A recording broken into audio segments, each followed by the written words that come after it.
spoon to be part of my discussion. Spoon, spoon, spoon television. Spoon, spoon, spoon radio station.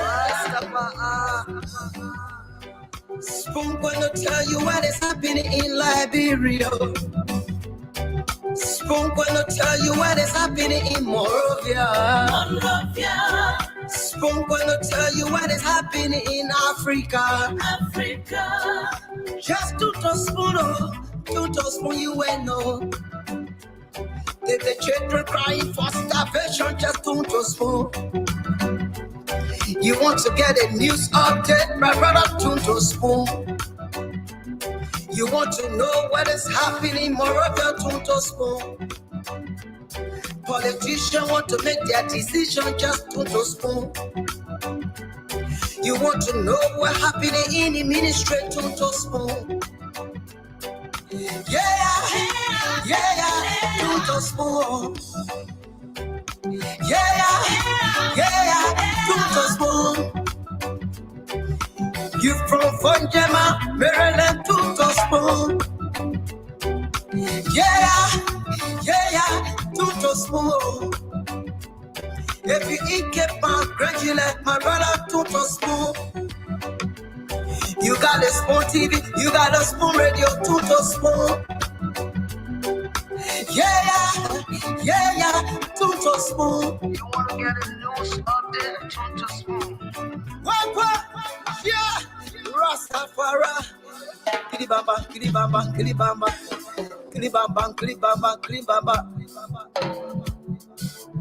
What I want? It's what you got today. Spoon TV. Spoon. It's what you got today.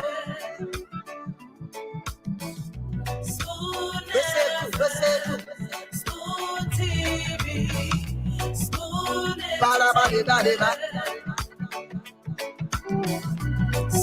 Skiddy dabado. Spoon TV. Spoon entertainment. Kua.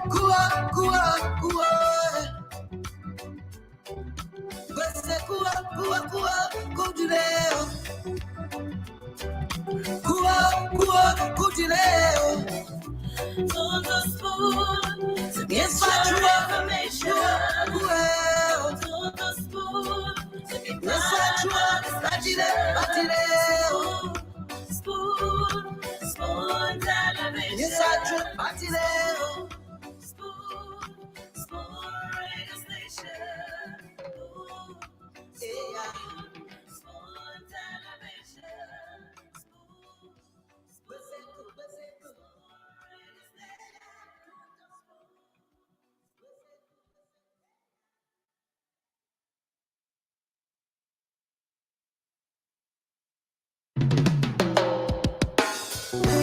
Yes, I, a special one from the CEOs, banter with the spoon. And your boy, Friday the Southern Band, charges on the beat. To the spoon to get your information. To the spoon to be part of my discussion. Spoon television. Spoon radio station. Spoon gonna tell you what is happening in Liberia. Spoon gonna tell you what is happening in Monrovia. Spoon gonna tell you what is happening in Africa. Just to spoon, you will know. The children crying for starvation, just to spoon. You want to get a news update, my brother, to spoon. You want to know what is happening, Moravia, to spoon. Politicians want to make their decision, just to spoon. You want to know what happening in the ministry, to spoon. Yeah, to spoon. Yeah, to spoon. You from Funjama, Maryland, to spoon. yeah, tuto smooth. If you eat keep on crunchy like my brother, tuto smooth. You got a spoon TV, you got a spoon radio, tuto smooth. Yeah, tuto smooth. It's on the beat. Total spoon to get your information. Total spoon to be part of our discussion. Spoon television. Spoon radio station. Oh, yes, it's another beautiful day. I'm gonna tell you what is happening. An amazing way to welcome you Spoon to gonna Liberia's premier talk show on radio and online. The reservoir for information, Africa. the space where Liberians get to discuss, to engage with the newsmakers, to get all of the updates. I'm talking about that place where Liberians will run every single day at about this time to get authentic information You want to know about the happenings across Liberia. That space where you get critical analysis to make their that favors no one, discuss the issues, present the issues as it is. straight to spoon. And that is why we are Spoon, because we're dishing out Liberia's very best. This platform has absolutely no borders. Regardless of where you are, you can always tune to Spoon, whether via your radio, 101.1 FM Fabric, 107.5 Spoon FM here in Liberia, or on our partner radio stations across the country, or maybe by just going online on Facebook, Spoon TV, Fabric TV, Super TV, and on YouTube, Spoon Talk Live. I want to welcome everyone tonight. Thanks for joining us. My name is Nelson Colette. Let me go in the background and welcome Dr. Richardson to the show. Good evening, Dr. Richardson. It's good to see you. I don't know if Nelson is frozen or I'm I'm frozen. Technologies. oh, there you Yeah. are. You were frozen for a second. How you doing, okay. Nelson? Yeah, I'm doing good, Dr. Richardson, and it's good to see you. I'm glad that we're here again to start the show as we'll do most times, to talk to the Liberian people, provide the updates, and afford them the time to call in and weigh in their thoughts on the different issues of concerns. And I'm glad that I'm here again. Yeah, Nelson. Over the past couple of days, and every now and then, this happens to me. I was reflecting on my Spoon journey, and I was just kind of excited that you are a part of history. I'm a part of history. Liberians are increasingly becoming aware of what is happening in our country, and we owe it all to Spoon. A lot of times, information. You get to hear information on Spoon. We present, the different angles of information to you, and people get to take, whichever information they want. Some people take sides because, they probably know the politician. I'm talking about the audience now. And, some people, they get to think about their favorite politician in a different light. And it's really, really interesting. So I'm actually thankful, to be a part of history. And of course, want to thank both of the CEOs, the former and the present, the former Stanton Waterspoon, and also Miss Titi Kane, for giving us this opportunity and for working so hard with this platform, because as you know, it's not easy. People in the back there don't know what it takes to run a whole media industry. Liberia, it's a lot of work. Every time, I talk to Miss Titi, she's like, "Oh God, coming from this agency, I'm running, I'm doing this, I'm doing that, and all of that stuff." And yeah, so it's really, really a pleasant to be here in the ears of Liberians, to have them on Facebook as well. So I want to welcome all of you, Liberians. I'm not going to be here for long, Nelson, because it is Thursday. Okay. I have to go teach shortly, but I like to start the show to make sure that you guys get off on a good footing, and then I take my exit. And of course, when Stanton gets here and the rest of the team, when they get here, there's going to be bombastic information. I know there's a lot going on in the country today. I saw the traffic fair. What do you know about that? They said when you move from Broad Street to Painesville, you're supposed to now be able to pay a specific fare. Oh yeah, the Ministry of Transport released Mhm.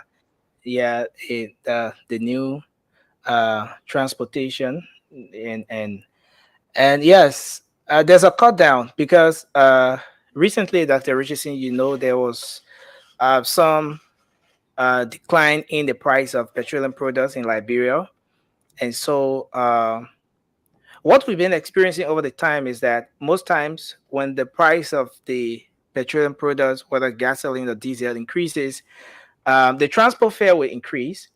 But then what happens is that when the price comes down, when the petroleum products, the prices are reduced, the Yeah, transport fare will remain the same. So um, over time, the last time there was similar thing done was 2018 when the Ministry of Transport came up with some regulation with respect to that.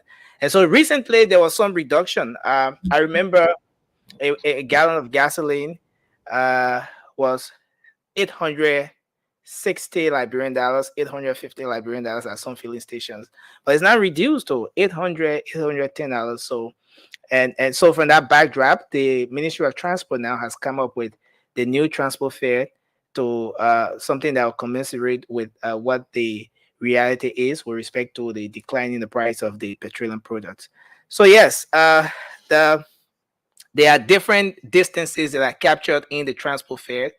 From GSA Row, for example, to Central Monrovia was 250, but it's being cut down to 160. And there's just a whole listing that maybe we will go through at some point. But there's a new price, transport fare from the Ministry of Transport. that's really a good idea, and I think it's really good for a lot of our people who rely on public transportation. But I want to urge everyone to just if to take a picture of the fare, keep that in your back pocket because people will try to tell you the wrong information. And you're just gonna have to stand your ground and say this is what the information is. I hear there's been arguments already that will the transporter. Easy. uh, The last time that transport fare came up, the transport for were in the traffic. yeah, yeah, I So heard, I heard. How are we gonna yeah, enforce it? so some of the drivers, the passengers will not talk. The mail will say, okay, from ELW junction Mhm, to town, I charge you 200. The mail will mhm, not say yes. He will not say no. He will just say quietly. And somehow Papa then used to buy that newspaper, that small portion, that sheet, they call it, they wrap it, they put it in a back pocket. yes, So, that's and so you everybody get at should the have that. destination, Hmm.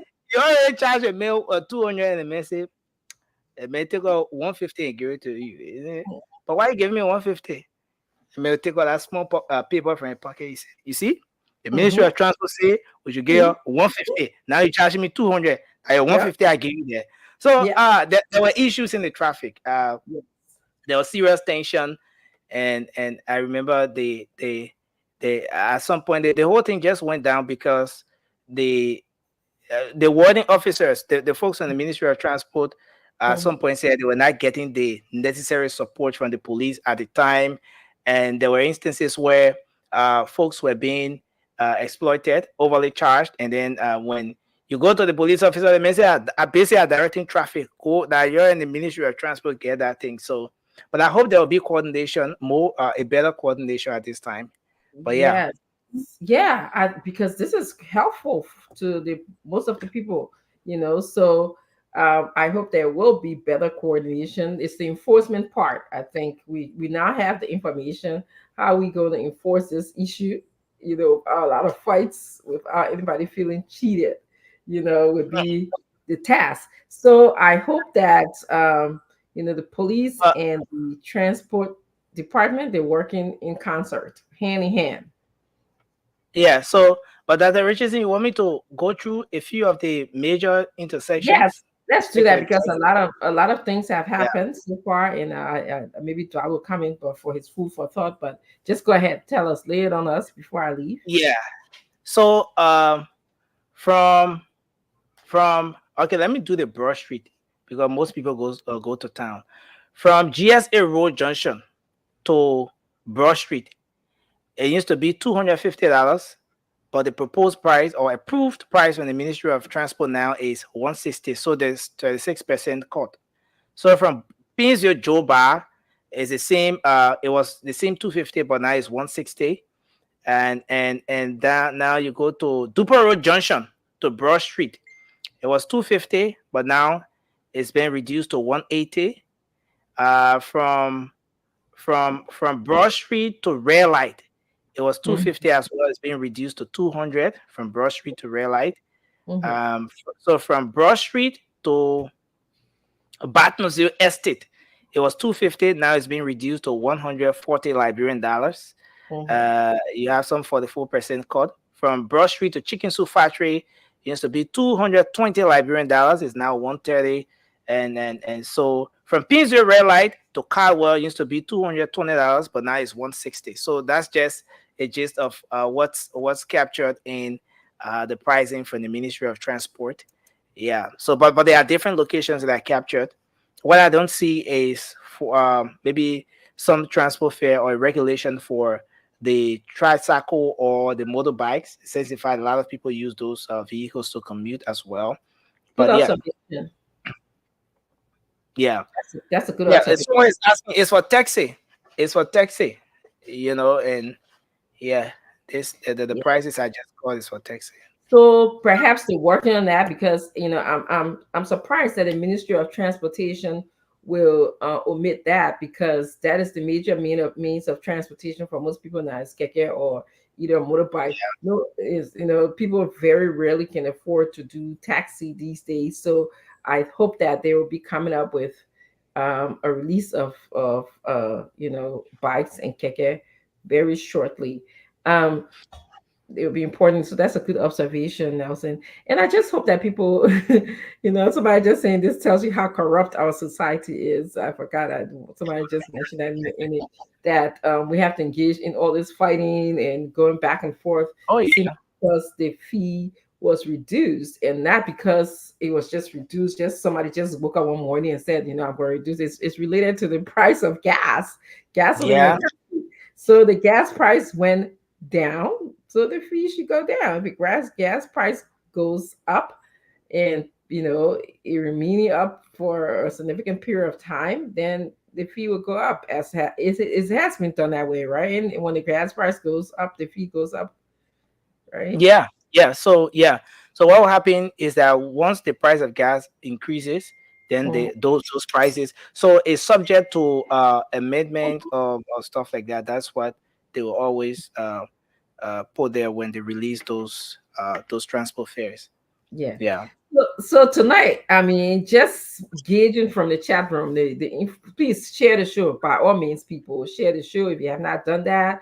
We are also in the business of receiving stars from you because we know you guys, you love the station. Your way of supporting the station, making sure that we stay here for the long haul is by you sending us stars as well. We are definitely attending to that as well. So share the show wherever you are. When I'm done, I'm going to also share the show. And I'm sure the panelists are going to do the same thing when they get here. But tonight, I can promise you, I've been kind of, reading some of the information in the chat room and keeping up with it because, as you probably know, we have our chat room and a lot of the information that we bring to you are somewhat discussed and people are, sharing their views in the chat room when you can get to it, of course. And so it's been busy today. The chat room is always busy, to tell you the truth. And so it's always busy because there's always something going on in there. Sometimes it's like all night. And the interesting thing, Nelson, the time difference doesn't help because when I'm sleeping, As soon as I wake up in the morning, there's like 50 messages already. I'm like, oh, okay, Mhm. like real time, because you guys wake up ahead of us. So phone like Fadiga, Mr. Jackson, and all of those guys are they already up, they're already talking, they're already having a conversation about what is in the news in Liberia already, while I'm getting up. But it's gonna be really, really interesting. So a lot of things to talk about. I see Mame has his toolbox of information that he's gonna bring to the public today. I see Fadiga has some information as well. And I also want to remind you that tomorrow we have the Spoon Talk business that is going to be 2 o'clock tomorrow. So join us for the Spoon Talk business. We're going to have a guest on there. I always like to keep the guest as a surprise for you, but you're going to really enjoy the show tomorrow once you join us at 2 o'clock. Nelson, I think you probably may want to take some calls until the team gets here, because I'm actually about to leave you. I see Dwali is actually in the back, which is a great thing. I can leave you in his hands. And because I just want to make sure, we have all of the classes are computerized, so I have to make sure that Okay. I sign in, and everything is confidential and with privacy. So it takes me a couple of minutes to sign in. It's like I feel like I'm signing to the Pentagon sometimes, because it's like I gotta put my name, then they gotta check, then they gotta send me a code, and then I gotta put the code on my phone, because they appreciate confidentiality in this country. Like, I just had a student email me. She wanted to know who was presenting, and I can't share that information. On you when you're in class, you just take your own time that you presenting, not other people's time, because that's not your business. So I just said that, I said, as far as I know, my record shows you are presenting on so and so date, and that's all I can say. But that's what it's like, that's what it's like. So let me go and sign in, because it's going to take me some time. Like, I also have to get my rubric together to make sure that I'm grading the right person tonight for the presentation. And I'll see you guys. Dwalu, it's good to Yeah. see Hey, Doc, go teach your kids. Thank you so much. you. Yeah, see you later. Bye-bye. Yes, sir. Nelson, my man, I've been saying your name more than sometimes Dama will be out. Say, my man Nelson, then I will catch myself. All people, man, what's going on, Liberian people? Uh, just the other time when the both of you were on, and as soon as I came, I joined the broadcast. I heard him saying to you, "Oh, Yeah. but Mr. Dwali, you see me say Naya Adamo, then you calling me Nelson." I know. This is you don't think about it, because you and myself were in the studio most of the time because he was out. And we spent a Yeah. lot of time together. But overall, man, let me recognize some of our people that y'all know if you've done it. I see Vintage Liberia, Lasana Dolly, Mr. Dolly. How are you doing, sir? I see Celia, Sam Zaw, Patrick, Baker Ramsey. Hey, Baker, what's up, man? What's going on? Elton, Papi Gray, Mr. Gray, what's going on? Patrick Koto, Weekly Chill, Winfred T. Dubber, Mariah Sendo Yanati. Is it Yanatua? Dream Chaser Semuka, Richard Bala, Vani Sonny Leo Masakwe, Mr. Masakwe. How are you doing? Hashim Formula, Mr. Formula. What's going on, man? Willa Hot, Gafala Kruma, Mr. Kruma, Martha Doki, Madam Doki. What's going on, man? Vani Dubber. Over here, I see Nelson Tila. Who else I got up there? I got Emmanuel Tauber, Mr. Tauber. How are you doing? So Pee Wee Willie, Slaw Steven. That went back very fast. I see Anthony Socrates. I see Eva Jala Richardson, J. Alaska S. Peter, Ambassador Augustine Ziobo, Ahmed Black Polish, Habibi, what's your name? Habibi's gone. I see Sheraton Dennis Jr., James K. Cole, Comfort, that went by very fast. I see Denzel Collins, Abu Dukle, Mr. Dukle, what's going on? Over there, I see John Cheer, Mr. Cheer. How are you doing? Valley Bala, Per Camel, Pretty. What's going on, Mama? How's everything? I see Zuba Cully, Daniel George, Mr. George, what's going on? Fire, Stephen, David Akwawala, Mr. Akawala, Pee-wee Talikulua, how are you? I see James Nouvelle, Mr. Nouvelle, Moses Dubé, Maurice Kiamu, across the globe. You share the show. You come on board. Let's discuss Liberia. It's about Liberia. I love the president today. He said, we are going to hunt the witches. I've said this here many times. And I was so excited today that President Bwaka did say that. You know, I don't care. I owe apologies to no one. If you're chasing the witches out of government, if that's what we're going to do, so be it. Mr. President, you brought me great joy today that you're willing to continue to chase the witches. Nothing must shake your resolve, because the aim here is to leave a great legacy, set Liberia on a path that's going to elevate this country, and that requiring chasing the witches. So be it. Prosecute them legally, and they can claim all the witch hunt they want.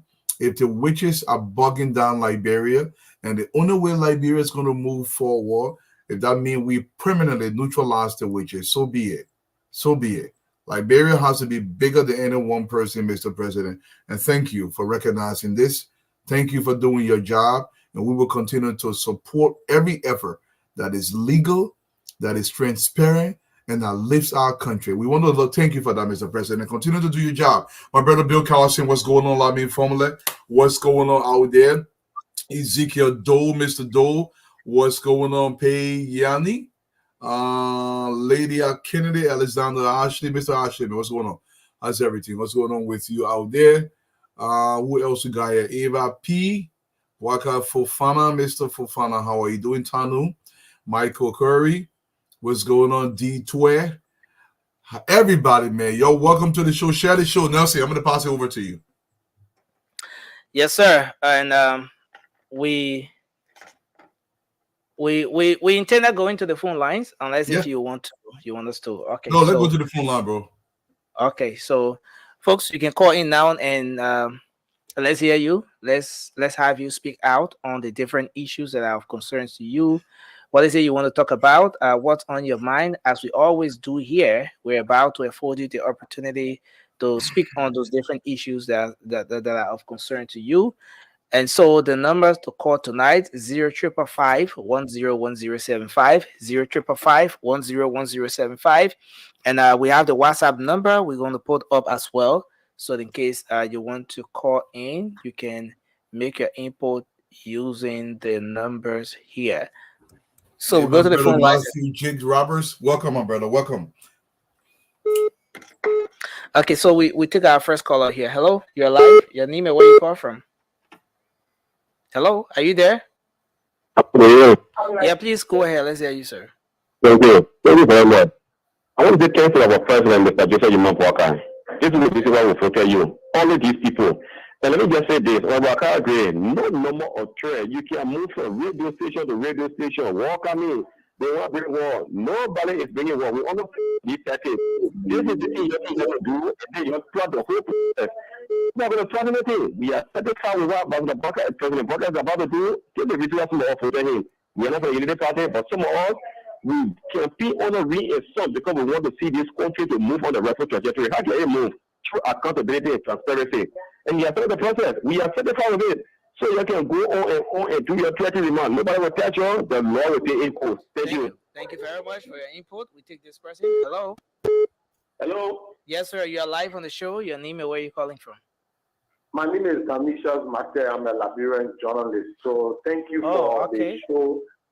I want to make a say or have a say on the pricing release by the government. First, I want to say a big thank you to the Ministry of Food for releasing different fares. And I think what needs to be done also is with the tricycles. I know it's kind of difficult with the motorbike or the the same thing like we call it, but I think they need to do the tricycle. And then one other thing they need to do is have some enforcement, because like you said, there is certainly going to be fights in the street, over what to pay. Because one of the things the guys have started to do is they are taking 4 at the back, and then they are making us to pay $200 from Broad Street to ESWA as far as GSA, and then $250 to Rightland.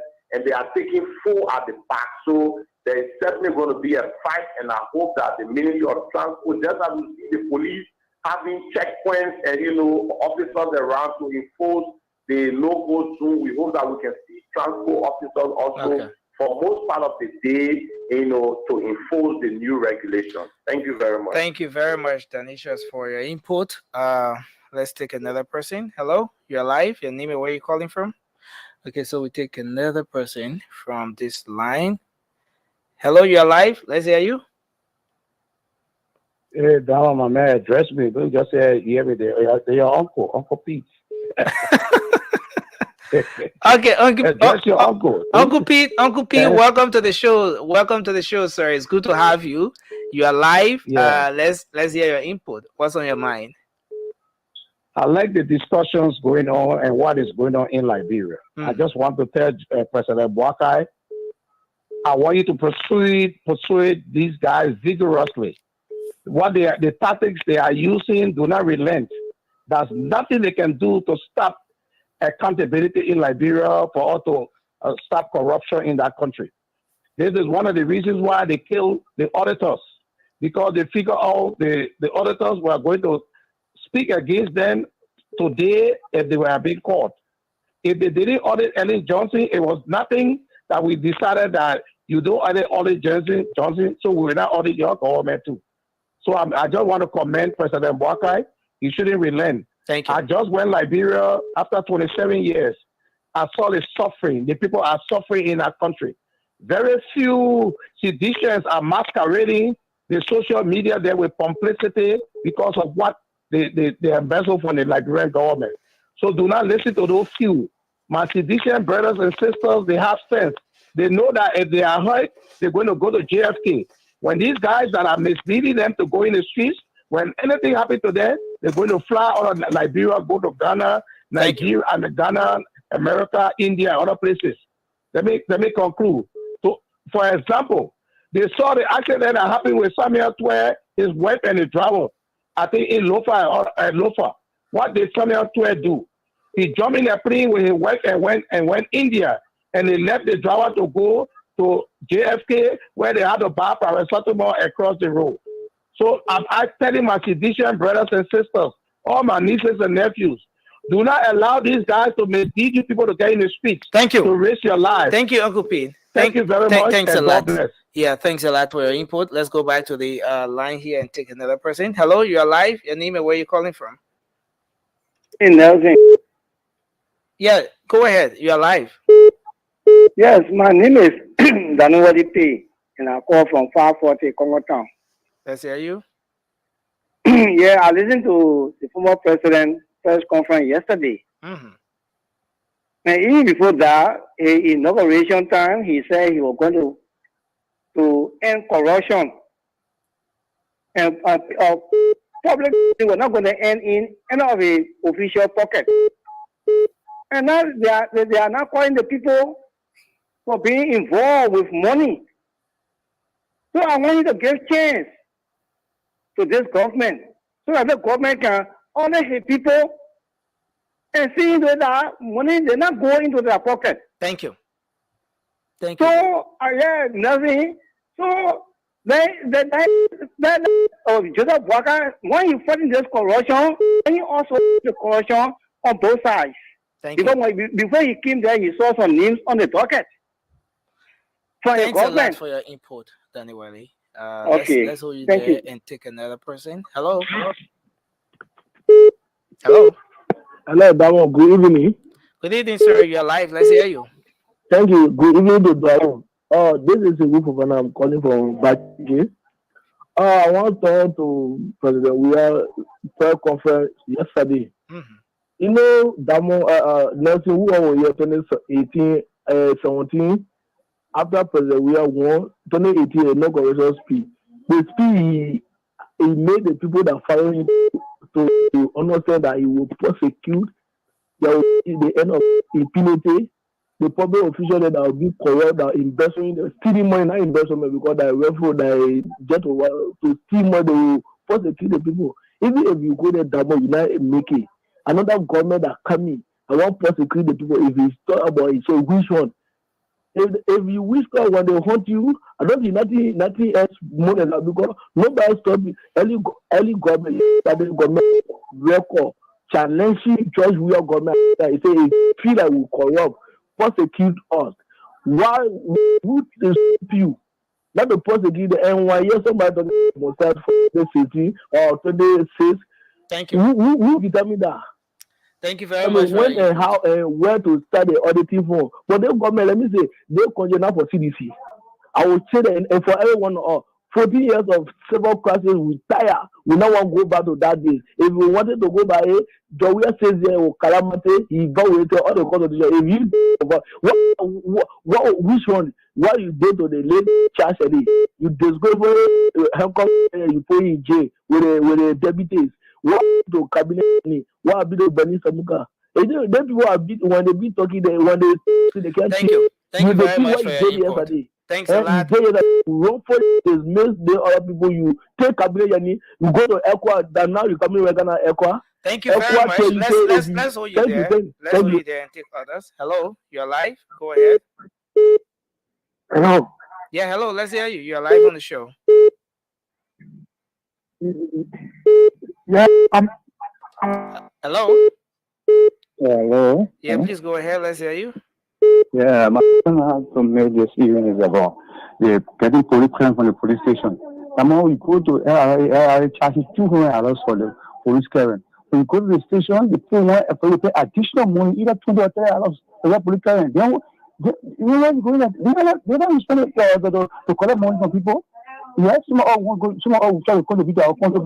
If you go down to the police station, they put a charge $200 US. I tell the police to collect money from people. Yeah, now you go to the station and want to get a document again, get it? Thank you very much for your input, for your concern right there. Hello, you're live. Your name and where you call from? Hello? Hello? Okay. Let's take this person. Hello? Good evening, Nelson. Yeah, good evening. Go ahead, sir. Let's hear you. Also, evening to Walu. My name is Miller, calling from National Highway Fund. Okay. Nelson, about this audit issue that the expedition keep complaining with this. My recommendation to Umer, our president. Your line is not good. And also, I think the government being clear. So all the market people who alone the work that will give chance to people, everybody need that red even so that people can clear. Thank you very much. Hello? Hello? Yeah. This is Elijah Datin. Okay, Mr. Datin, go ahead. You're live on the show. Yeah. Today, for me, I'm a physician. All right? But you see, for today, the way in which Jovial spoke yesterday, I lose confidence in him. It's about a party issue. All right? We talk about the Liberia here. We discuss Liberia. If you do Audit Ellen, he grade Ellen 80%. If Boga can and then see for him and not order him, then allow to order him. Okay. All right. Thank you. If you know that in this ambassador that we are following him in this place here, and then he cares in that we should go and then we will fight. We stand and we're not there to fight with him in that direction. We have to promote Liberia and we have our country. Thank you for your input. Yeah, not because he came. And then we voted for him. We doesn't Liberia here. We're begging him. Decision our father to go there tomorrow. Our father to go on the street, go to my street. We want to see that too. Thank you. Thanks for your input. And so see you, Mr. Dwalu. We taking more calls? No, this is great. This is great. Something just came too early. So I actually set my talking point aside today. And I just want to speak very briefly before I give it over to Stanton regarding the tenacity of the people of the Republic. Corruption does bite back, and I want you guys to know this. The guys that are being pursued, calling themselves witches, and although Bwaka say he's going to pursue the witches, whatever he's going to do his job. but the population of the Republic of Liberia.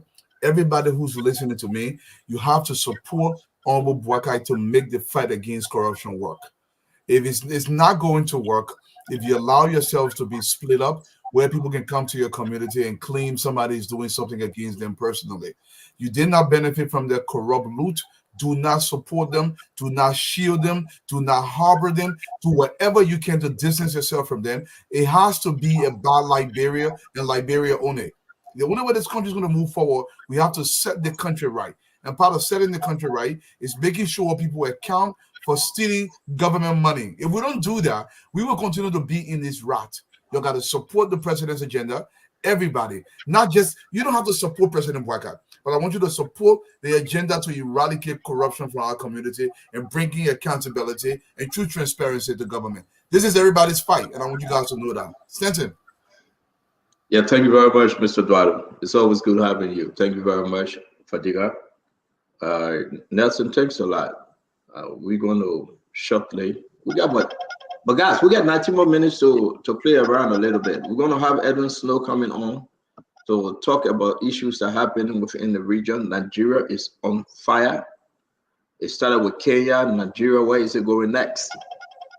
Folks, want to say we stop taking calls. We'll take calls later, please. And but you're right. We got a few more seconds to just talk what we need to talk. Fadiga, what's up? Nothing much. We had a quiet day today in the city, but I've been following what's going on in Nigeria. It's a new wave. I think it's the Arab Spring that is going on. Those countries have some problem that have been long overdue. In fact, the whole Africa is plagued with those problems.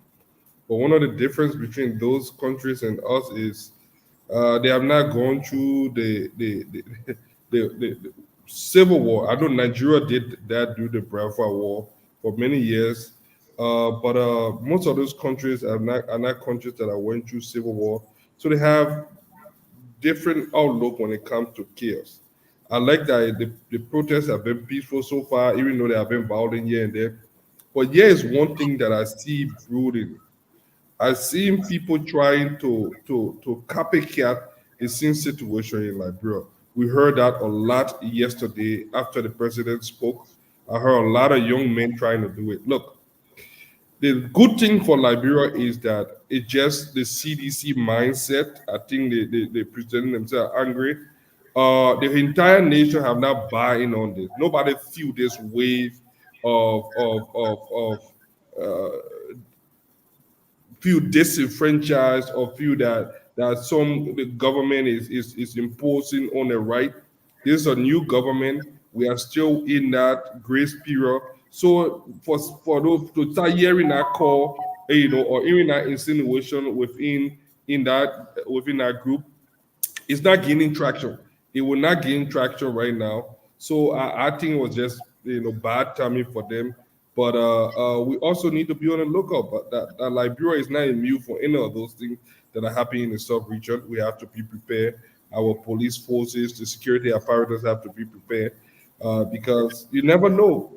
There are gullible people out there in our community too that will follow anyone. For that matter. But I heard that those dog whistles yesterday. I heard those guys making similar plight, but it's just among the partisans. The greater opposition community have not bought in because there's nothing going on now that is out of the norm. President Boakai is doing exactly what he was elected to do. They call him the witch hunter. He's hunting witches. If you steal from your country and you loot this country to the tune of billions of dollars, you are a witch. You deserve to be haunted. And the public is on our side. The public, that's why we won this election, to bring about accountability and to fight drugs. And the president is on course. So it's going to take a while before anybody even start to pay attention to any call for similar style protests in Liberia. It will take a long time. Thank you. You know, we got the witch hunting statement that everybody's sending to me, but you know, Spoon ran with it. That's when I say up. Let you in there, say. Can you put it up? Okay. Mr. Dwadu, the public say you're hunting with you. The public not tend to need you. The public say, you know, he's not going to apologize to anybody. And Stanton, Fadiga is right though. If you're willing to take the hospital money out of Riverside County and put it in your pocket personally, there's nothing more witchcraft like than taking people's money and showing be better than dying Riverside. You're a witch. You're worse than a witch. In fact, you're not just a criminal. You're a wicked criminal. And there's nothing wrong with hunting you down. Seriously, every other country. Look, we cannot develop if we don't get rid of these corrupt witches. You really have to get rid of them. Every country got rid of the witches before they can develop. So if it calls for the witches to cry so they be better, they can cry. Me, I'm all for you. I'll be about looking you. Yeah, that's when we got a clip from the President Barker. Yeah, it's a few seconds, just few seconds. And then that's it. And that's when it's a few seconds. It's uploading. It's uploading. Few seconds. All the men are doing the causing noise so people can. Well, I got my own take on this Samuel Twe thing. I get my own take. I want the nation to just understand where we are. That Samuel Twe, whether he was surrounded, whether he was not surrounded, but go back in history, guys. Go back in history. Yeah, let's play this. Let's play this President Bwaka Wish and Witches conversation today. Play it. We owe no apology to anyone who considered our efforts witch hunt, because only witches have been hunted. You know, it's very low. It's very low. I really want to hear. Is there any way you can increase the volume, Nelson? We understand the line. We hold no apologies to anyone. Then you know, the rest of it, it's hard to understand what the president was saying. Nelson, you want to try work on the volume? Yeah, I can work on it. Yeah, let me do yeah. some. Yeah. Let's do that. Why you do that, I don't know. Maybe it's from your end. The sound is coming back from your end. Maybe you got something to play. Situation is happening in Nigeria today. We're going to call the Honorable Edwin Mervyn Snow to talk to us briefly. He always in Nigeria, but what is going on in Nigeria? People died today. That part of the region of Africa. We're going to talk about the status of Samuel Twe. We're going to also discuss issue concerning, where we left off. You know, the CBL, Alosha Stalu, suspended, gone. He's not coming back. They say he's suspended, but he's not coming back. Suspended with or without benefit, we'll discuss it. We want you to understand who next. You have Ducle and you have Yemeni PSC. So we'll see exactly whether they will be suspended too or whether they will stay with the joining. But this whole thing about other report getting so scary up there. We'll go into the executive mansion audit report or the Minister of State audit report for you to hear. It's troubling, folks. It is troubling. So where are you? Mr. What's your first name, Daru? How you pronounce your first name? Ansu. Ansu. Oh, that your first name, Ansu? Now your middle name or what? Agos or what? My middle name, like Opa. Opa. So where you get that Iron Grace or something from? What Iron Grace? Where is the Iron Grace? What's your name that you use on Facebook? That Ngasi, my Facebook name. It's a combination of my three children's name. Oh, okay. So that it only have three children, or you abbreviate with other people's name that we don't know. What am I beginning of? Okay, Ngasi. Okay. So your name is Ansu Duadu. Yes. Okay. Yeah. Are you a Liberian? Maybe. I know Fadiga now Liberian. Fadiga and Kev Hassan from Sierra Leone, Fadiga from Senegal. Fadiga is not a Liberian, I know that. But it's good to have you, Ansu. I want to be calling you Ansu, you know, the duality here. It's good to have you, Ansu. Dualu is my real name now. You know, your last name is a real name. You know that, right? Yeah, man, but this old, professionalism, yeah, and there, it doesn't cut it with me, So Dwalu and the people that my full name there. Oh, your first name that Dwalu and the people that your last name? Yeah, the people that my last name. Oh, Dwalu and the people. Yeah, that my full name there. So that all one name. All one name. Oh, okay, I see. All right, Mr. Dwalu and the people. But they got what's your own full name too. Yeah, man, you got. I sound you got you. I'm born in there. Say I was born. I need to give me that. I need to get it, man. There. But I thought you said before you get passport, you must change your name. I'll change my name. You're all right. Folks, listen, share our show. We appreciate you. You continue to love Spoon Talk. You continue to share the program. As always, we appreciate you. Today we'll be having a wonderful conversation. We'll take a peek on the different money. Dwado, you're going to get mad today, but the money activities happening. Who they call Seattle again? Seattle Tembe. Oh, Seattle Tembe out of Providence. I'm gonna get there. So everybody that on the call, only Seattle Tembe you see to say hi to. Yes. That's Seattle Comani. Don't be jealous. Oh, yeah. They get married, Anton. They get married. I know I was my everything. No, brother. I get my ring. Unlike you took your ring from your finger. I get my ring. Put your finger out. Let's see. Dwalu say he entitled to 4. Dwalu, you don't have no ring on your finger. Wait a minute, I get ring on my finger. Dwalu, put your 10th finger up. Let's see. No ring there. Let's see, Dwalu, let me see. I got ring on my finger. I got invisible. But pull it up. Let it proceed. My man. Am I right here? No got that. No ring there. Ain't no. So you got that thing ready? You work on the on Joseph Yima Barker, the president wish and wishes statement. I've been working on it. Why anything else working on it? Yeah, that's what I'm asking, but he's not talking to us. He muted. I increase it a little bit. It's uploading.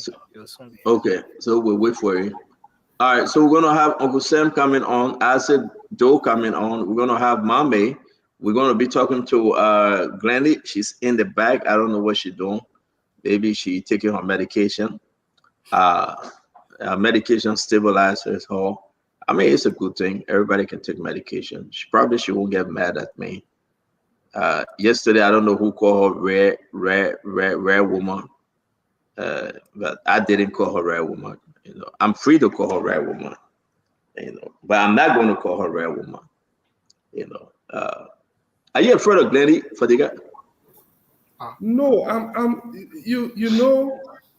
I'm old school. I grew up in a town that we are handled to everybody name. I still call all my older sisters.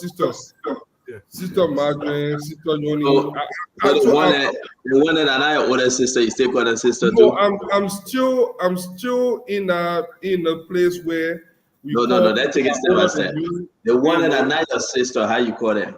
But the older than you. It's not common now that you don't see it, but I still do it. It's not because they are not your biological sister. Yeah, but calm down now. Let me ask the question here. But I call Glenny. But hold on now, but they are not your biological sister, but they're older than you. How do you call them?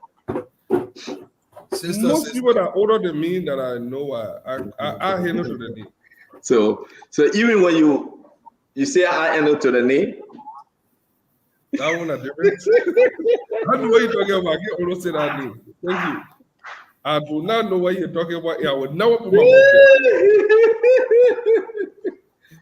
there. But you know, on the show, I always call Glenny sister Glenny. Sometimes I just take the sister when she made me mad, But it is what it is. I think Uncle Sam is infatuated with yellow women. There you go. Yeah. My hand, I'm dead. Uncle Sam? Oh, well, I saw it as well. Look at the pictures. He always posting in there. Small, they had a song in Liberia. Oh, yellow woman. Every day you come to my house. Me, I don't want trouble. You are somebody wife. But is it true that yellow women get problem? No. I plead the fifth. I mean, you must say you getting in that yellow mean trouble. You alone would take No. We got a show to run, but the people come early for the pre-Gs. The pre-Gs. Yeah. And you know, but seriously, I'm asking a very serious question. Those of you that have, and you know, have some relationship, Glenny, now you were talking about yellow woman. The only thing I heard about yellow women. No, I see. You want to talk about yellow woman? No, he like himself. He like himself. He like himself. He like himself. No, but why you asking me? Why you asking me if I want to talk about yellow woman? No, man, I just ask you because you know. I know what at a restaurant in a yellow woman pass. Oh yeah, but in Florida, most of the yellow women in Florida. What are you talking about? I know what happened that day. You know, I will keep it. So, Stanton, let me ask you: the natural yellow women and the one that bleach, are they on the same footing? No. You're talking about the Nigerian. You talking about the Nigerian women. We talk about the Nigerian women there. But they got men that do that too. Yeah, but you got Ishaga Sharif, he can bleach. We ain't talking about Ishaga Sharif. Ishaga Sharif can bleach. He's a sedition. Have you seen Ishaga Sharif? Like, let it come back. No, wrong. Come back, Glenny. Let it come back. No, what's really? But listen, my own brother, your feed that you don't quiet yourself. Ishaga Sharif can bleach. We talking about, I mean, the man came out spoon told he was black, right? In 2 months, the man turned yellow. I mean, what's that? It means that he has some kind of chemical issue with his body. I mean, I'm not a physician. I say, y'all go tell him, I'm my brother. You check out my brother, but he can bleach. So the men are not bleaching, you know. But Stanton would say he seems to be a bleaching expert. How come the knuckles can stay black? Let's see your knuckle. Let's see your knuckle. I know somebody that said in the cream that can make it knuckle clear. Wait. I beg you. Glenn, let's see your knuckle, please. Yeah, you see that one knuckle? No, look at the right hand. It get black by my I watch it, DJ. Oh man, Glenn is natural, man. No, guys.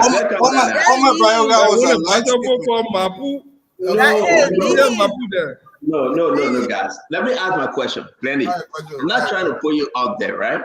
But I beg you, just one more time. Let's see your 10 finger. No, Glenny, wait now. You on that? They don't pull it up. Look at the right hand, though. You sure you see nothing? Nothing. I mean, only natural. Omer Junior was a raper, baby. But he was very red. I knew him. So Glenny passed a test. She yellow. Yeah. And we just red or yellow today. Okay, red, yellow are the same thing. That Uncle Sensei red. So Glenny passed that test. But most of the CDC men are bleaching. My man, leave it here. We're going to lose viewership because of the topic, my man. Let me ask you one question. Because people tend to say men who try to bleach, they got, how do I find a euphemistic way to put this? Certain persuasion to them. Is that true? I don't know. Seriously speaking, I do believe that. I would say like this: the men that try to bleach, right? Mm-hmm. The same way you don't know how to put it, I won't be careful. The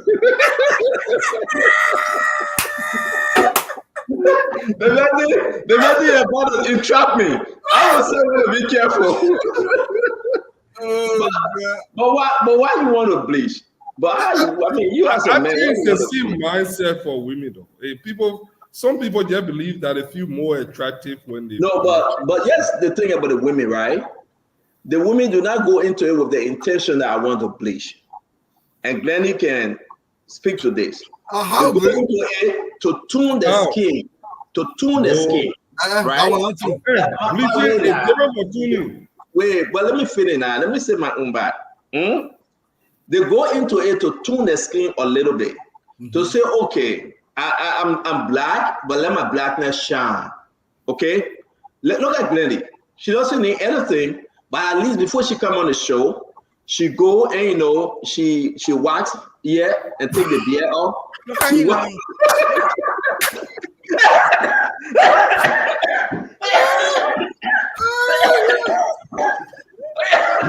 Baby, he's scared of nothing. You see, he's Nothing. nothing. Wait, let me finish. Wait. So when Glenny go, get ready, because there's an international show now. Yeah. A lot of people come in White Sport. Yeah. Yesterday we got almost 100,000 again. Yeah. Well, man, I said bleaching too. People, people get ahead. So what Glenny usually do? She go to the bathroom and take the mirror. Yeah. She get a wax. She will wax here. Pew. She will wax here. Pew. She will wash her face and clean her face and put small makeup powder and thing, and she looks shy. Now, I don't even wear makeup. Once in a while, and most people wear that lipstick. But makeup. Well, let me add. Maybe not you. Maybe that's somebody else. Maybe that Fatima I'm talking about. Maybe not you.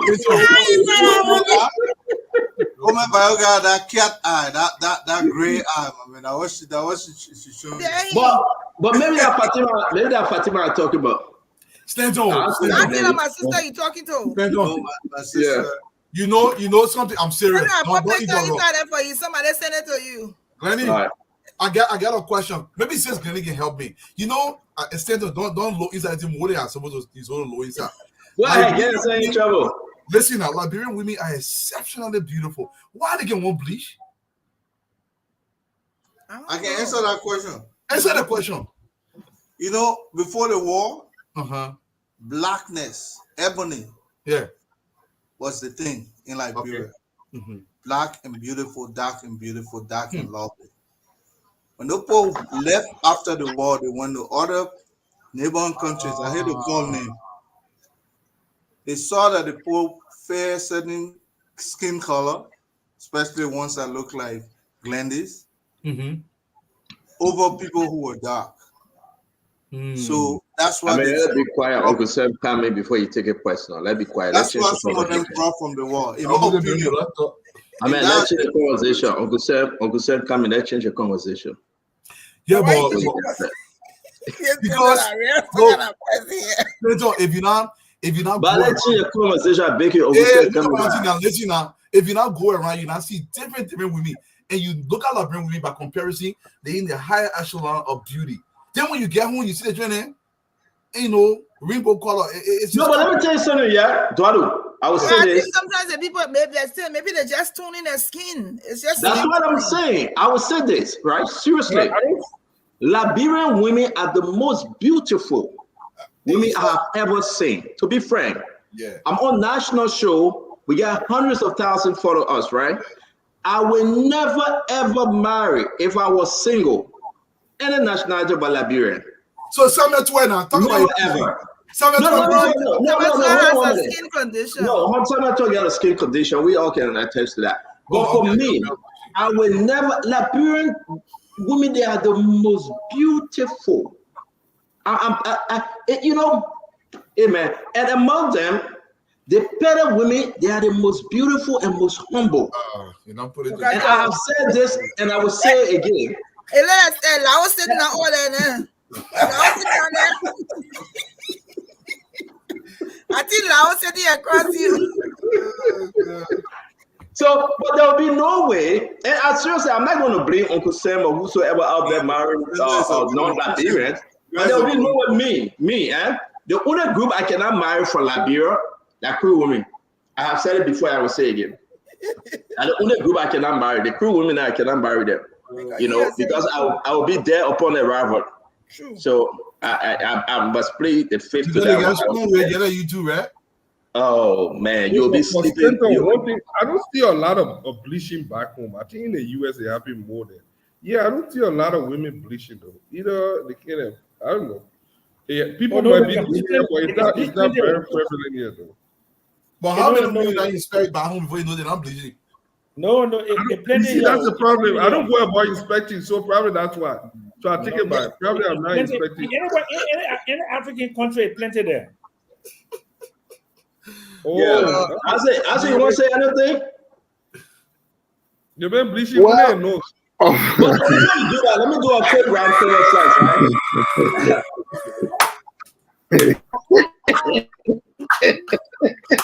I say your nose will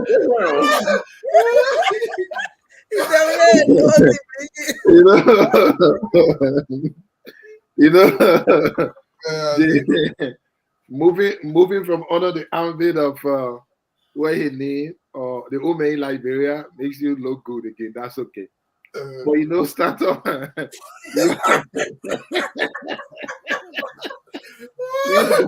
You guys are very crazy. But I said your nose look red. Oh God. The better Rudolph.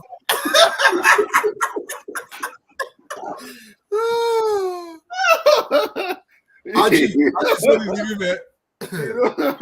You people boys are very, very crazy. Funny guy, are you bringing situation on the show?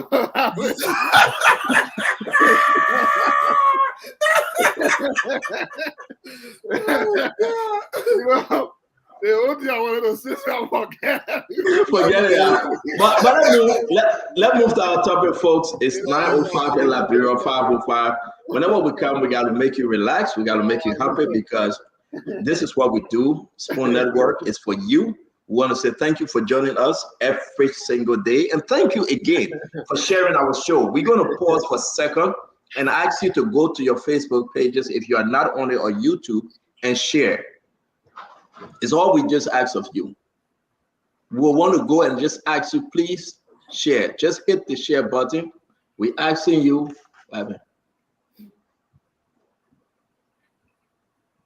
Loud I come for him. Go take a break. So, as Stanton was saying before he got called to order, you know why? The bosses call you go. Hey, mommy, welcome. Uncle Sam, welcome to the show, guys. A lot of stuff happening in the country. So we'll go to Sales Cleaning. Let's start our 30-minute introduction. And let's begin the show, my people. You share the show. Stanton, you back? You're all right. I was just asking the people to share the show, please. Wherever you are, just go on your Facebook, on your YouTube, your Instagram. Go on Super TV, Spoon TV, Fiber TV, all of the relay. Please, we are here. Let's just put our phone in the air and share the show right now. At least we want it to be on all of our pages out there. We're asking you, please, allow somebody else to enjoy the show. Do it. And we're about to start the show. The show will be having Edwin Mervyn Snow to speak about the region. He represents Liberia on the ECOWAS Parliament. There's a lot of issues in Nigeria. We'll be playing those videos. And also Kenya. We don't know what is happening in the region, and Edwin Snow will help to bring us up to speed. Senator Snow, I asked him to join us tonight. I pleaded with him. And again, I'm so happy. For the second time, I spoke to Senator Snowman. We were able to speak crew. The Oman crew is better than mine. I just had to check my break because, the Oman was killing me with crew. So I had to pause. But the Oman is very, very strong. She's up. She loved our program. She sent her greetings. So every one of you, she said she watched the program. We should continue to pray for Liberia. Guys, let's get into our intro. 30 to 1 minute each. It's all yours, Eduardo. Yeah, and look, to the audience always, man, without you, we cannot make this show possible. Thank you for coming. Thank you for sharing. But it's always going to be about Liberia. All joke aside, and I will continue to say about this. To change Liberia, we must do things differently. Call it unorthodox, call it whatever you want. I will continue to say this, and I know Uncle Sam will agree with me, as long as within the confines of the law, and it's expeditious, and it's open and transparent, this is good for our society. Look, there's not been one time in human history where when a man or woman commits a crime, and the law goes after that person accepts the consequences of their action. They will complain. Donald Trump is a key example in this country. A lot of criminals, no criminal admits to the crime. If they can find a way to antagonize the society or muddy the water so they can say something is happening, they are going to do it. But the government has to stay focused. It has to stay on task. And I think Honorable Bwaka is committed to the task, given what he said today. I'm so excited because Liberia is beginning to turn in the right direction. Once again, y'all, welcome to the show. That's all, Liberia, y'all.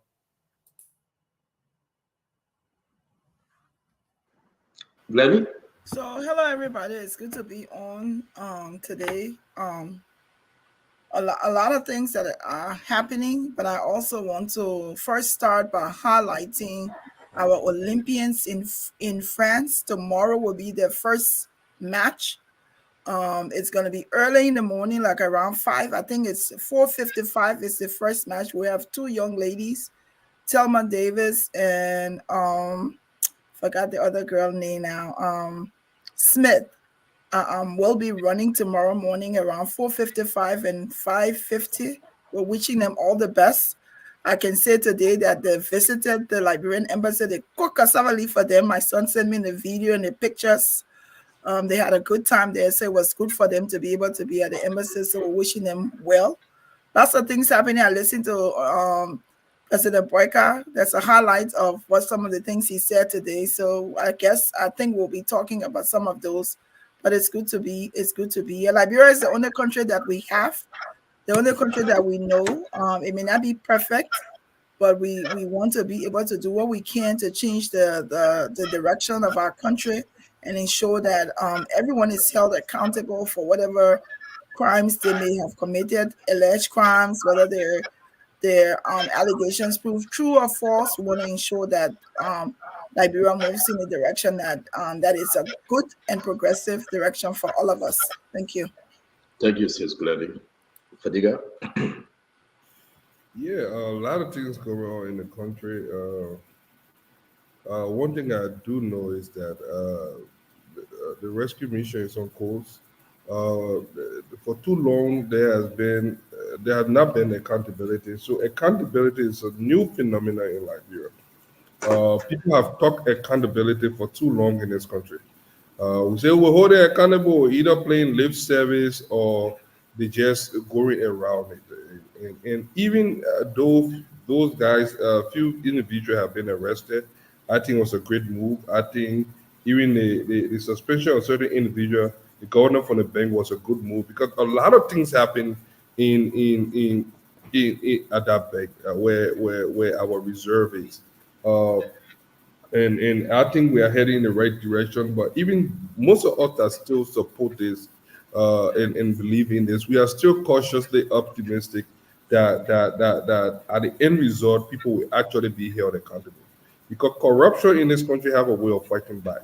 Whether through the judicial process, through the judges, through the jury, pool, and so many other things could go wrong. I pray that we make sure that we dot our I and cross our T's so that this thing, the Liberian people truly become the victor of this thing. That it is not a wish hunt, but an exercise to put an end to impunity. So hopefully we expand on this throughout the program, and then I would like to talk about the what going on in the sub-region. So I look forward to seeing Senator Snow to see what he has to say. I know I have my own opinion on what is going on and how it is different from that of Liberia. Thank you very much, Fadika. Couldn't Greg? Stanton, good day, man. If what was going on in the sub-region affect us, then we'll be developed just like our sub-regional, our friends and sisters and brothers. But it shows that we have our own political dynamism. And so things that are going on around the continent, may or may not affect us, but I can tell you those are not the factors that determine the gravity of our own political dynamism. I said I say that to suggest that if you know you were not a witch 6 years ago, then the hunt is not for you. No need for you to be shaky. This is coming only for vampires and leeches and wizards that existed 6 years ago that sucked the blood of our people in our country. So you should applaud those who are hunting them down. Witches are to be hunted. They are not needed in society. Kudos to the president for even the bold statement he made. Bring it on. Thank you. Thank you very much. Asadu, welcome to the show. Thank you. It's always nice to be back talking to our people. Few things to quickly hit on this opening. First off, we want to express our greatest heartfelt thanks and appreciation to members of the legislature who have been having discussions with the opposition CDC and other parties to preserve our democracy. Kudos as well to the big man whose name we can't call now, but when the time is right, we will. Who've agreed to bring Liberia back to sanity. We know that we will absolutely get the one that we need to go through this plan. It is something that I'm sure Liberians will embrace because the direction of the country absolutely calls for that. I cannot be happier than I am right now for the fact that even rescue lawmakers have seen the need to get into the discussion. That's a good thing for our country. And we want to say to our Nigerian friends that we sympathize with them. The situation that they are going in is not unique to Nigeria.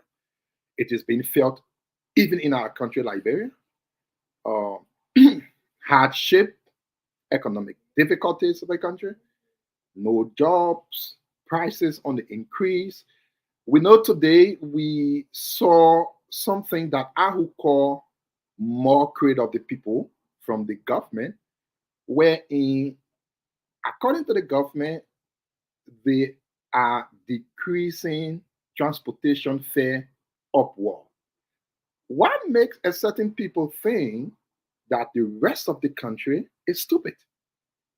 You are bringing prices that shows increase into what people were paying under the previously stated prices, and you are telling the people you are decreasing it. Someone paying fare $120 from ELWA Junction to Broad Street, and then you are telling them that you are decreasing the fare from $120 last they were paying as per the books to $180. Somebody must be off head. And I'm thinking this will not end right. Today, we saw long posts from Senator Amara Kone. We want to call on the senator to do this thing. Facebook is not where people go to talk and explain. The senator can do himself a favor by turning himself into LACC to provide clarity on 170 million plus that GAC audit had said cannot be traced to the record. We read his explanation that got no head, no tail. The senator will do the country a favor to leave Facebook, go to LACC, and try the best he can to provide evidence, reasons on what the auditor said. But coming on Facebook and just talking the whole day with something that don't make any sense. As a time, it's just an intro, Asa. Let's move. Sorry, I don't mean to interrupt you, but it's just an intro. We'll come back to the rest of the story. Uncle Sam? Thank you very much, ladies and gentlemen. I know I'm the most controversial person on the thing, and I don't do it on purpose. This is how I am. I don't want to be loved. I don't want to be praised. I just like to basically, we can discuss the truth. We can have two versions of the truth, right? And we can disagree, but that doesn't make me a bad person. One of the problems that we've been having with this new government is that when they came into power, I mean, they have not extended, like, not, I won't say an olive, yeah, like an olive branch. I mean, so when somebody wins something, you should be magnanimous. And when you are a leader, you have all the powers of the state. You have all the powers.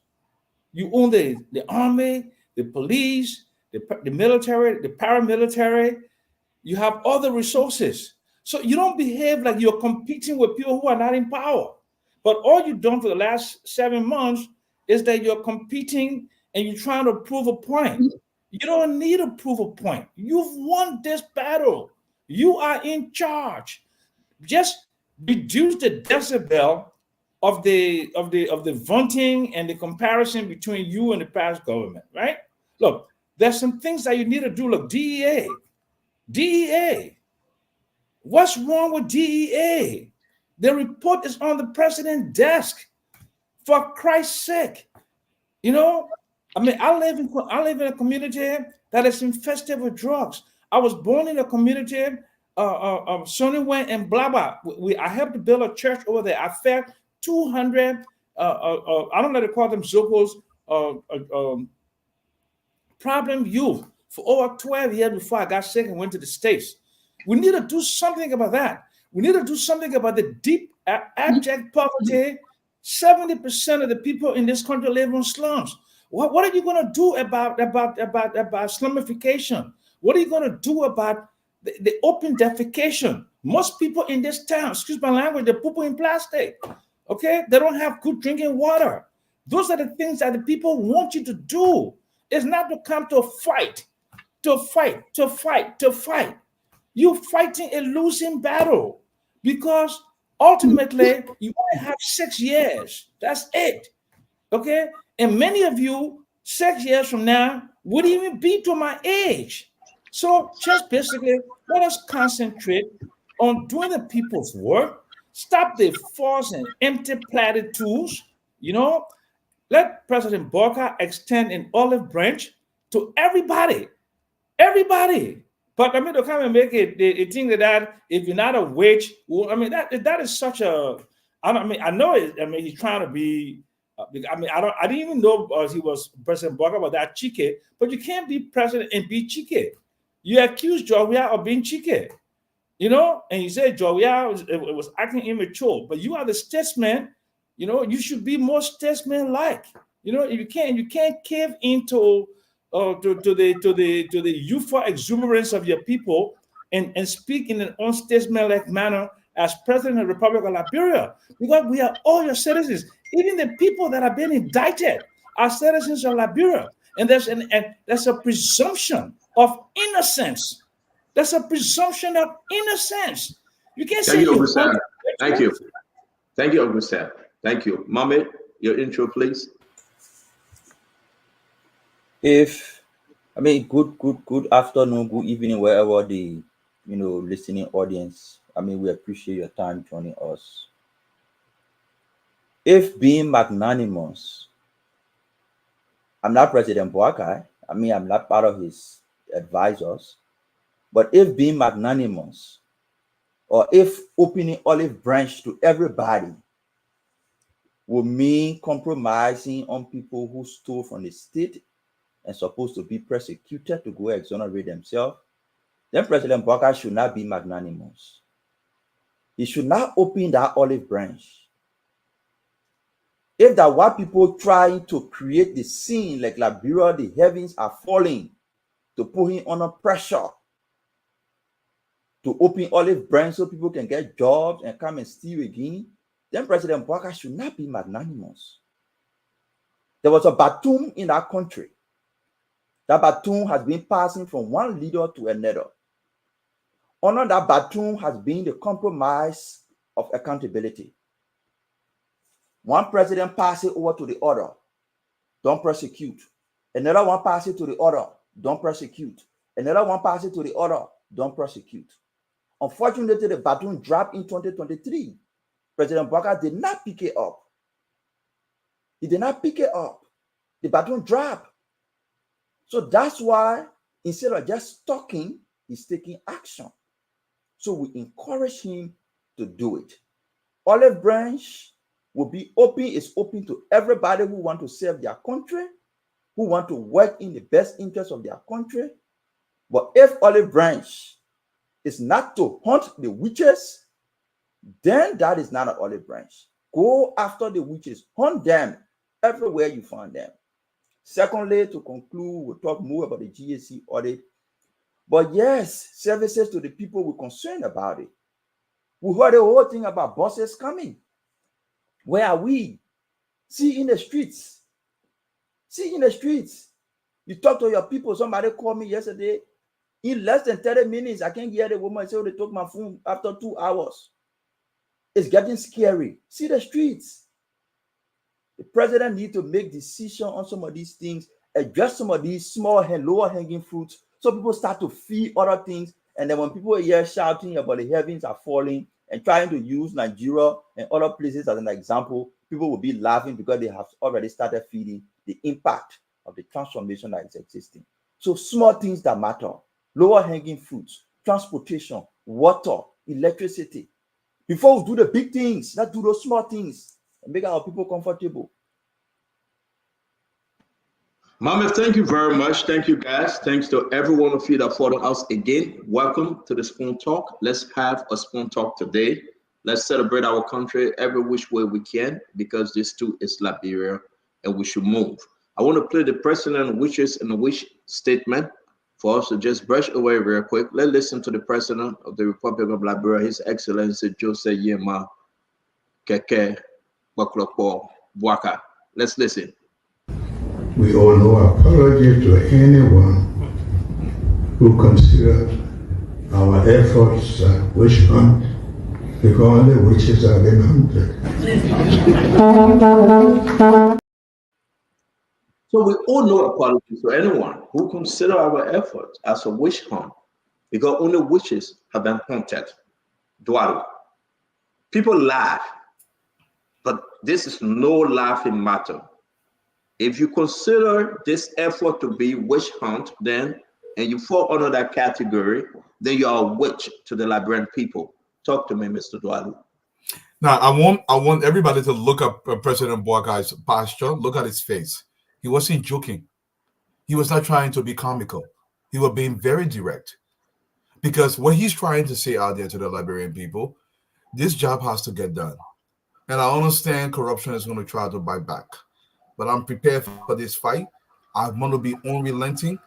This has to get done. Look, Stanton, there is no period in our country's history where we believe, look, it doesn't matter what you do in Liberia. Even if you go to the person and say, listen, I beg you, I hold your foot. The money where you steal from the Liberian people bring it back. They will still say you're hunting them as witches. So it doesn't matter. So look, sometimes I just pray to God, this country cannot be a place of pacifists. We cannot be passive about what we intend for Liberia. You have to be very active and direct. Liberia may understand one thing. Anybody who knows Liberia may understand action. You can talk. Do you know why Jote's name still rings? Do you know why some of these guys, because they understood one thing. You do it, there is a consequence. Look, you do Liberia, you enforce the laws for 10 years. Only 10 years. Without favor, Liberia become a middle-income country in 15 to 20 years. Enforce the law. I'm talking about without any equivocations of any kind. Just enforce the laws and see what happens in that country. People will fall in order. The same reason why when they come to America, they fall in order, because they understand there is something attached to it. It's called consequence. And I hope Honorable Bwaka does not waver. I hope he's forceful and continue to step on the pedal. Thank you, Duaru. Let's go to Glennie. We owe nothing to anybody. Again, you listen to the president. I love that he said that. I love that people can reference him for saying that. And I like Dualu said, I don't think what he said was comical. I mean, there's so many things we can look at previous. I mean, there's nowhere we can talk about Liberia and not include previous governments. We have President Weah who referred to Joseph Bwaka as the sleeping vice president. So that cliche was aligned with him. So if witchcraft, what they call it, witch hunting, or witch hunters can be referred to Bwaka, then that's a good thing. And I think they when you look at it and you want to just, in my own understanding, to interpret it, I can say you have to be a witch to want to steal from your country and have no punitive measures against you. So unless you are a witch, that you are a witchcraft, then you should not be talking, because only those people who are talking to say that they think what the government is doing is wrong and witchcraft behavior. So if you know that you've done something wrong against this country, you will want people to face the full weight of the law. So I appreciate that President Bwaka made that statement today, because that statement is trending everywhere. And that tells you that he is not joking. The government is not joking. They're serious. If those people think he's chasing witches, let them take it for fun. He's not. So I appreciated that. Fadiga. Well, the president was very blunt, and these are some of the rare occasions in a presidency that you want to capture. People accuse him of witch hunt, and they were doing all the normal thing, finger pointing and politicizing the thing. And the president was saying that those that were accused deserve to be prosecuted. Look, Senator, we look at the facts. We play the video, we read the audit report. And what most of our audience do not understand is that we read the response. So if you say it was witch hunt, the witches responded to the witch hunter. They went to this investigation, by their own admittance. They responded to some of those allegations, some of those things that they said down there. Even a 3-year-old would not buy into the story. So the president was very blunt. He was direct. This is one of the first times that I see him bold. Over the years I've known President Boyka in Washington, he's not confrontational. He's someone that would dilute him. He would either use a parable or something. But this time he was very blunt. And if you look through the message, he was simply telling those people that those that were accused and those that have been arrested, they deserve it. The facts are there, the report are there, they will go through the due process. And if they are found guilty, the law will take a course.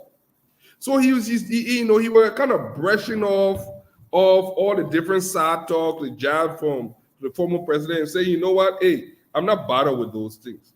I'm only going after the facts, and those that stole from all the witches will be prosecuted. And this is a new phenomenon in Liberia. We have not seen that for many years. I don't know who said it or Dualu, that people have kicked this can down the road. So it's a new thing for a lot of people. What we wait to see now is the end result. And that's my main focus. Thank you. Colonel Gray. Speak when spoken to. I think the president, was only responding to those. He's a man of few words. And sometimes actions are better than words.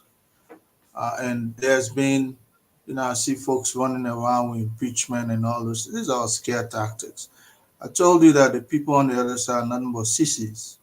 So sissies are individuals, who find anything to pant about or rant about and ponder about. That's the characteristic of sissies. But I'm saying that to say that this issue about taking us out of slum, taking us out of this, all could have been done if we didn't have witches existing yesterday. Because we had people who looked at the poverty-stricken people languishing in Blagba, in other areas where they're a slump-like community. They look at them and they use their money to buy private jet, fly around the world, wash their cars with champagne and all that stuff. How can you characterize those kinds of attitude other than witchcraft? You understand? If we didn't have those people, this country would have gone ahead of sub-regional neighbors long time.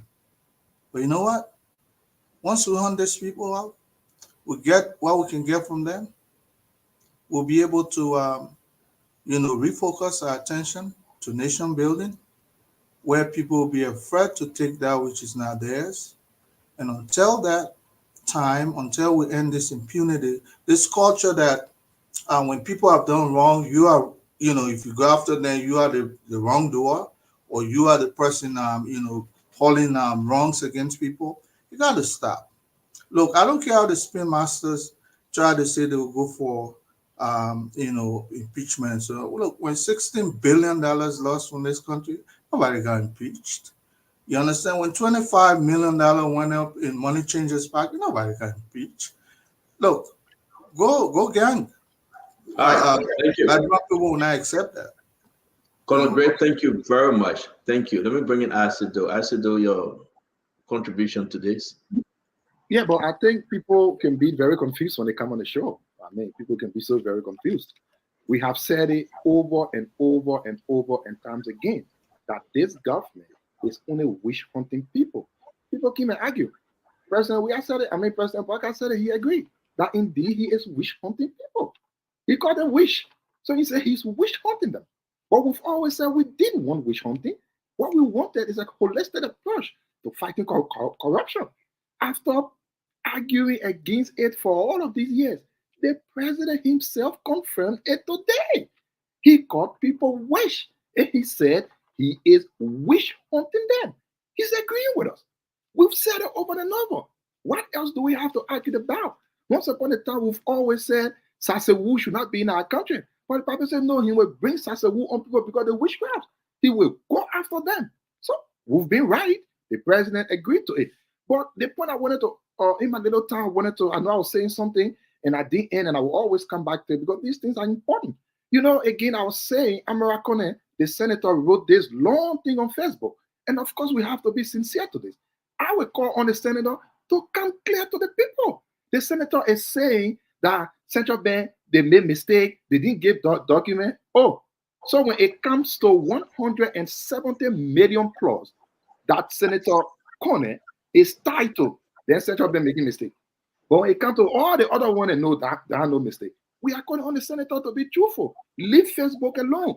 Go to LACC. Be truthful to the people. What did you do with 170 million? We said this during the campaign. I was on ELBC. We talked about those loans that were not recognized, that we had to recognize because somebody stole money. And of course, people always said we didn't persecute them.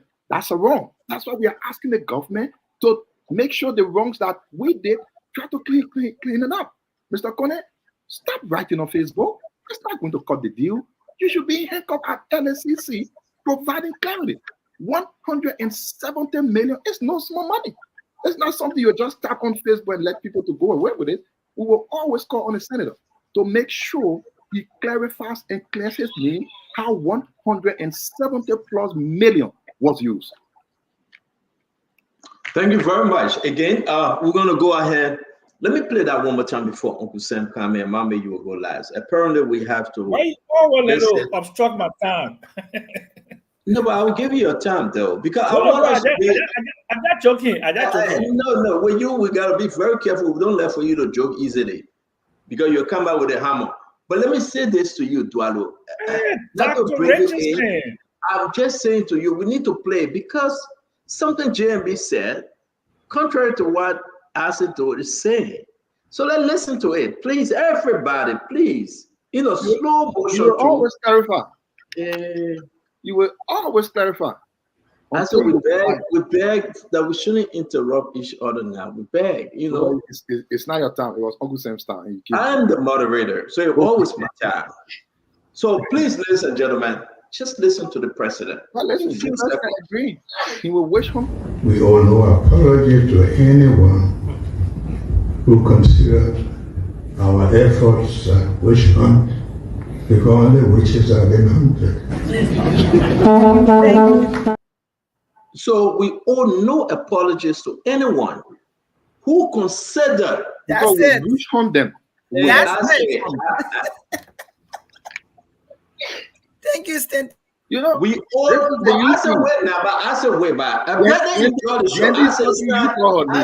I say it's not you and me arguing. I beg you, my brother. You my brother. Like you and I. Yeah, when you have exhausted your time, I gotta go to your CMC edition, Uncle Sam. But let's take it easy. We owe no apologies to anyone. Right. Okay. Mm-hmm. We owe no apologies to anyone. Right. Now, Liberians, we're gonna do it one more time. Mm-hmm. And I want you to listen to President Bouakar's argument here. All right. He's not calling this a witch hunt. He's not calling this a witch hunt. The cry babies that are out there, they're looking for the mama tete water to suck some milk, and saying that this is witch hunt. This is what you have to say to them. Okay. If you want battle, we'll give you battle. Maybe we'll give you some goat milk instead of cow milk. But let's do this. Let's listen one more time. We owe no apology to anyone who considered our efforts witch hunt, because only witches have been hunted. Who consider our effort as witch hunt, because only witches have been hunted. For the 9% of the population. So, Uncle Samuel Jackson, your take. So listen, look, the hypocrisy, it is just so distressing that people from the Unity Party who gang rape Liberia, obstructed justice, killed people, and because Opon wanted to have peace, and so we were accommodated in this dispensation. You know, when your efforts will be taken seriously, when you grab Sylvester Grisby, fire him and put him in jail for writing a letter to NASCAR before you came to power, spending $500,000. That would be a good example. When you stop a child that begins at home, when you start hunting witches within your own administration who've transgressed and the evidence is there, then you'll be taken seriously. You'll be taken very seriously if you would get the LDA report and fire some people and reorganize the LDA. You'll be taken very seriously. You'll be taken very seriously if you fire Mama Ka and others who are involved in subverting the public procurement system and bringing in up to from May 26. This is August for 3 months. We don't know the quantity, the quality, the amount, whether it's a loan, whether it's from a drug dealer, it's some unnamed friend. Then you want to talk about, then you want to be sassy about the fight of corruption. And then you are constructing deals with CTN, extending the contract for another 7 years. And then you're giving Metec a contract for another 7 years. And you should first audit the $22 million that was spent. That would be a seriousness. Other than that, this is a witch hunt. Exactly what we said. And you basically admitted to that witch hunt today. Because charity begins at home. If you cannot chastise your own people for the clear transgressions, within the last 7 months that you can see with the statute of limitation is not over, then this is hypocrisy. This is doing something that will not provide social cohesion, and you're going to have a resistance because now there is not equity, but you're doing justice based upon politics. You're politicizing. You are weaponizing the judiciary against your political enemies. That's what you're doing. That's all it is. Plain and simple. And I dare him to go and fire Sylvester Grisby. I dare him to investigate Mama Ka. I dare him to fire the people at DEA. I dare him to reorganize. I dare him to do that. Let him do that. When he does that, then the international community and those on the opposite side of the aisle will say, yeah, he's serious. But he's not serious. He's joking. This is a joke, a very big joke, weaponizing the Liberian judiciary. Thank you very much. We can also announce the Associate Justice Johnson was commissioned today. So again, if you talk about weaponizing the Liberian judiciary, I should add, she was commissioned today by President Joseph Yema Bwaka. Mama, your take. You see, the witches were predicted by a prophet. The witches that we're pursuing today, there was a prophecy, and that prophecy has come to pass. Sana, can you play George Sulu prophecy? Just briefly, can you just play George Sulu prophecy?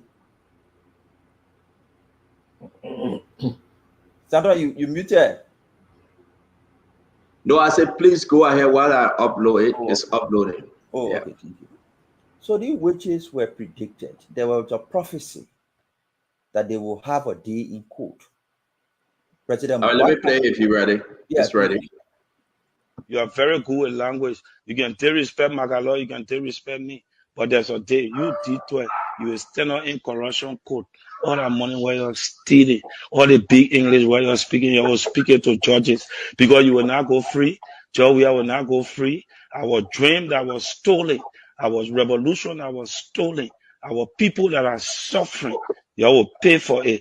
So you can count and say, oh man, Mr. Minister, when I knew you, you couldn't even afford a car. And you want to not only show that when you came for the campaign, who rented a car for you and who paid for it? He never even had transit to wear. Thank you, I John seen them Solo. to a carrot grade. Thank you. The Magalo, I will turn it to you. Let them Thank be you, John making Solo. B more. Thank you, Solo.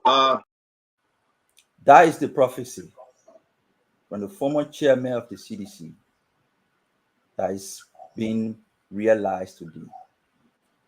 So we don't want to talk more about it. It was prophesied that these witches will have their day in court.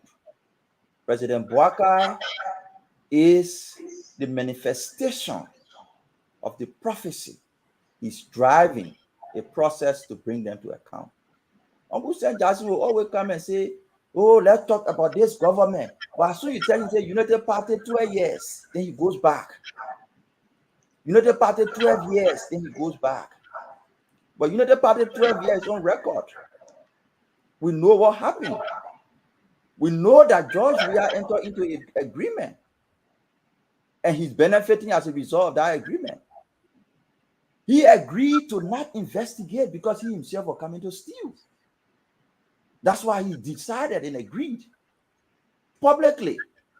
So leave us with United Party 12 years.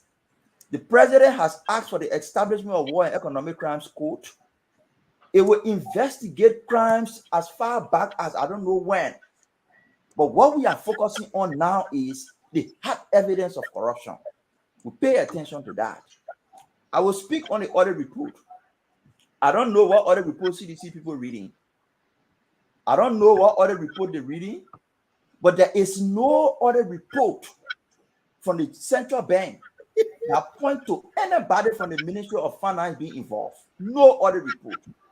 We'll put the audit report up here. The specific finding, there are two accounts: consolidated account managed by operated by the Ministry of Finance and reserve account managed by the central bank. Every transaction in a reserve account is managed, controlled by the Central Bank of Liberia, except you reading different audit report, except you intentionally wanting to just say, okay, since we're talking about Samuel Twelve stealing corruption, so let's bring another finance minister in so we can muddy the water. No type of childish argument. It wouldn't work on this platform. Once we are here, those childish arguments wouldn't rest on this platform. There is a reserve account that was audited by the General Auditing Commission. They are finding in the reserve account, it's basically saying the reserve account has increased by an amount that they cannot show justification on how it increased. What can increase reserve account for banks? Either you make profit, either there is valuation, either you acquire new, either you recover new loan, or there is equity investment. So the auditor is basically saying, how did the reserve account increase? And in the management response, like we always say here, audit by themselves are not indictment. When you read the audit findings, you read the management response, it gives you a sense of what is happening. Read the management response. Management is saying, you get time for time no more, right? I said, don't interrupt the show. I said, stop, don't do this. Go ahead, Mohammed, please. So the audit that the report that sent just go for more consultation. Yes. The report that sent on will show here. It says the reserve account has increased by over 100 million between October and November 2021. The auditor is asking, how did it increase? It said that you only beautifying your account. The central bank responded that this reserve account increased because.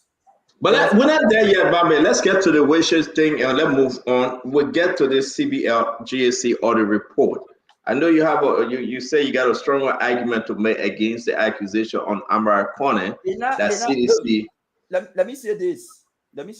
What we're trying to do here is we're trying to uproot the credibility, trying to uproot and expose the incredibility of people. To show that's that what I said we come there. We would that they are ignorant and I read and understand audit report. That's what we're trying to do here. And we'll prove it today and prove it Sunday. Okay. And Sunday we're gonna have John Model as our guest on Sunday. He will be on the show. It will be a powerful show. John Model will be with us one-on-one with the CEO. But some point into that Amara whole story, I disagree with my brother Mami. Openly, I can say it, and we have that conversation because I believe Amara hand is in the cookies jar when it comes to that report. But again, to each his own. Let me just ask my fellow seditians before. Dr. Richardson, welcome to the show. Oh, I just seen you. You're not working today?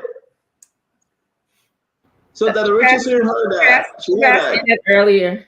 Oh, okay. Okay, let me leave that one because I don't make that Richardson event. She had Ellen Snow coming on, so she sent her student home early to come on the show. Whatever. Again. All right, so that move. But let me say this real quick, guys.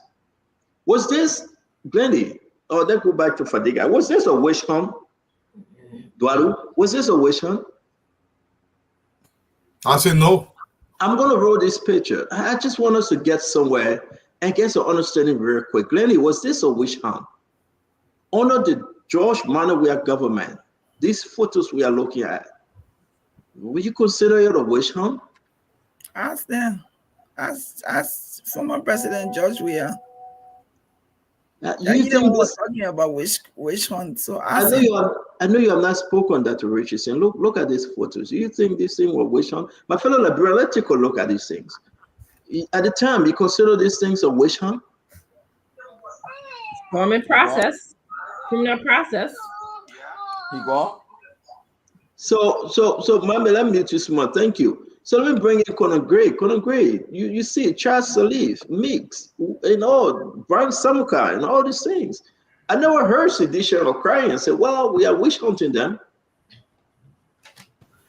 Senator, as much as it was difficult to watch the process of, ending impunity, but that's exactly what we needed.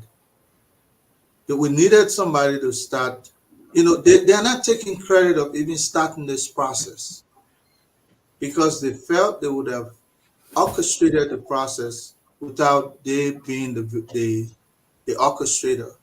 So it wasn't a wish hunt. So let me run quick because I got to jump to the other thing, Conan Gray. Thank you, Conan Gray. Uncle Sam, at the time, you consider these handcuff picture, mugshot picture, or wish hunt, Uncle Sam? Okay, so let's be very clear. Those were the results of international audits by Kroll, the Kroll, and the FIU investigation that was done on the basis of the $16 billion that was illogically printed by the Unity Party government. And we were not merry-making over the arrest of people. We were not coming on social media, vaunting and calling people witches. We weren't talking about, because we are people of peace. We want to coexist. So when you merry-make over the arrest of people, when you merry-make, like you have conquered your enemies in a state where peaceful coexistence is the sine qua non for social cohesion.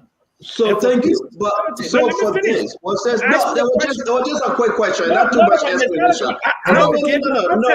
Everybody was giving yes or no, not too long explanation. Brian Samuka, was it a Crow report that brought Brian Samuka to court? Was it a Crow report? Brian Samuka was seen with President George Weah in the last days of the campaign. Was it a Crow report that actually brought him to court? I'm answering the way I would like to answer it. Brandon Samuka is a very good friend of mine. Brandon Samuka is a good friend of the President Weah. What took him to court? What took him to court? What took Brian Samuka to court? Well, he was accused of misapplying funds. So it wasn't a wish hunt. To you, it wasn't a wish hunt, correct? Well, I'm saying is I have not used the word wish hunt in any context except in reference to what President Boycott said. Former President George Weah that said wish hunt. So the former president. Hold on, Uncle Sam. So the former President George Weah, your political leader, said wish hunt. You disagreeing with him now, right? Because I have a different vocabulary. Thank you very much. Thank you for disagreeing. I talk about the weaponization. Thank you very much, Uncle Sam, for disagreeing with the president. That's what I talk about. Okay. Thank you for disagreeing with the former president. Fadiga, I did not say I disagree. I said I have a different vocabulary. It means that your vocabulary is better than I mean, this is not a value. George, by the way, vocabulary. This is not a value judgment on people's vocabulary. People's thought processes are different. They have You couldn't call it a witch hunt. You are not calling it a witch hunt. So you're saying that the former president, is in error for calling it a witch hunt. Can you openly say on the show? Can you openly say on the show whether it's a witch hunt or not? I said it is a weaponization. Your vocabulary came from LSE. Your vocabulary came from all the well-learned, the places you went to get your degree, your master's degree, your PhD, or whatever degree you may have. George, by the way, vocabulary is different. You cannot call it a witch hunt, and I respect you for that. And you cannot encourage the president, the former president, to call it a witch hunt. Fadiga, I think today we should agree with Uncle Sam. It's not a witch hunt, and the former president is in error. What say you? Well, there are two different things there. When you look at the photo of the late Charles Saliv and Milton Weeks, that it was not a witch hunt or even a hunt for anything. It was a charade. It was a charade. It was a political ploy to deceive the people that they did all through. It was never intended to hold anybody accountable. A few weeks later, those guys were out. What was the outcome? Did anybody get prosecuted for the 25 million? Look, it was a game. President Weah, in his infinite wisdom, thought that this was a susu, that I will leave you so the next people will something, and they wanted to continue this cycle of impunity. And the legacy President Joseph Yuma Boyka, say, you know what? I want to put an end to impunity. But why President Weah spying? Why is he spying? He's spying because he's very close. Why is he spying? Look, he wants you all to catch him. The beginning of accountability starts with his lieutenant. Once the lieutenant are caught, then they will blow the whistle. It will lead back to the main corporate, which is former President Weah. So that was the Milton Weeks and the late Charles Saliv case. Then we go to Brandon Samuka. Brandon Samuka was a political witch hunt. They did not pursue him until he went to the local election and he won. He won, and this was a clever attempt to destabilize the country. We saw the devil came out. People that voted for this man came out and voiced the opinion. They said no, but Liberian people, being as peaceful as they are, decided to let it go. And you know, and today we are here. These are the same people that threatening peace. These are the people that threatening that there will be a witch hunt. It was never a witch hunt. So thank you. Let me bring in Mame. Mame, witch hunt or not? Talk to her real quick. We got to jump to the other conversation for tonight. I mean, the president is not witch hunting anybody. He's just doing exactly what he promised the people to do. Check all the different reports, Stanton. Whether it is World Bank, whether it's IMF, whether it's USAID, ambassadors come to Liberia. You remember the famous statement when we were having our year of return. The ambassador said Liberia problem will be solved by Liberians. You have to take the solution to your problem in your hands. What were the solutions they highlighted? Corruption and lack of accountability. That has been the fundamental problem holding our country back. The president is saying he wants to prosecute. This prosecution is not restricted to George Weah people. It's a foundation for accountability that is being set. People in rescue government now are having conversations. Gentlemen will have to be careful because when the next government comes, they will audit us. And when you hear public officials making that statement, then it's time for the ordinary people to benefit because they will manage their resources well, aware that if they make mistake, they will have a day to account. No witch hunt. The president is committed to a promise and he will deliver that promise. So let's try to get into the next segment, which is the GSC. Oh, I say you got to stay with us. I say I'm kind of confused. Talk to me, my brother. Witch hunt or no witch hunt? What say you? All right. So I got cases you got to understand. So let me say this one. Look at the history of what happened that time. But maybe people don't understand when we say witch hunt what it means. Stanton and every friends, no one is saying do not go after corrupt people. No, we are not saying so. If you go after corrupt people, you are not witch hunting.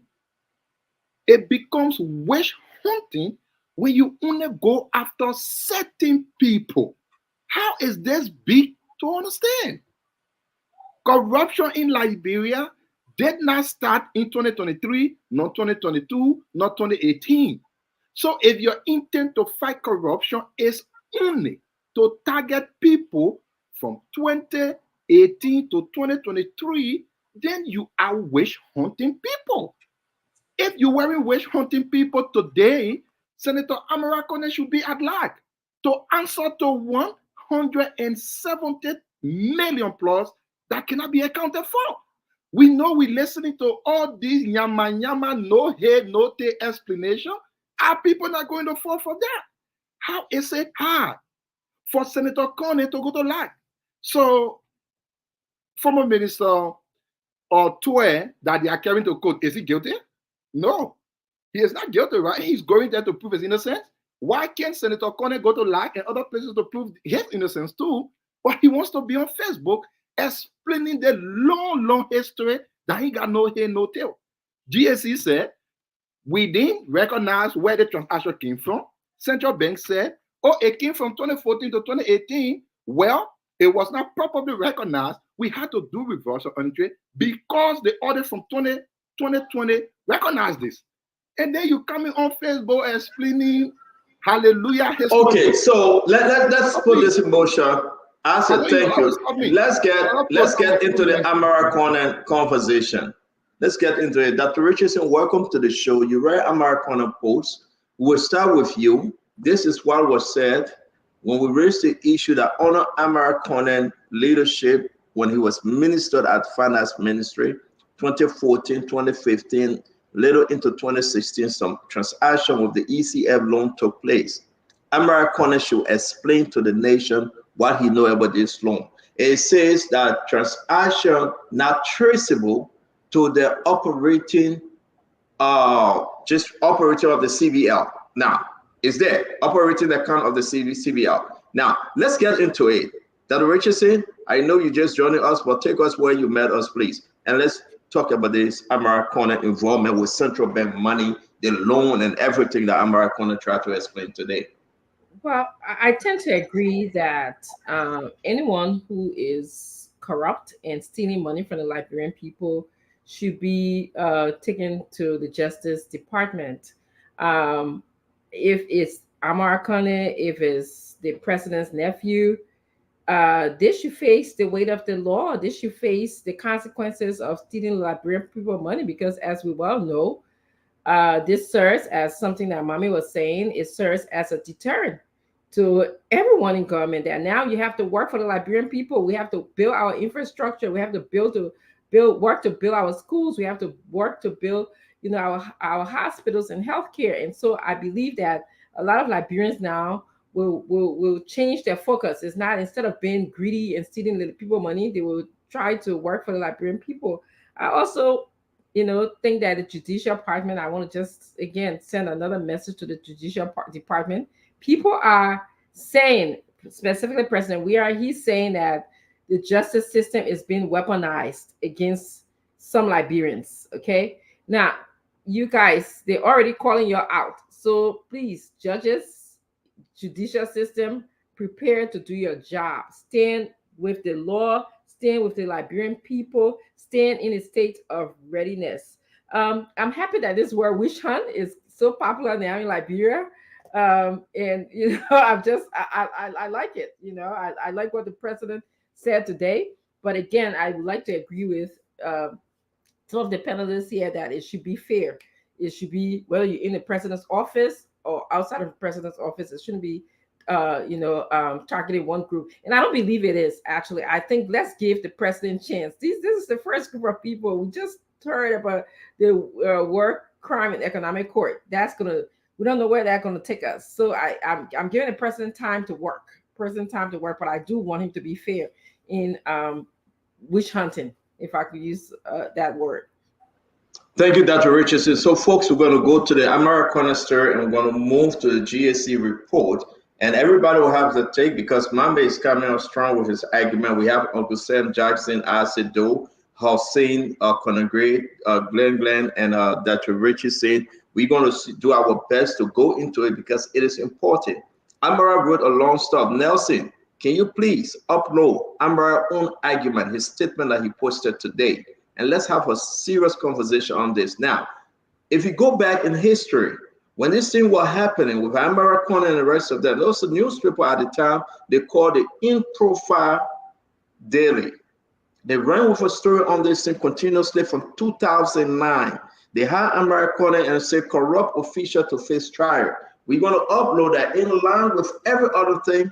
The process and argument and allegation of corruption begin to hang behind Amara Corner. I'm coming to you, Glennie. You heard this story and Amara Corner explanation. What say you?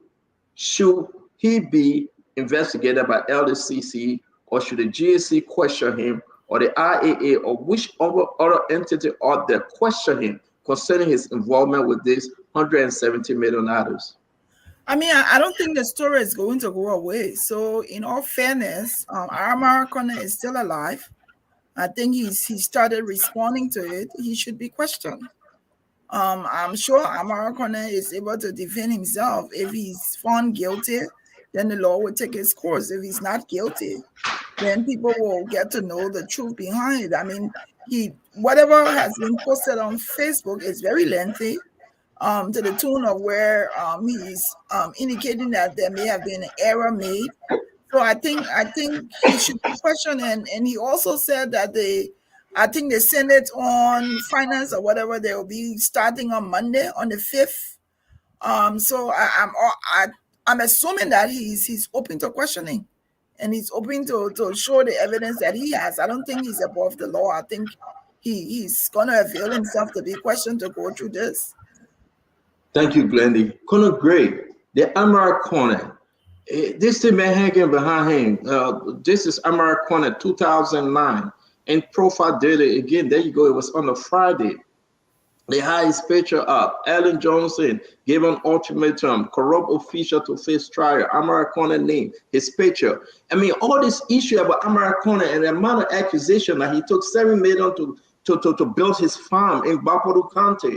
The Amara Corner walking away, he and some other group, 20 of them, walking away with 120 million United States dollars. That today we are saying Amara Corner speak. But I think he fell short. He fell short of the argument here on Facebook. Why do you think it's necessary to go on Facebook and address it than to actually address the issue? We will come into his statement, his Facebook statement. Let's hear you, Conor Gray. Let's hear you.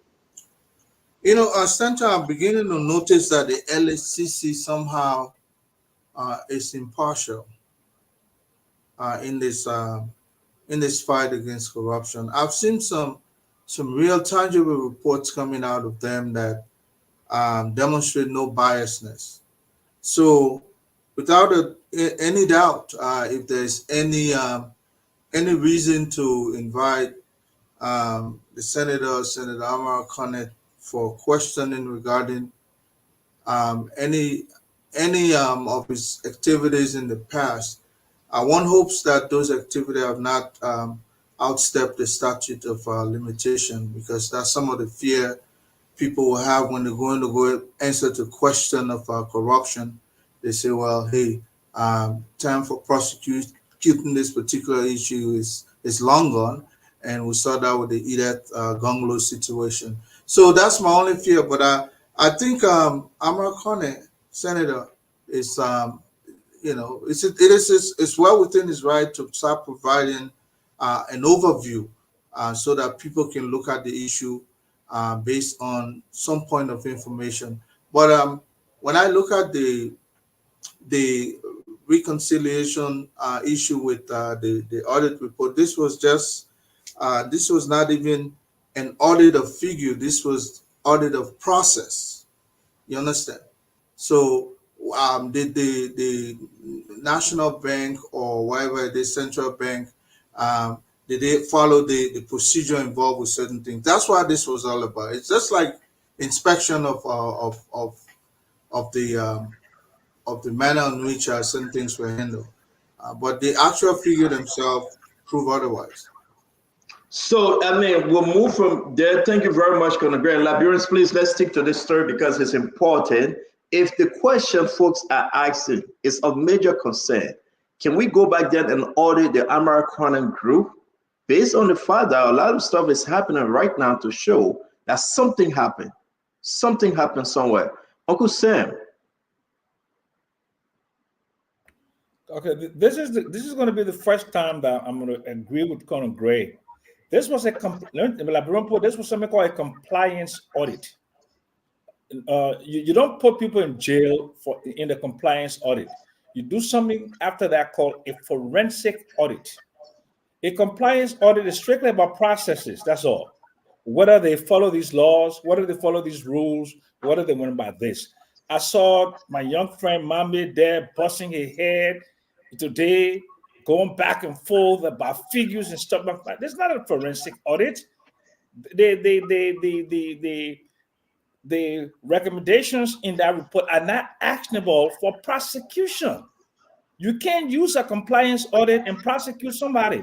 You have to do a forensic audit to demonstrate that funds were misapplied, misappropriated. You cannot put people in jail because they didn't go by a process. And in all large organizations all around the world, they audit them for Sarbanes-Oxley, they audit them for processes. They don't put people in jail. So now, if the auditors want to go one step further, then they can talk about the payments that were made. They can follow the documentary trail to make a determination as to who those funds went to and how they were applied and how they were used. So right now, it is just a compliance audit. So I don't know why somebody busting their hair all over the place, think that somebody going to go to jail because of a compliance audit. A compliance audit does not put people in jail. You can weaponize it to remove the governor of the central bank.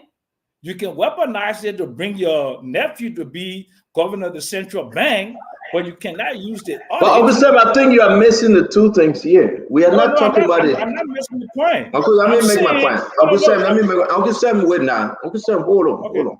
Let me make my point. I think you are. Okay. We are talking about that which involve Americana, that caused Americana to go online to write what he wrote today on Facebook. We are not talking about the removal of Aloysius Stalu or the GAC report on the bigger CVL. The portion that CDC, some folks from CDC are making say Americana walk away with $170 million under the Madam Sadiq government, 2014, 2015, and part of 2016. What say you? But okay, I'm going to disappoint my CDC people. That's not a credible accusation. You can't make that accusation in a compliance audit where the audit is saying that they did not capture the external credit facility disbursement. It was not captured either in the operational account or in the budget process, right? Which is because these monies were like budget support. So the only way that you can go after Americana or anyone is if you do a forensic audit. A forensic audit will show the money coming in and the money going out. That's the only way you can do anything. So Americana is right. So he's into the So then are you calling that, to be fair, we should go into a forensic audit? Absolutely. But is the argument, then the CDC argument is say right now, please, government, please Jose Imabwaka, can we go into a forensic audit on this matter? Oh, yes. To agree with Uncle Sam. So it's a legitimate argument. Thank you. Yes. Thank you. Yes. Thank you. So let me bring in Mami. Mami, talk to us. Uncle Sam, I would disagree with you. But before that, I want to be on the record. I'm not a lawyer. I don't know whether there is statute or limitation on investigation. You can go back and investigate anybody. That's what I think. If you have reason to do so, you can go back and investigate. And if you find evidence of corruption, anybody, prosecute them. But when an investigation is conducted and a report is submitted to you, and the report has allegation of corruption, and the law says you don't prosecute within 5 years, then there's an issue. So go investigate anybody. There should be no sacred cow. What happened at the central bank center, and this is what we agree on, what happened at the central bank, you don't need forensic audit to determine criminality or a potential criminality. You don't need forensic audit. You only need to follow the transaction. For example, go to page 51 of the central bank report. Over 700,000. Central bank has a legal department fully staffed. Central bank has 3 retained lawyers. Central bank pays 700,000 in the name of employees, and they say it's for legal purpose. They didn't pay it to the legal service provider. They didn't pay it to the law firm. They pay it to employees, 700,000 to employees. The list there of those employees. You don't need forensic audit to ask those employees who you get the money to. What's the evidence of who you get the money to? If they can't provide evidence of who they get the money to or the services the person provided, that's crime. You don't need forensic audit. You don't make the thing complex. For example, on page 73 of the central bank audit report, 11.8 million without procurement process. Central bank responded and said we're doing COVID-19 time.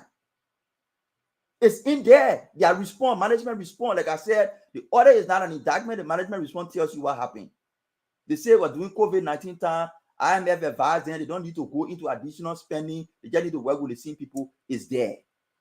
You don't need forensic investigators. Uncle Sam was here complaining that he got fundamental problem with the process that Joe Walker is using to procure yellow machine. But can we cut this thing short on the Amara corner? Then you can go more into the central bank. Amara corner thing is simple. Uncle Sam create complexity here. But let's finish it now. But let's finish it first. Yeah. Well, let me finish with my central bank thing. I will come to the Amara corner thing. It's simple. Uncle Sam joined us to tell President Bouakai that the process you're using to procure yellow machine will got fundamental problem with the process. But he wrote an article and said, central bank audit report is just a procedural error. There is nothing wrong with it. That just process the people made mistake with. That's Uncle Sam. That's the hypocrisy I wanted to show. On the issue people trying to do low, we know the scheme. The audit report king or central bank said in the bag will laugh about it. He's laughing. The audit report king or Samuel 12 is indicted. Don't put me in there. No, I say you don't want to design it. I say we're talking in the Bible laugh. The other report king or Samuel 12 is indicted. People try to create false equivalency. They say, okay, let's throw monkey wrench inside and say Amara connect 2 so they can be talking. But here's what the findings in the report say. Go to page 38. They say the general reserve account. Now it is I got it here with me. I'm reading it. The general reserve account moved from US dollar 41 million as at October 2021 to 152 million in November 2021. Therefore, the auditor is asking what led to the reserve account leaving from 41 million to 152 million in less than 1 month. The auditor went and found a different transaction that was posted. What they did, those transactions were posted. November 2021, November 2021, November 18, everything in November. So the auditor said, these 4 transactions you did in November increase your reserve account. Why didn't you do these transactions ever since? What did central bank say? Central bank, what did they say? Central Bank said, one, the transaction from the IMF credit facility, they did wrong posting on the Central Bank reserve account. That's why they corrected it, because auditors came in 2020 and audited them and said the posting you did is a wrong posting. So correct it. So let's move. Yeah. So the auditor is basically saying you have more money in your account. It increased by over 100 million. And we are asking you, how did it increase? And the central bank said, oh, it increased because we had a transaction from 2020 that we did not post the right way. Therefore, we have to reverse the post and post it the other way. So let's move. Folks, again, my we got to bring other people in. Yeah. To educate the people, the reserve account is managed by the central bank. They do posting there.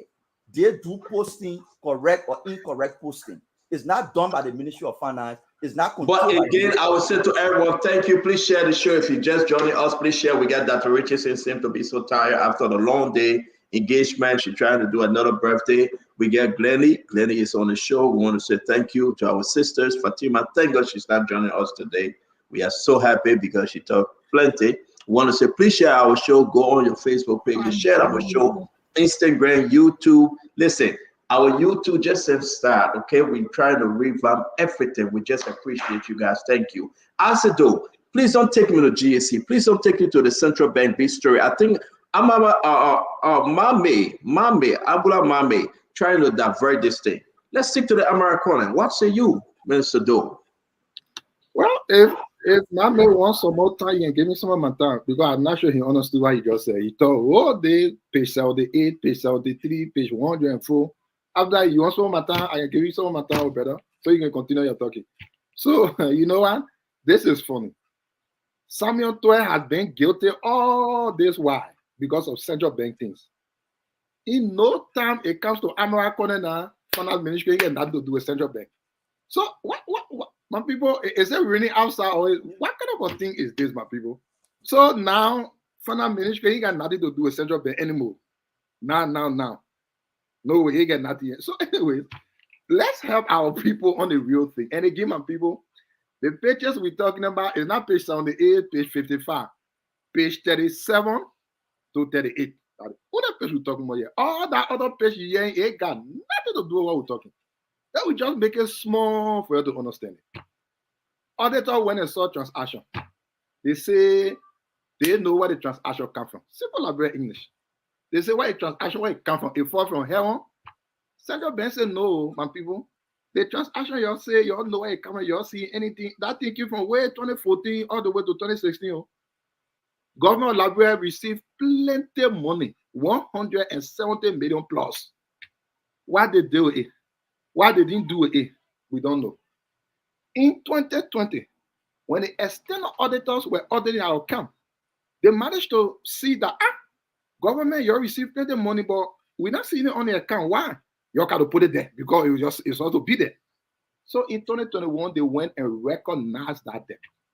So we say, American, that you were minister from 2014 to the time the money here, we say, we know where it comes from.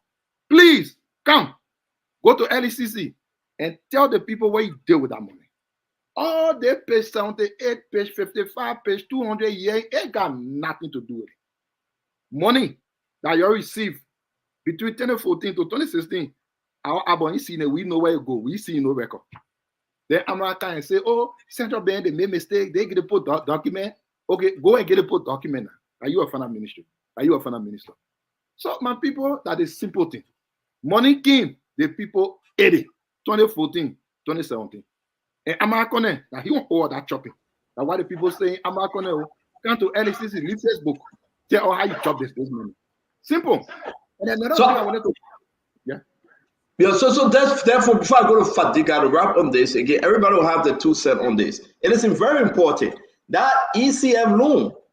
Why am I a poster? The Ebola money, they chop it. We got a whole big story about the whole Ebola money.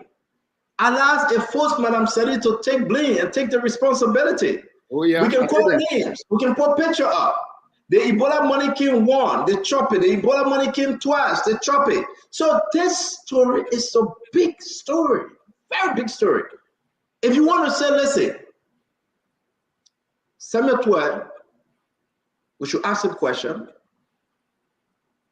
and the audit report pull something up, I think it is important that the PAC, the Public Account Committee Chairman, Amara Kone, should go and answer question. And be very clear, not on Facebook, no. Because not on Facebook, like Glennie said, be very clear, take questions. This thing gonna harm Amara Kone. Because it's embarrassing that you are not transparent, that you are not clear enough. Take question from the press, take question, go on any radio station, go to LCC, go to GSC, and clear this thing up and come up with fact. The government shouldn't ask Amara Kone to do it. He holds one of the biggest positions in the country. He's a senator. He controls the PAC, the Public Account Committee. He's the chair. He's with other committees likewise as co-chair or members. And it's on to Amara Kone to explain himself. The question is $7 million found. Now they are questioning $117 million issue that involve the EC, the extended credit loan that involved in the Ebola money. Amara Kone need to say the truth and explain to the Liberian people what he knows. And he need to be very clear, categorically clear, 100%. We'll move from the Amara Kone story. And we'll try to, because it's 6:26, 11:26, 10:26 in Liberia, we'll try to give it our best shot because we got to leave from here. Sorry, Fadiga, talk to us. You have not. Talk to us, Fadiga. I know I said they'll try to confuse you. Look, these guys are honestly trying to create a false equivalence. And this is an attempt for us to lose sight of the main issue ahead. Senator Kone, made some very salient points in his rebuttal. He argued about the retroactive posting. He said that it was a procedural error or whatever he called it. The burden of proof lies on a forensic audit. It doesn't simplify guilt. It just shows that procedure. He gave some he gave specific timeline, or he clarified the CBO accounting error. I'm not an accountant. I got no idea when it comes to finances. And he even called for an independent investigation. Now, I'm using common sense here. We all have now done this in the absence of forensic investigation. We all do not know if this man is guilty or not. What we do know that there were claims that something may have gone on, not even any time around soon when he was there as finance minister. It is incumbent upon the government and the requisite institution to do a forensic audit to find out if something was wrong. But history and all those that I've talked to that work in this sphere have said that compliance audit, and this is where I partially agree with Uncle Sam in some of the things that he said, that the compliance audit doesn't really say that this person is guilty or not. And based on the response from the central bank and the response from Amara Kane, I think he clarified, even though he did not give specific details, he did give us something to start with. Except we want a forensic investigation, right? Like Uncle Sam said, right? Yeah, I agree. Only a forensic investigation will determine, because you think Amara Kone said this has been an age or something for the guy, he should push for this because he's a senator. He need his name to be clear. Should he push for a forensic investigation? Audit? He did already. He did in his rebuttal. He asked for that. He did that already. I think it's not time to push for it to see, because it just looking at my personal account now. If a bank tried to retroactive post a transaction that was not there, it would look weird, and the auditors observed that it was looking weird.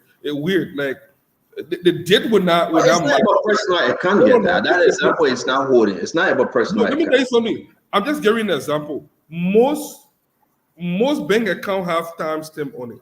If I do a transaction, let's say this year, and for August 1st, 2024, this transaction happened.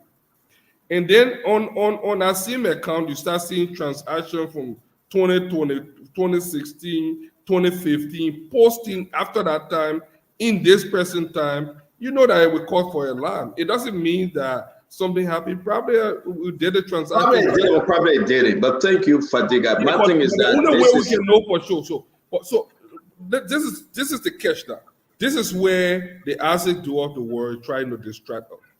They are trying to distract us so we lose sight of the real case.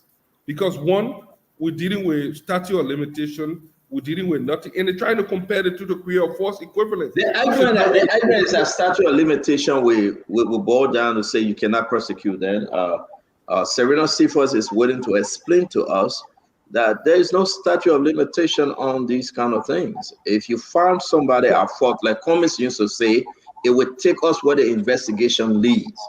Cummings always used to say that was the question. Let's forget about the statute of limitation. Let's just assume that something happened. The only way we know for sure is when that audit is going on. For right now, it looks like a procedural error. It didn't look like anything happened. Or else the central bank would have flagged it way back. Thank you. Thank you very much. And the thing is that's why people beat on Judge whether you should have audited. You should have audited. Uncle Sam, please. Uncle Sam, go ahead. Look, the example that my learned friend Mami brought up about the $700,000 that was paid to a legal firm, he's claiming that the central bank has in-house lawyers and then they also have outside lawyers, right? Okay, so I worked in large corporations where we would typically hire a legal firm based upon the bandwidth to do certain things, right? That's my argument. Let me finish now. But don't spin my argument. Do not spin my argument to provide justification. Don't spin my argument. Let me finish, man. No, but if you want to address my argument, don't spin it. Can you allow me to allow me? But don't spin my argument. I'll take you off. Let me finish. Then you can provide clarification. Okay, go ahead.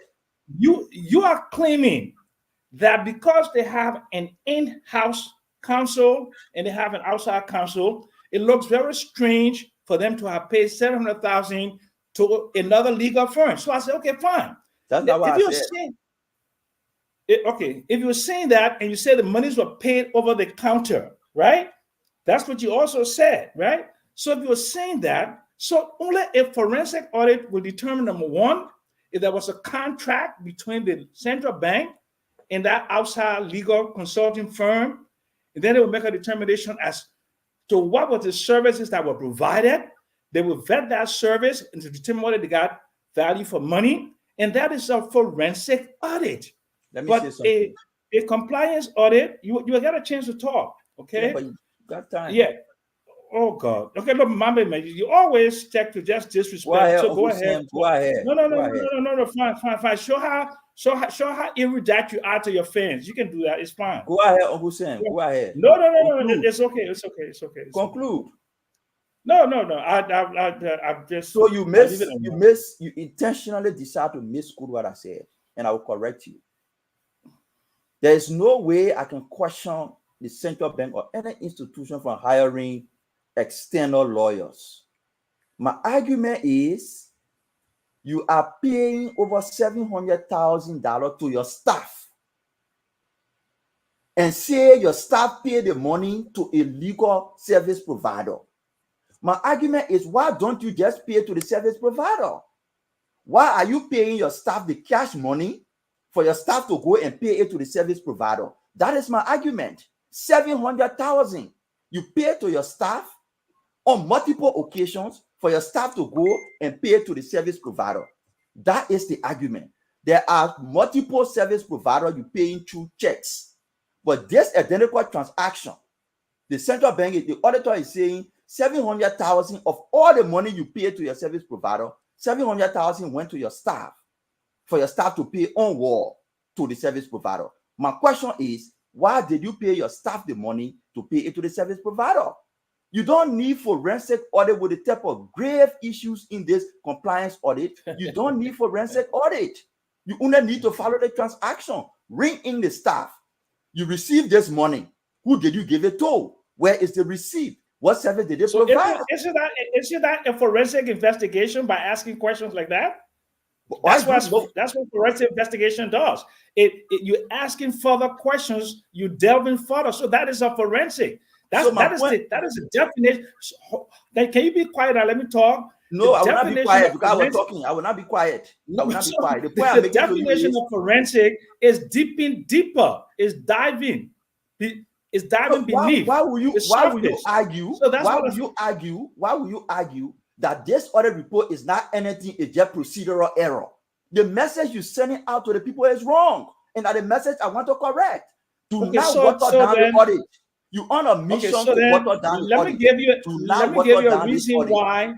Let me give you a reason why. 1 second, okay, please. so last thing I would say. First of all, 1 second, please. First of all, just ladies and gentlemen, all the accounting students out there, who ordered this audit? President Who ordered this audit?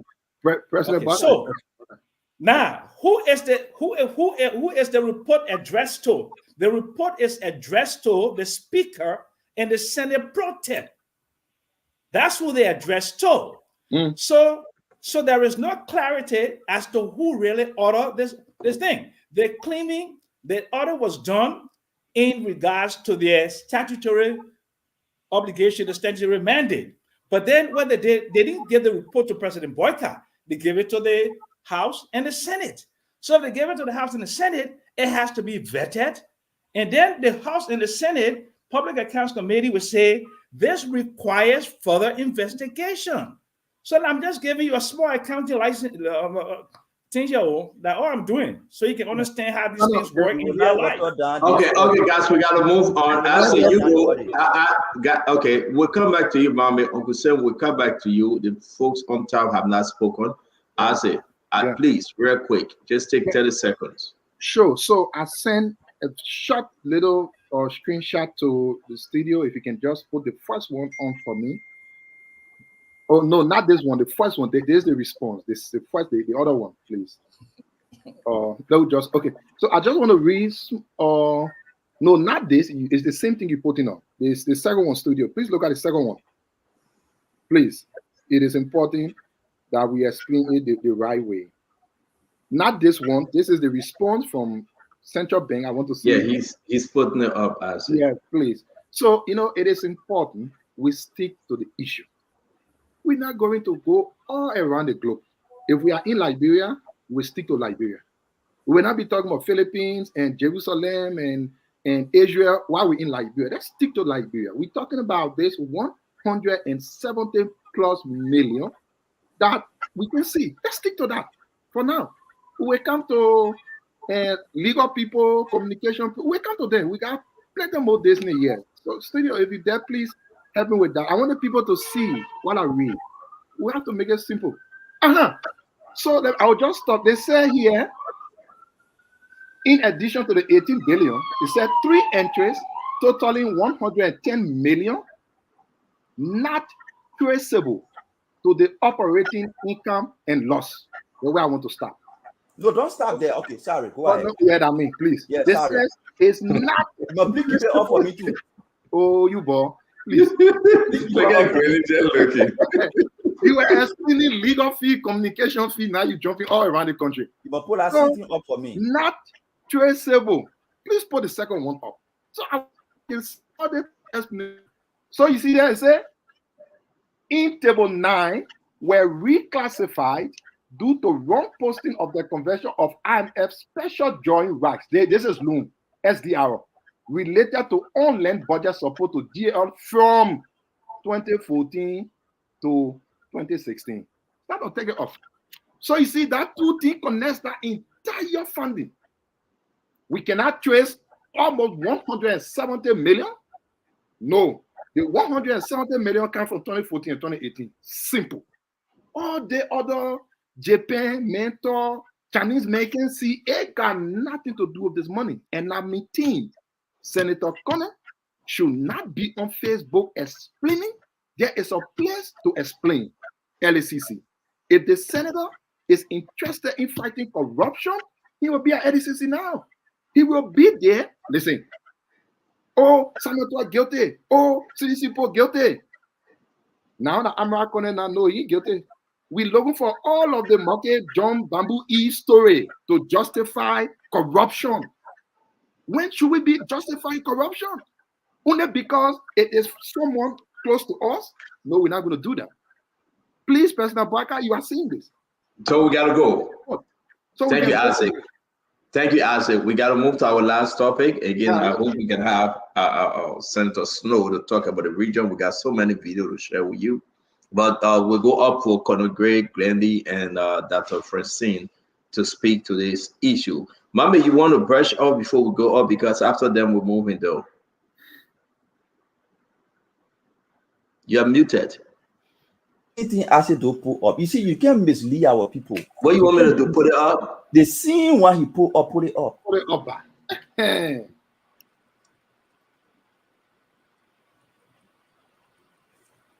No, not this. Okay, yes, that's it. Good.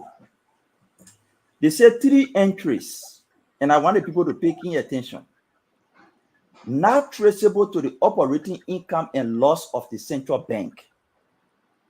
So when he came to the point where they say to the central bank, he left it, or he just said not traceable to the operating account, and he left it.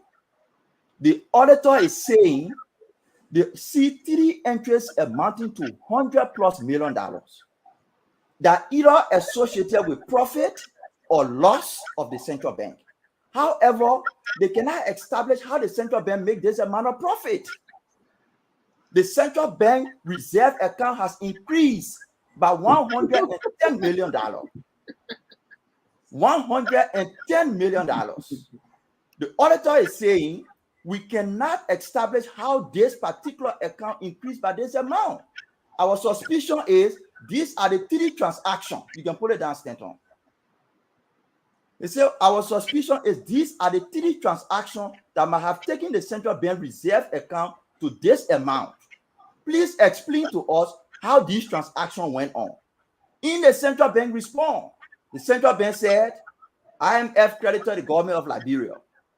IMF did not say somebody tax money. IMF sent money to the central bank. You want to say IMF stole?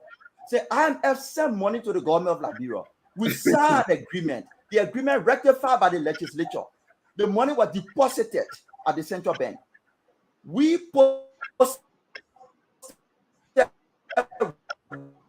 wrongly the deposit on the reserve account. But you know why? This whole thing is a strategy to shift the discussion. But auditors who are professional, I'm not an auditor. Auditors who are professional will come on the show on Sunday to tell you the responsibility of a finance minister. Samuel Twe is indicted for action he did to the Ministry of Finance. He's not indicted for anything he did to the central bank. Ministry of Finance, FIA. He paid the money outside of the budget process. That's why he's indicted for. So let me move to that real quick. Thank you, Mohammed. Let me say this, Dr. Richardson. This is what we are hearing, and I want to say to all of our followers, again, thank you for joining Spoon. Dr. Richardson, Glenn Conor Gray. Yes, the issue. Samuel Twe indicted for the money he sent to FIA. That request, we have the document. We have everything. We have the signature. As you can see on FAA number 2, this is Samuel Twe's signature. Janga Cole, Samura Wodokodi, requesting that amount. Requesting it. It's there. Everybody see it. It's there. We have shared this over and over and over again. Yes, the issue, Dr. Richardson. Samuel Twe, his argument, as we have learned, he was instructed to make that money available, request that money by George Manawia. That's the bombshell coming up. Everybody got to listen to this. Samuel Twe argument. Yes, indeed. Yes, indeed. We signed on the recommendation from Kamo. Somebody can pronounce his name right. Kamo. But yesterday, I took the instruction from the president. And Mame said this in his intro. The president controls the national security of the country. The direction came from the president, who was actually the secretary of the national security.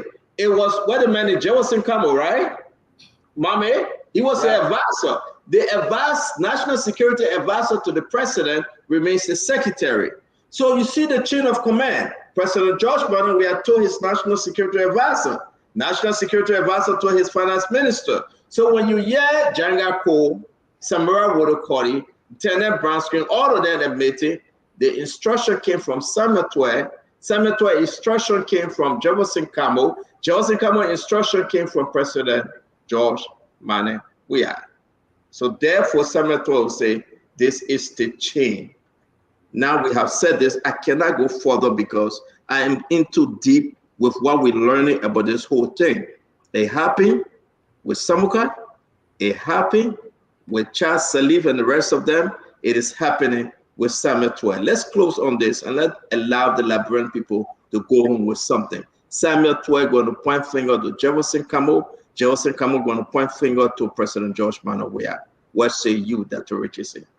Yeah, so just because Samuel Twe would say that George Weah instructed him doesn't remove him or doesn't say that he's not guilty of taking the people money, the Liberian people money. You know, he was hired to do a job. He was hired because of his reportedly competency. So he, you know, this is what we learned from the Nuremberg trial, that even though you are in leadership position, you know, and that, you know, you say this person instructed me, that does not excuse you from being guilty of the issue. You'll be accountable to the Liberian people. So you can point a finger, yes, to I like how what they're doing. They're pointing their fingers to George Weah, to whoever, Kao. That's very good. All of them can come and testify. We will see who, you know, bear the greatest responsibility for stealing the Liberian people money. Glennie, $6.2 million and more. That's a lot of money, Glennie. It's a lot. The request came from somebody. And what I learned today from all of our sources, it came from George Mane Weah. Are they going back to the playbook of the Baron Samuka and Madam Salih? I got my instruction from the president, Glennie? Well, if they did that, then they will be held accountable along with President Weah. I mean, it's a good thing that most of the parties to this, they're still alive. And we're coming strictly off a government where the president also resides in Liberia. I don't know if there's a law that he's not president right now, so I think he can go to court from the little law I know, they can prosecute him also. So I think with the amount that is being said here, it's important that the current government goes after these things. If it's forensic examination that they need, they should do that. They should go after everybody that has been mentioned. And I'm pretty sure, and even the one with Amaracona, I like that he's also now Amaracona is almost portraying that he has nothing to hide. So he has now come to the public, bring it on. You want to accuse me? Bring it on. I'm here. I'm not hiding. I can defend myself. But I think these things are alarming. Gone are the days where you hear of these things and nothing happens after someone is arrested. One of the first things we should start from is that Samuel Twe, if he's not guilty, he should return himself in. He should report to the law. Samuel Twe want to turn himself in, but nobody want to give him a bail bond. So we'll get to it. If he get fired, because of the sanction. If anybody takes Samuel Twe money to put it on bond, they're going after that company. So he will be hiding until he found bond? It's so complicated. But let's go to Uncle Sam. We got to go to clarification. Uncle Sam, he has not spoken. No, Uncle Sam, wait. Please, I beg you, sir. Colonel Gray got to speak. Colonel Gray, yes, the situation, yes, the dilemma. Seriously, everybody got to know this. People are pointing finger. Janga Ko, who is on this receipt, and we got to allow our Liberian people to understand. This is Janga Ko's signature. The acting chairman, Samora Pizza Wodokori, his signature. Samuel Twe, signature. They are saying, we got instruction from Samuel Twe, who is the minister, the finance minister. Samuel Twe is saying, I got my instruction from Jefferson Camo. Jefferson Camo is saying, I got my instruction from the president, the head of the national security. There you have the chain of command. Mr. Military Man, retired corner. This is troubling for our country, but President George Mane Weah is on the hook on this one, guess what? That's what forced the president to address the nation, because he knows every finger appointed to him. Talk to me, Colonel Gray. Well, Senator will know that from the Yami Gbese's court, this item cannot sustain itself. There's precedent that if you're given instruction, you understand it's not sufficient. It's not excusable enough to hold you liable. So Yami Gbese found Brownie Samukai, his immediate deputy, Johnson, and also the controller liable. You understand? Even though there was quote-unquote transaction demonstrating that this money was used for probably an acceptable purpose to cover the death of Abdul Rahman, the general who presided over the armed forces transition from wartime to regular time. So, but it was not sufficient. So as a result, that is a precedent legally that anybody can rely on to prosecute future issue. But the issue here is, my brother, why should at one point people say, oh, it's 170, 120 million is just too big to steal by one person, but today it's justified. You know, I will eradicate, remove all this political stuff from this thing and rely on the on the good judgment of the LACC. They got some good professionals there. They are not political. They are pursuing issues based on exactly the evidence that they uncover or they use to get to some of their findings, and they'll prosecute where necessary. But Stanton, this issue does not excuse any of these folks who were involved in some of this illegal transaction, plus the issue of converting a non-national security council agency, you understand, as one. That is the biggest crime in all of this. I tell you, brother. Can't hear you. Colonel Gray, thank you very much, Colonel Gray. Let me bring in Fadiga. I want to really keep Uncle Sam for a little bit longer on this one because I know where he's going. But let me bring in Fadiga. Fadiga, positive or negative, good or bad, the person comes here and they say we're going to follow the playbook, because guess what? Brian, some guy is out. Charles said that they were all released. You think they're going to point finger to George Weah, knowing that they would not prosecute George Weah? This government would probably not prosecute George Weah under the technicality of the law. So let's put it on President Weah. Let's make him bear the full responsibility and Samuel walk free. It might not hold, but former President Weah still bears the greatest responsibility. And I hope sometime we'll get to that point. But for now, the idea, look, everything in Liberia is an open secret. What happened within the CDC was an open secret. I mean, I will be shocked if former President Weah did not request that money. I'll be very shocked. He was flamboyant. He had to feed his lavish lifestyle. There were so many reasons pointing in that direction. So I will be shocked.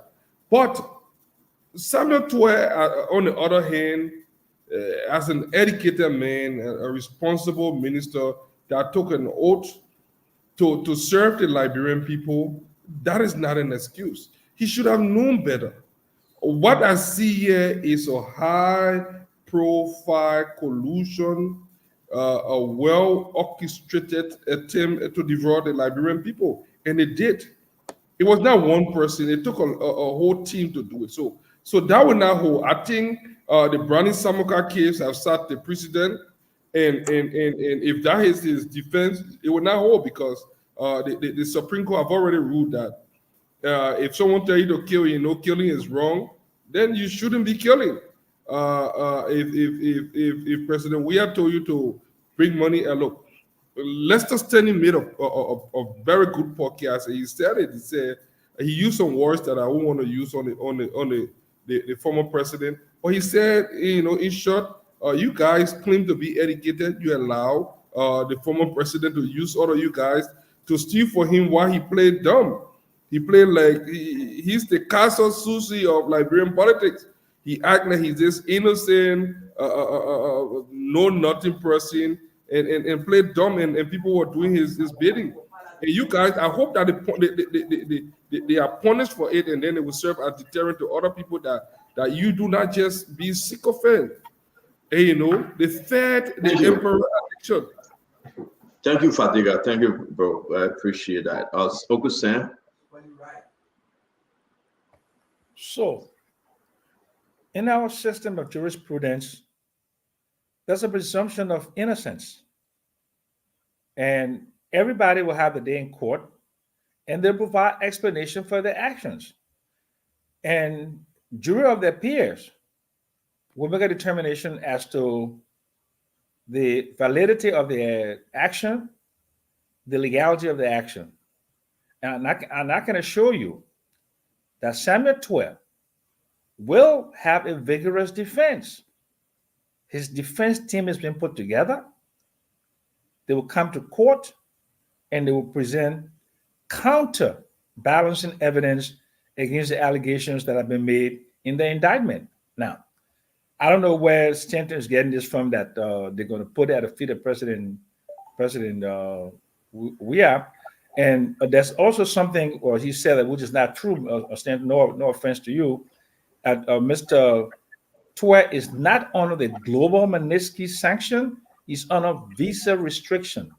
The Global Magnitsky Act of 2016 specifically forbids anybody from dealing with somebody on a Global Magnitsky. But Mr. Samuel Twe was put on a sanction by Secretary Blinken, only visa restrictions. There are no other restrictions associated with that. So bonding firms, insurance companies, you cannot use that excuse to not to grant Mr. Twe a bill or bond which he's entitled to. Thank you very much. I said, though, I will come back on that sanction thing, but let me give Asido the chance, folks. Edwin Snow is coming on the Senator of Bowman County to speak on the regional issue involving Kenya and Nigeria. All right, what is going on there is so bad. We'll spend maybe 10-15 minutes with the Honorable Edwin Snow. So Asido, give us your take on this. So we are closing now, right? No, we are not. We are talking about Samuel Twe and the rest of it.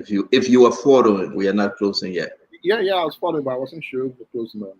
So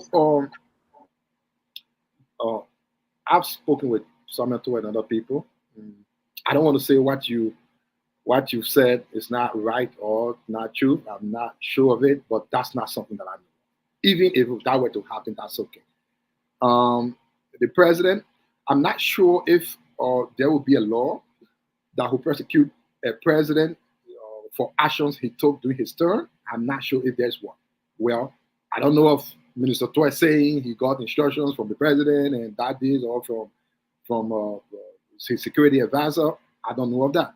The only thing that I'm aware of, though, that I was told on the phone was the episode that happened during the arrest of the former security advisor.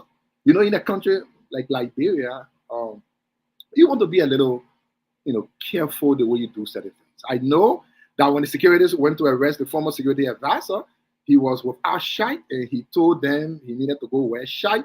And then the other officer said if he moved, he would shoot him. He then did something with the arm and all that kind of stuff. I think someone had it on video, or all of those things will be released later. Those should be concerning to us. I don't think what Samuel Twe said. Who did he tell that? I don't know. Samuel Twe had not said anything as such, so I can dispute it. Maybe someone else, but I don't think that's something he's going to do. As a matter of fact, he has a defense, and I know Samuel Twe will not release money. And just to clarify, it is not 6.2 million being released as a lump sum. It is addition of figures. So it's not like they released 6.2 million today. No, maybe 40,000, 200,000, this, they added together until it came to that. So just to clarify that. All right, Mami, are you coming back before we bring in Senator Snow? You care to speak to this, Mami, before we bring in Senator Snow, please? Yeah, I mean, if you follow the trend of transaction in the different audit reports, it is leading to similar thing you're saying. There has been a practice where people would take state resources. Originally, they were doing it through checks, but the WIA people decided not to do it through cash. So most of the transactions you see, disbursements are in cash. They will do those transactions. When they are indicted, they will say we spend it on national security issues. When you see the NSA audit, the audit of the NSA, you will see over 67 or 73 million. The under description, we spend it on security purpose. When the auditors ask for documentation, say we spend it on security purpose. I'm not sure about the figure, but it's in the millions. The same thing with the central bank. Hundreds of thousands pay in cash. NSA, hundreds of thousands, millions pay in cash. When you ask them, they say we spend it on security purpose. The FIA, the same thing.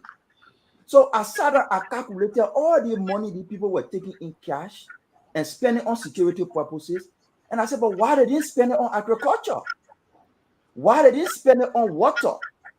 At the time they were spending their money on security, we saw the fire situation in Bon County. JFK were on spoon begging for money to buy ropes to put on people. When people were spending money on security, what security threat Liberia has that you be spending hundreds of millions in cash on security? But it was a scam. Only intended to get money from the system with all tricks. And at the end of the day, somebody will come and say, we spend it on security purpose. And it is likely that the corrupt court will allow them to work free because they spend it on security purpose. But the people will not forget that they had a government that spent all this money in cash on security when there were no water, no drugs in the hospital. They now spend on agriculture and kids are sitting on the floor. You can walk free with your non-guilty verdict, but the people will not forget. And that is why we're on the show. We will keep telling our people, forget about guilty verdict. Pay attention to what they did. Why did they spend that money on agriculture? Why did they spend on health? What security threat you have that you withdraw hundreds of millions of dollars in cash and say you spend it on security? Don't be surprised if somebody enters the court and say, I spend it on security because the president asked me to do so. Don't be surprised. So can I just add something to what Mama is saying? So even if 12 was to say that he was ordered by the president, I don't think that would excuse his liability to the Liberian people. And that's my opinion. He's old enough. I believe he's competent enough to know right and wrong. And then there's another thing somebody said. I believe that a president may not be responsible for a job that he was doing in the interest of Liberian people. But if you stole from the Liberian people and you are former president, then you are liable for stealing from the Liberian people. You know, it's not part of your job. But they send you, you are not elected to engage in economic sabotage. So that's because somebody said once you're president, I think I heard that once you're president, you may not be liable. I'm not a lawyer, but I think that you will be liable because that is not consistent with what the Constitution asks of you as a president. Senator, Thank you very much. I want to create one small correction here. Real quick, we already got the senator on, so please be fast. Going on. Both Senator Nukwe and of course Albert Chair and the former Minister of Finance and their family were charged under 7031C, which has to do a charge that is linked to Global Magnitsky under OFAC. Yeah, so Conor Gray, I already uploaded. We got Uncle Sam. Conor Gray, I know Uncle Sam trying to change this thing. Yeah, it's Uncle right Sam. here. I didn't do it. Samuel Twell, Liberia Minister of Finance and Development Planning, and Liberia Senator Albert Chair Emmanuel Nukwe, pursuant to Section 7031C, the United States is publicly designating Twell, Chair, and Nukwe for the involvement in significant corruption by abusing a public position through soliciting, accepting, and offering bribe to manipulate legislative processes and public funding, including legislative reporting and money settled activity. As part of this action, their immediate family members are also designated, including their spouses and blank, blank, blank. As you can see, this is the Bloomberg newspaper. I didn't do this. This is Bloomberg newspaper saying, U.S. sanctioned Liberian Finance Minister Senator over corruption. The U.S. sanctioned Liberian Finance Minister Samuel Twe. This is Bloomberg. So anyway, Uncle Sam saying, well, wait, hold on, Uncle Sam. Uncle Sam, stop interrupting people. I'm begging you, sir. It just has to do something. But let me say this to you. Whatever way you terminate your business, my reporting, they have tried to gather and receive. They went to all the insurance companies to get bonded. People said, we can't take your money.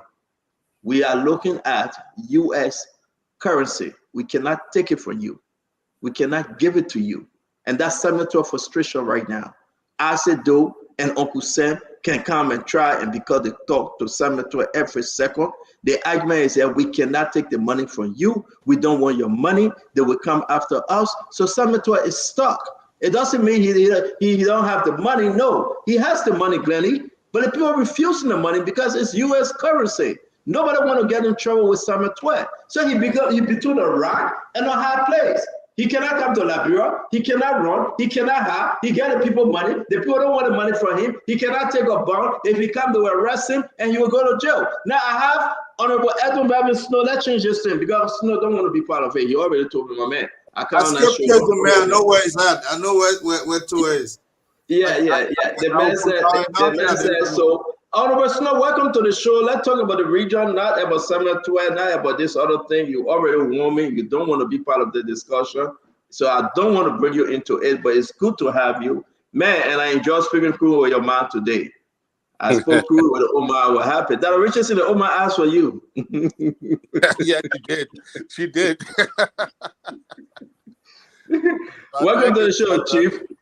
I want to play the video before you start to speak. What are we seeing in the region? Nigeria is then after Kenya, Nigeria, what this is heading. Let me play some of the videos.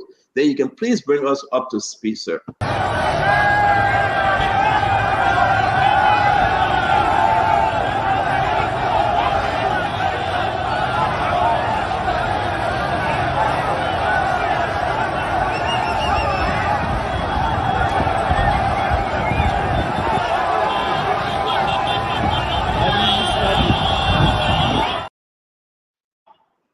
That's today in Nigeria. Today in Nigeria. Let me play. We're going to take the graphic portion of most of the video because I saw like 6 deaths. They shot individuals, 6 of them, they're bleeding, they died, they're on the street. I'm not going to show that. Facebook going to really do bad to us. I hope not this one, but let me play this one real quick. See my timer. Oh boy, every man mount to. Every man mount to. Mount. This is Metama. Ibrahim Babangida way. Ibrahim Babangida Bonify. By Matama Danubi.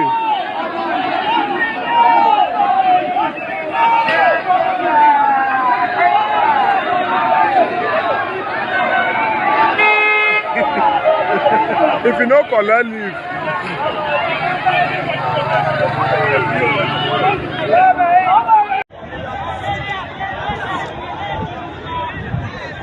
This is the August 1st End Bad Governance protest live in Gwagwalada here.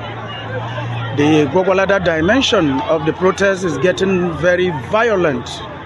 Indeed, very violent, because the youths around here are not even taking it easy for any reason. But again, the good aspect of it all is that we have all our security men on ground. We have the military personnel. We have the customs. We have the policemen. We have the civil defense. We have in fact, they are all on ground trying to see how they can contain the situation. But it is getting very, very violent along Lokoja-Abuja Expressway here in Gwagwalada. So please, if you are coming along this route, you have to be very, very careful, because the situation here is something else. Thank you. So welcome to the show, Senator. You represent Liberia on the ECOWAS Parliament. You guys were engaged in different strategic meetings today, both Zoom and whatever. We want to say thank you for joining us. And to those of you out there, this is Senator Snow about to walk us through. He is saying Abuja Avenue in one of the states. Be very careful if you're coming around. People died, the body all lying on the street. Talk to us, Senator Snow. Well, thank you, Stanton. Let me extend greetings to your panelists, especially my two sisters on the seat. They look so beautiful tonight. Having Yeah, said Miros, just sweeting also. Hello, Senator. I try to make peace with Dr. Regency, my favorite sister. So the situation in Nigeria is very serious. Like you rightly said, we just left a long meeting this evening. I beg you, Senator, can you turn your TV off before we go in violation to Facebook, please? Sorry. Yeah. Yeah, sorry, I got the Nigerian station on fire. Okay, sorry, Stan. All right, so the situation there is very serious. They've planned a 10 days nationwide strike, and today was just day one. The matter of fact, they tried moving in Aso Rock today. That area you saw, Matama, Babangida Boulevard, Ibrahim Babangida Boulevard, that's stretches all the way to what you call the 3-arm zone. The 3-arm zone is where the palace is, or the Aso Rock, the villa, the National Assembly, and then the Supreme Court. So they took over that street today. They were not able to get to the villa and the National Assembly. Unfortunately, the Supreme Court is right on the main road on the boulevard. There was major destructions today in most of the cities, in most of the state, except within the south. In the south of Nigeria, there was little or no violence or demonstration. But Lagos, Abuja, and Kano, including Kaduna, they had the hardest hit today. And it's believed that tomorrow is going to escalate tomorrow. So airlines have been asked to stop. Workers are not going to work. Nothing is happening. Petrol stations are shut down. There are numbers of dead reported already across Nigeria. It's nationwide. Very serious situation. So the strike, the reason of the strike is for better living. They called it. They mean, as you know, as you may be aware, the minimum wage in Nigeria is 70,000 naira, and 70,000 naira today is a little less than $50. Wow. That's the minimum wage today in Nigeria. They are complaining that the minimum wage is extremely small. Of course, we all know that. And when President Tinubu took office, his first action on day one was to suspend the subsidies on petroleum product. What happens in Nigeria? Nigeria, as you know, is very rich in oil, but Nigeria don't refine the oil. They take the crude oil, send it out of Nigeria, sell it out of Nigeria, have it refined, and then brought back into Nigeria for local consumption. And that coming back into Nigeria subsidized by the government, where people that were in the oil business made millions of dollars because it's subsidized by the government. For example, you could get maybe 10 gallons of petrol, for example, in Nigeria at the time was like maybe $20 for 10, or less than $20 for 10 gallons. Today, 10 gallons is about $50 or so. So President Tinubu suspended the subsidies on petroleum product, but did not increase the minimum wage. The price of basic commodities have gone up, but the minimum wage was not adjusted. So cost of living has increased in Nigeria, and the civil servants, they've been asking for the last few months that they wanted the minimum wage increase. Unfortunately, that has not happened. The last time they adjusted the minimum wage, it was less than 70,000, and now it's at 70,000, which is less than $50 US a month. So and the law says that every 3 years, the National Labor Council can review it, but that is also subject to government spending rate or capacity. So beginning today, there's major demonstration, and it's becoming very violent. As I speak to you just now before I log on, there were a lot of bodies now in Kano. Kano has been seen as a major opposition state. For the record, the population of Kano is far more than Liberia, maybe 2 times Liberia's population. So Kano is the second largest voting state next to Lagos. And as Kano was won massively by the opposition, so it's seen as an opposition stronghold. It's in the north, and that's where the major demonstration has been taking place, including the seat of government in Abuja, and of course the commercial capital, which is Lagos. Well, can you help us around the region? My question is, we've seen all these little things take over, protests. Protest forced the leader in Kenya to submit to the will of the people.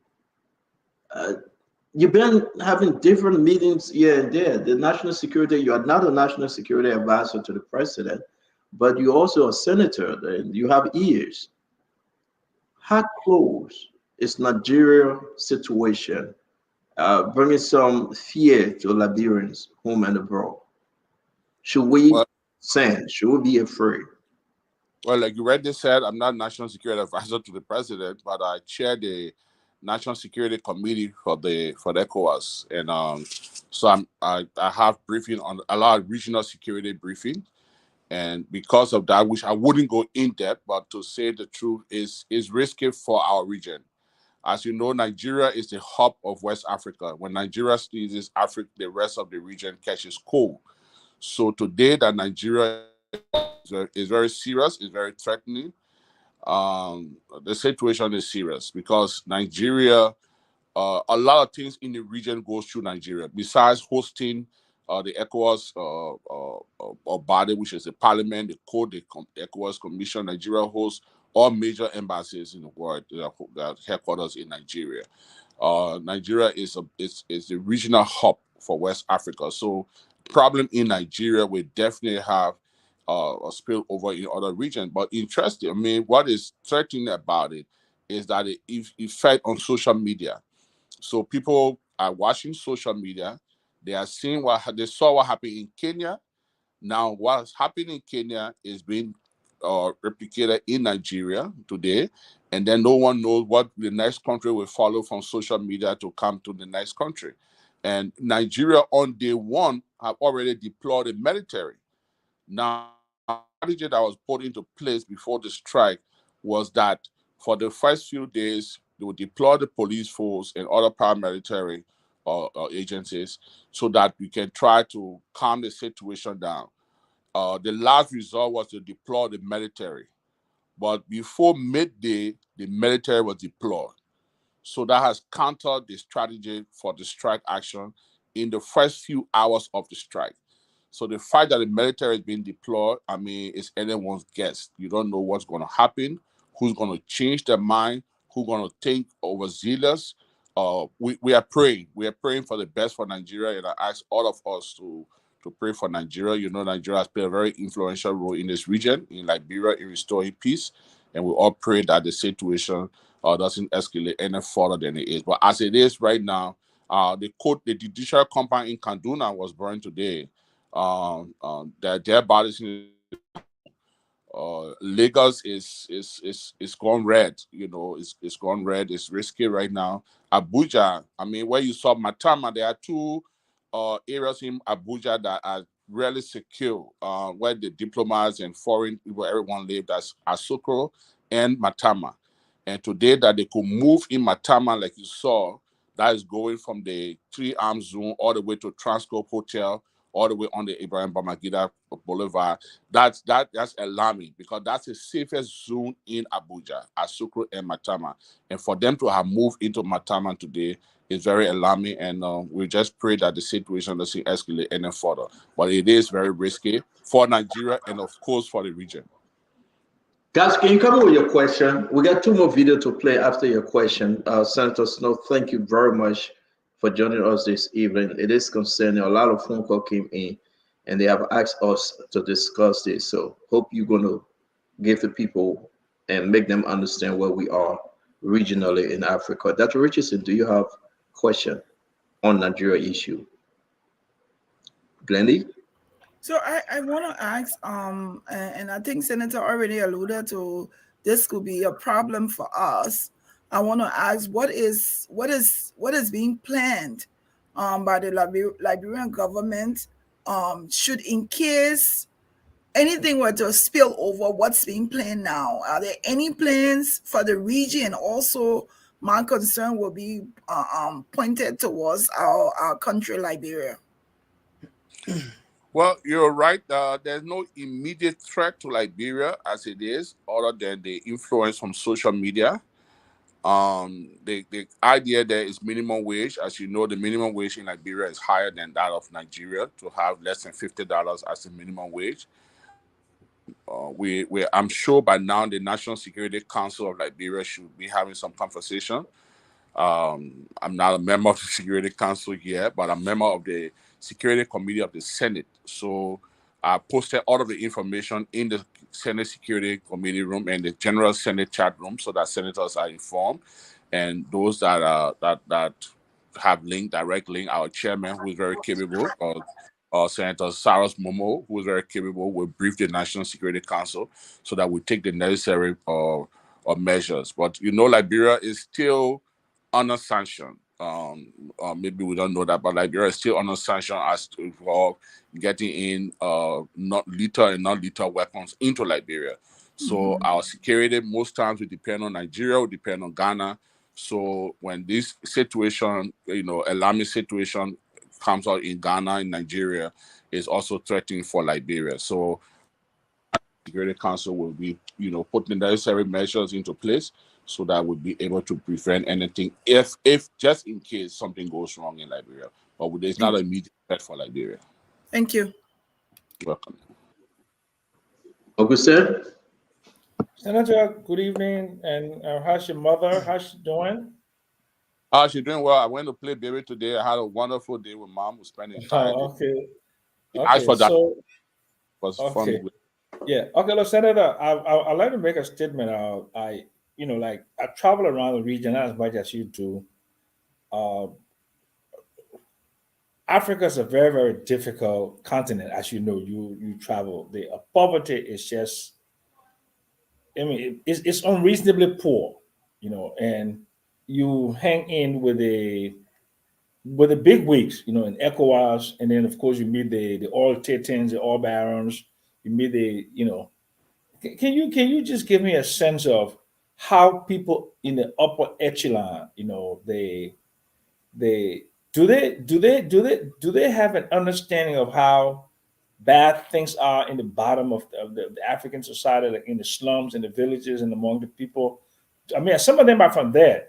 Do you think they continue to have that mindset that we should do something radical to improve the lives of these people? Because we are vulnerable, because you see, the thing is, like, there are millions of very poor people and hundreds of thousands of very, very rich people, right? And if these poor people get in the streets, it's bad for. So do they talk about that? Are they in a hurry to bring some relief to the people? So what happened in Nigeria, that in Kenya, doesn't happen and doesn't overflow in the region? That conversation is a rude awakening, and we all need to do it, not just with Nigeria, even back home in Liberia. It's about hard time that we face the hard realities. Nigeria is worse. You would sit with someone in Nigeria that would tell you that they broke in the bank account is less than $100 million in the bank account, and they're broke. You will sit with someone I have a few friends in Nigeria that in the Texas that own 2-3 private jets. So the disparity in Nigeria, the gap between the poor and the rich, is so wide. It's extremely wide. You wouldn't imagine it. Ministers are well paid. Legislators, what we make in Nigeria, of course, is peanuts to what they make there. And yes, they do. But what happened in Nigeria also is that people are very territorial. So, for example, Dangote, for example. Dangote comes from Kano. They're one of the richest men in Africa, comes from Kano. So on a regular basis, on a Monday basis, or during Ramadan, or during Salam, what we call Ibrahim Day, the different festival, Muslim holidays, he sends millions of dollars to Kano to take care of the poor.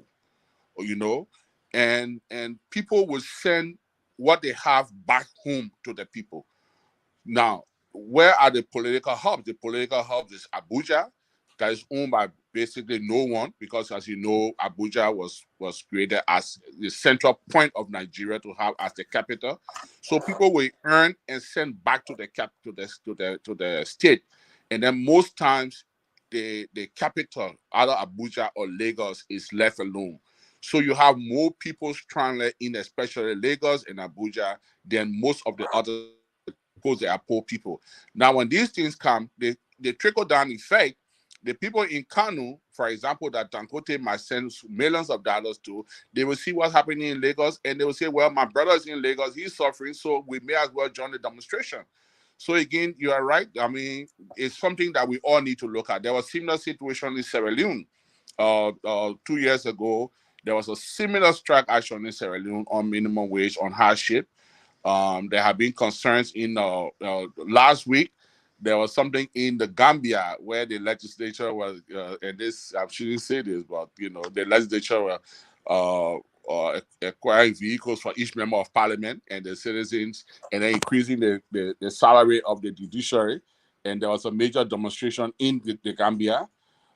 In Guinea-Bissau, they've had similar situation in Guinea-Bissau on minimum.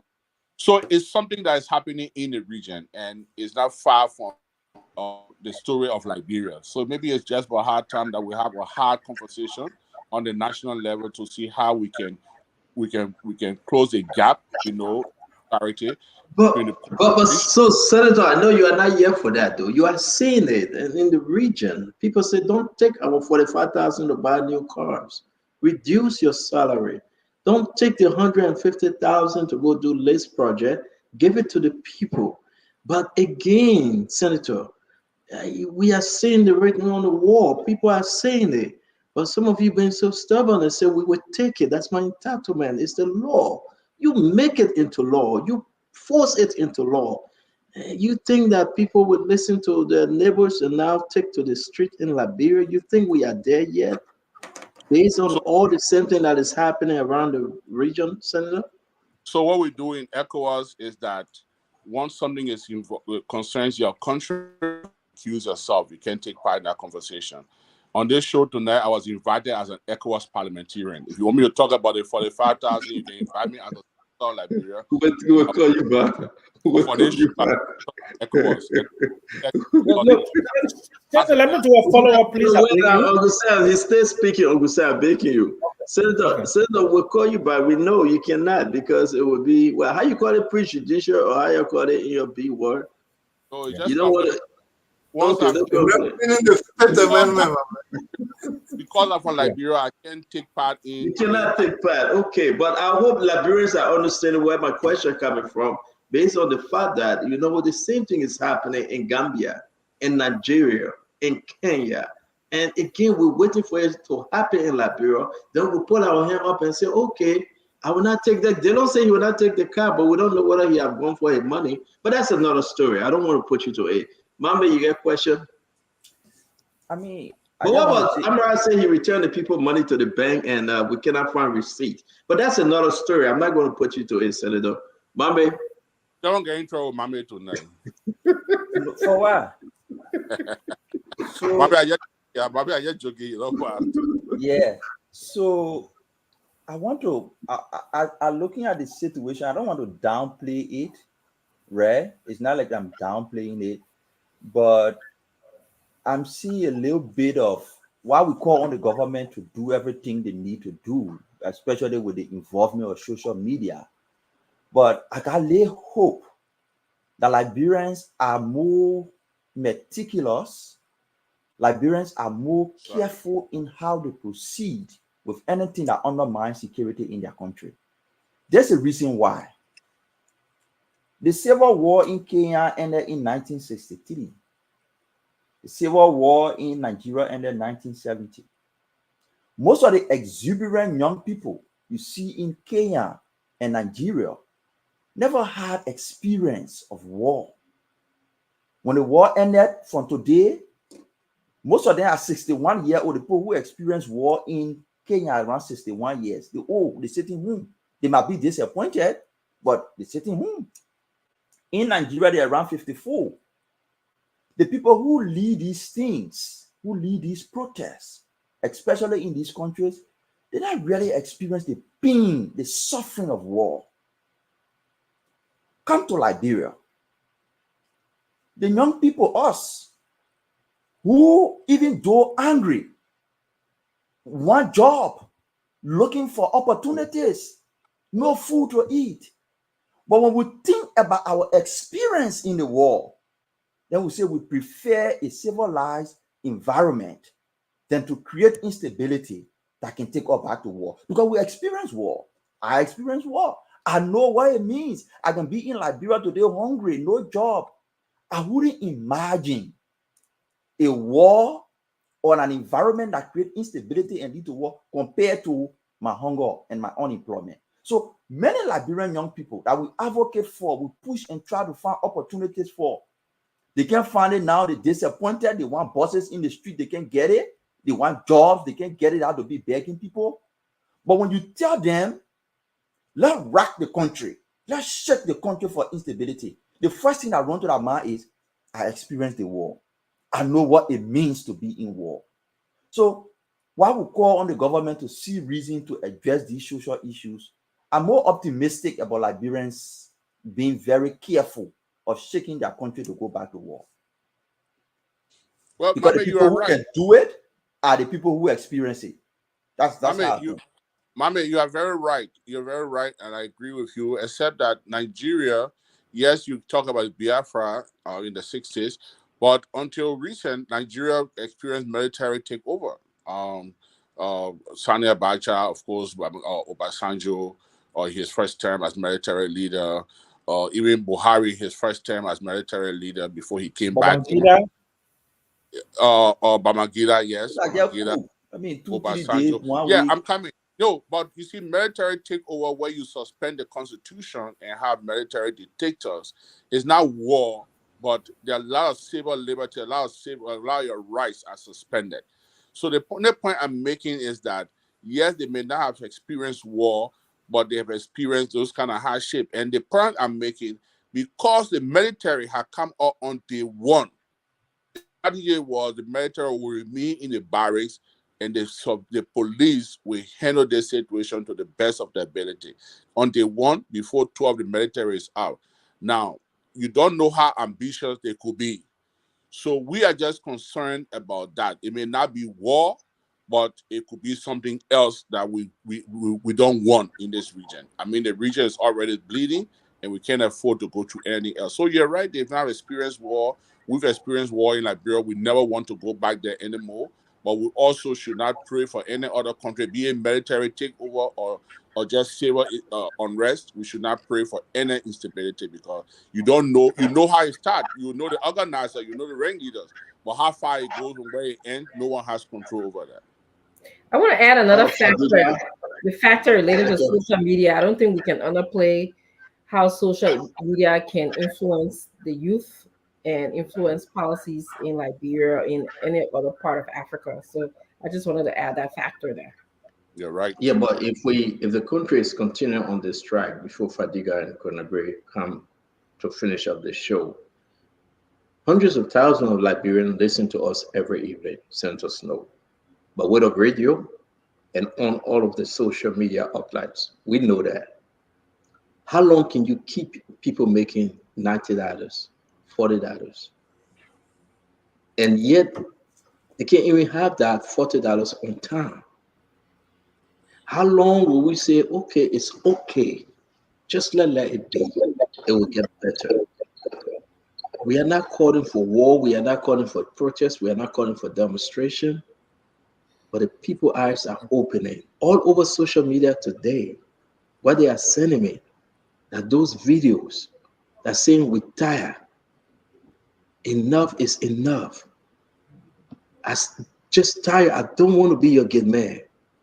I don't want to be the one to wash your cars.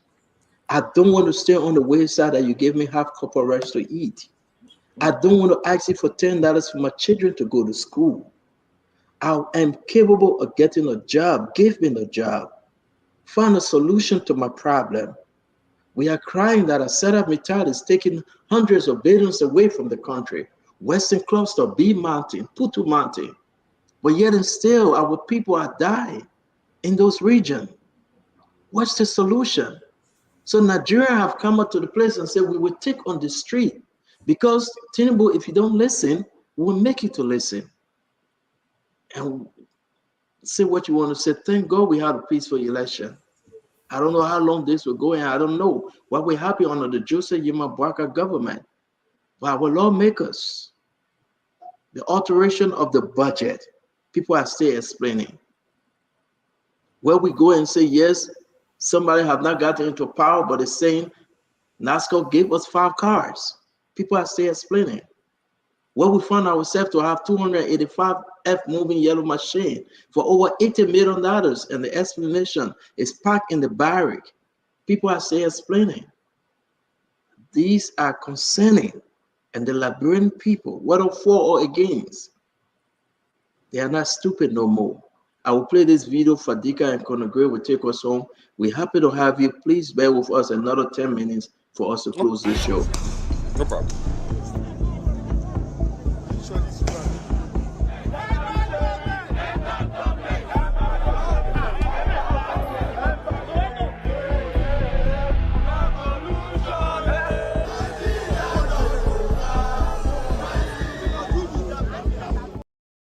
I don't like to play the whole thing because one of these videos ended so bad and there was a gunshot and people died. So I'm just trying to be careful, but people are concerned. Fadika, talk to us, and Conagre will be the last, then we'll wrap up with the senator. Welcome again, Senator Snow. The thing is, I listened to all the different panelists and I listened to Senator Snow. I have traveled around the sub-region a little bit. Most of the countries are plagued with poverty. The same story in Liberia is the same in most of the countries that I've traveled to. Some are doing better than others, but corruption, mismanagement. I read an article about Cape Verde, and I almost cried. 1.5 million people with massive oil wealth, and still they got poor people in that place there. I was shocked when I read that article. And then another country, again, I can't remember. But what I'm driving at is that my attention has been drawn to a series of statements in the last couple of days. We see what happening in Nigeria. I don't think it's the same. In Liberia, people move based on politics. A lot of things that the senator left, most of what have gone on in this country are politically driven. Most of the major protests that I've seen are politically driven. Already, while we see people standing up, but most time it has been influenced by the politics of the day. Yesterday, former President George Weah spoke. Right after his speech, I listened to, I think, a young gentleman, I think it's Alvin Wisse. I may be wrong, but I think that was him. And he tried to link in this situation in Liberia to that of Nigeria, and he said that it would carry on certain style. This similar Nigeria style protests in Liberia, and he even referenced Kenya. My thing here is, do you see? Because for now, it just seems like only those from the CDC calling for that. The general population seems to be just watching. Do you see that if we keep hearing the calls from people within the opposition this early on in this administration, do you foresee that this could morph into similar things in Senegal or Nigeria? Do you think they are capable? That's what I'm saying. Or is it the right time? Do we have the atmosphere and the environment for such an activity? Senator, I think you froze though. I think he froze. Senator Snow again. Yeah, he's frozen. Let's see whether he can come back. Yeah. Let's see what he can come back. But Yeah. once he get back, I hope I wanted to add one more day if he comes for the second point. But the more I look at those countries, I mean, all Africa have the same problem. some worse than other, but I don't know. Maybe it is capable of happening in Liberia. I know Mommy mentioned that most of the young children in Nigeria and some did not go to war. You look at Liberia, similar thing. A lot of the children out there, even abusing drugs and other things, they are not from the war. Most of the war kids are not those that we found on the street or engaged in any of those things. But yet and still, the war affected them directly or indirectly. So this could happen in Liberia. My fear is that it will continue to amplify it, and people within the opposition try to use these children as a weapon to fuel these things. It could destabilize our country. Thank And you. if so, yeah. Colonel Gray, we're wrapping this thing up. It's 7:30, 7:40, 11:40. The senator is off. It's a good thing that the senator came on to throw light on these things. We appreciate him. Let's wrap the show. I'm done. I have closed already. Colonel Gray, you go first now. You close. Stanton, Liberia is continue to be an exclusive one amongst many. We've never copycat or followed any other nation. We're a unique country by ourselves. Otherwise, if we could we'll copy the good example of our neighbors who are advancing in terms of infrastructure development, moving from poverty to riches and so on and so forth. But we have our own schedule, we have our own time. We've always been ourselves. So, firstly, one of the things I didn't hear the senator talking about is the regional pact between the Mano and among the Mano River states.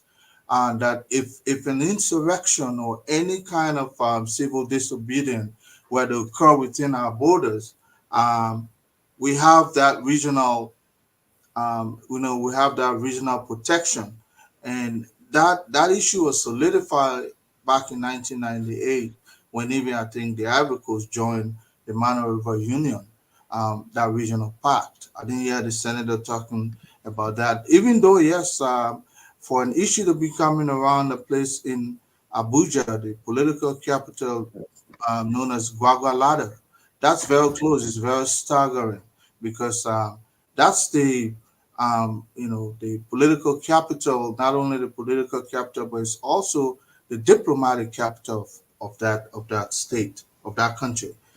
But I say this to say that if anything will occur within our borders, it will be the disenchantment on the disadvantage of our lawmakers amassing everything to themselves, and the people they represent remaining poorer and poorer. I know most people want to exploit this particular moment because for them, if they're not in power, then nobody else should be there. And so they're looking at this, when people are making insightful statement about uprising, look, Liberia is different. We're not going to copy those people. Matter of fact, people go to bed today, tomorrow they wake up, they think differently. That's how we are. So if anybody think that they're going to go watch social media how Nigeria is doing it or Kenya and bring it to Liberia, no, that's not what our nation has been over the past. So what I would tell anybody is just relax, continue to work, and if people want to get in the street thinking that George we are not there, so they won't bring him back because they feel that that's the only man who was born to be president of Liberia. It is that prerogative. Some of us will stand to protect the state, but it does not belong to anybody, not any one figure. When you're voted out, it means the people don't want you. Go do separate things that will better you. But the people, the person, the republic wants is who is in power, and those who are disadvantaging our people, definitely they will be made accountable in the future. But for now, Liberians not looking at destabilizing the country. Look, let me end. Thank you, Greg. Yeah, I want to bring Senator Snow back on. Go ahead. We regretted for fighting the 1990, 1989 war. Because when some of us went into exile, the smaller things people were fighting for were the ones we had. We considered them as relics. Those are the things people are finding. You know, four body tape recorder, 6 body tape recorder. We had a good life. We messed it up. So we're not going to have. Thank you. Right. We're going to see Senator Snow just on, but he went off again. As we do our closing, let's recognize this newspaper is out tomorrow. Tomorrow is Friday. The Variety newspaper ghost withdrawals over US 4 million and Liberia 79 million pay. You want to follow this story? It's very interesting. You want to follow this story? It's out there. We like to say, please. It's $40.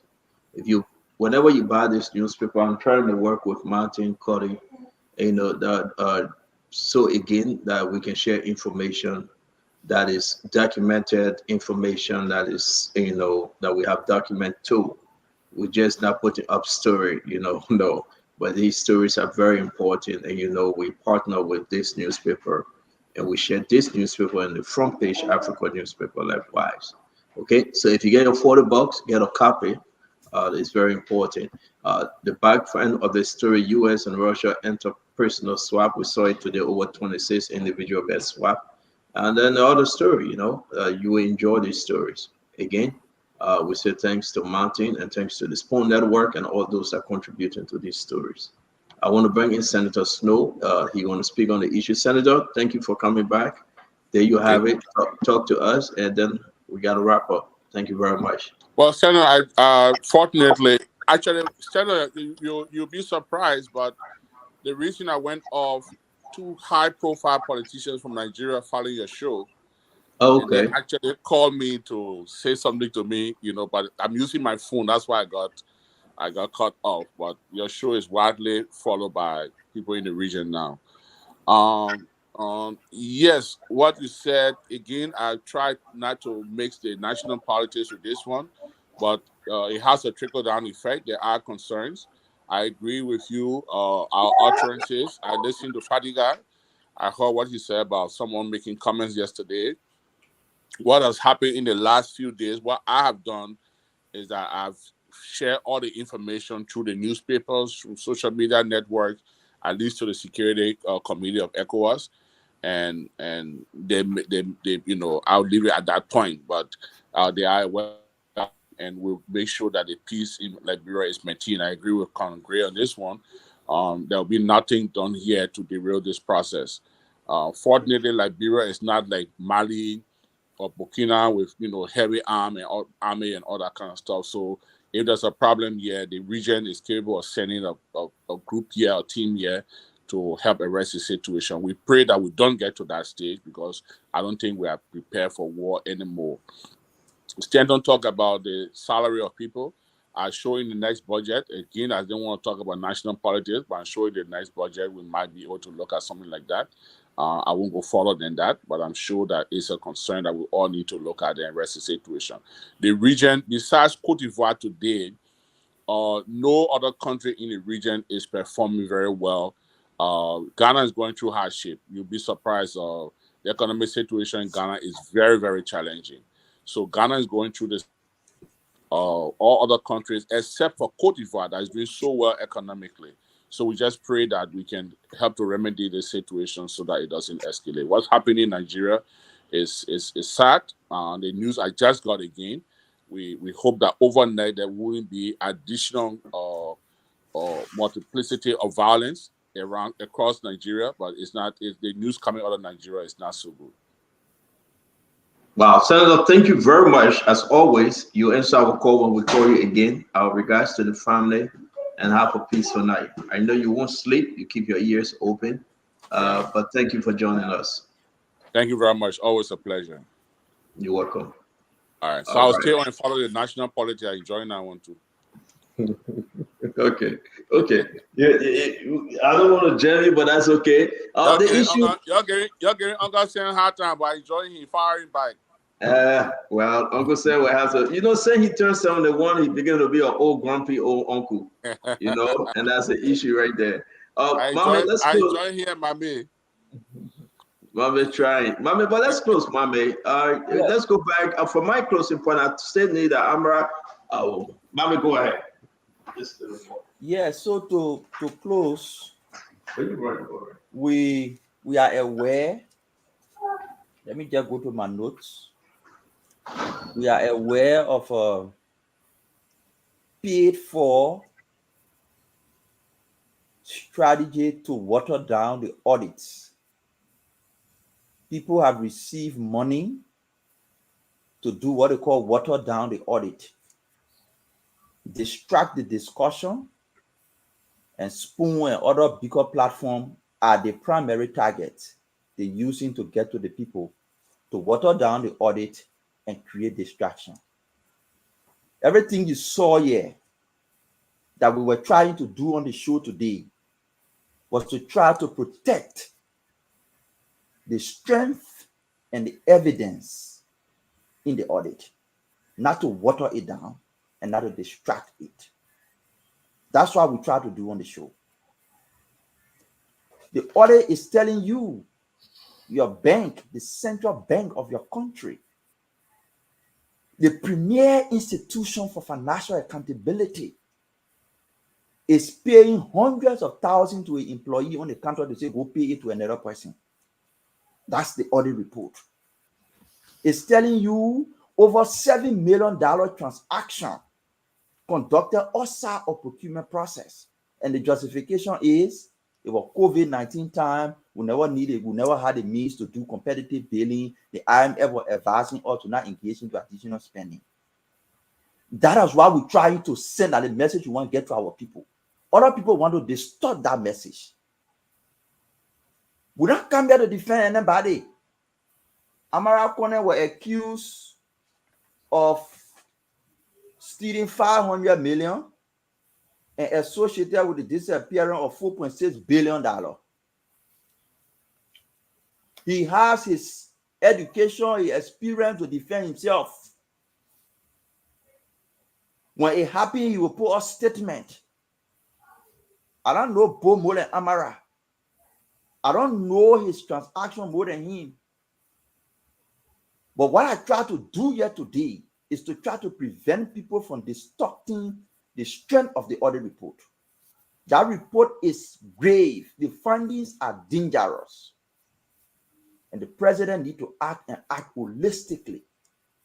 When you act selectively on the findings of the central bank, everybody will refer to it when you go to do it. They say, look at what you did with the central bank. It will be the poster child to undermine your fight against corruption. I wanted to put that out. That's why I stood my ground. It was not in defense of anybody. I can't defend anybody more than themselves. But I know money passing around to water down the audit. Money passing around to distract the findings in the audit. And will not sit on the show and allow that. So the thing that happening in Nigeria and other places, Honorable Snow said it right. He said in Nigeria, you can see one person get 5 private jets, but the people poor. The income inequality is wide. With all no disrespect to Nigeria, all the reports we see pointing to Nigeria being one of the most corrupt countries in Africa. And the reason why the people are protesting is part of the reason Joseph Boakai is trying to prevent in Liberia. Lack of accountability. Historical lack of accountability in Nigeria, historical lack of accountability in Kenya, historical lack of accountability in Mali and other places are the reason why people are tired. They see people steal their money and go free. They see people steal their money and live in luxury and nothing comes out of it. So that's why they are going the route they're going. In Liberia, on the contrary, we are seeing the possibility of people who allegedly stole our money accounting for it, being prosecuted for it. So that is the contrast between what's happening in Nigeria and what's happening in Liberia. The prosecution is giving us hope that when people steal from us in the past, they will account for their action, and people in government now will be afraid to steal, and as a result of that, the ordinary people will benefit from the resources of the state. So, President Boakai, proceed with your fight for accountability. Prosecute people. The people fighting in Nigeria because Nigeria refused to prosecute the corrupt people. If you refuse to prosecute the corrupt people here, you will also lead to protests in Liberia. It might not be on you, but it will come to the person who will take over from you. So prosecution is one of the ways to prevent protests, to give society hope. When you prosecute corrupt officials, you give the ordinary people hope.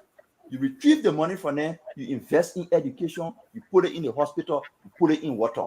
That's why we want. But I don't think, well, thank you, Mommy. I don't think the people will protest or the people will demand transformation in the country because of President Bouaka. The other branches of government come into question. When the lawmaker walking away with 45,000 and President Bouaka cannot stop them because equally so, they have put it into and make it into law. So therefore it's in the budget. And President Bouaka cannot stand and argue with them and say, listen, our people are dying, remove this. It's not all about President Bouaka.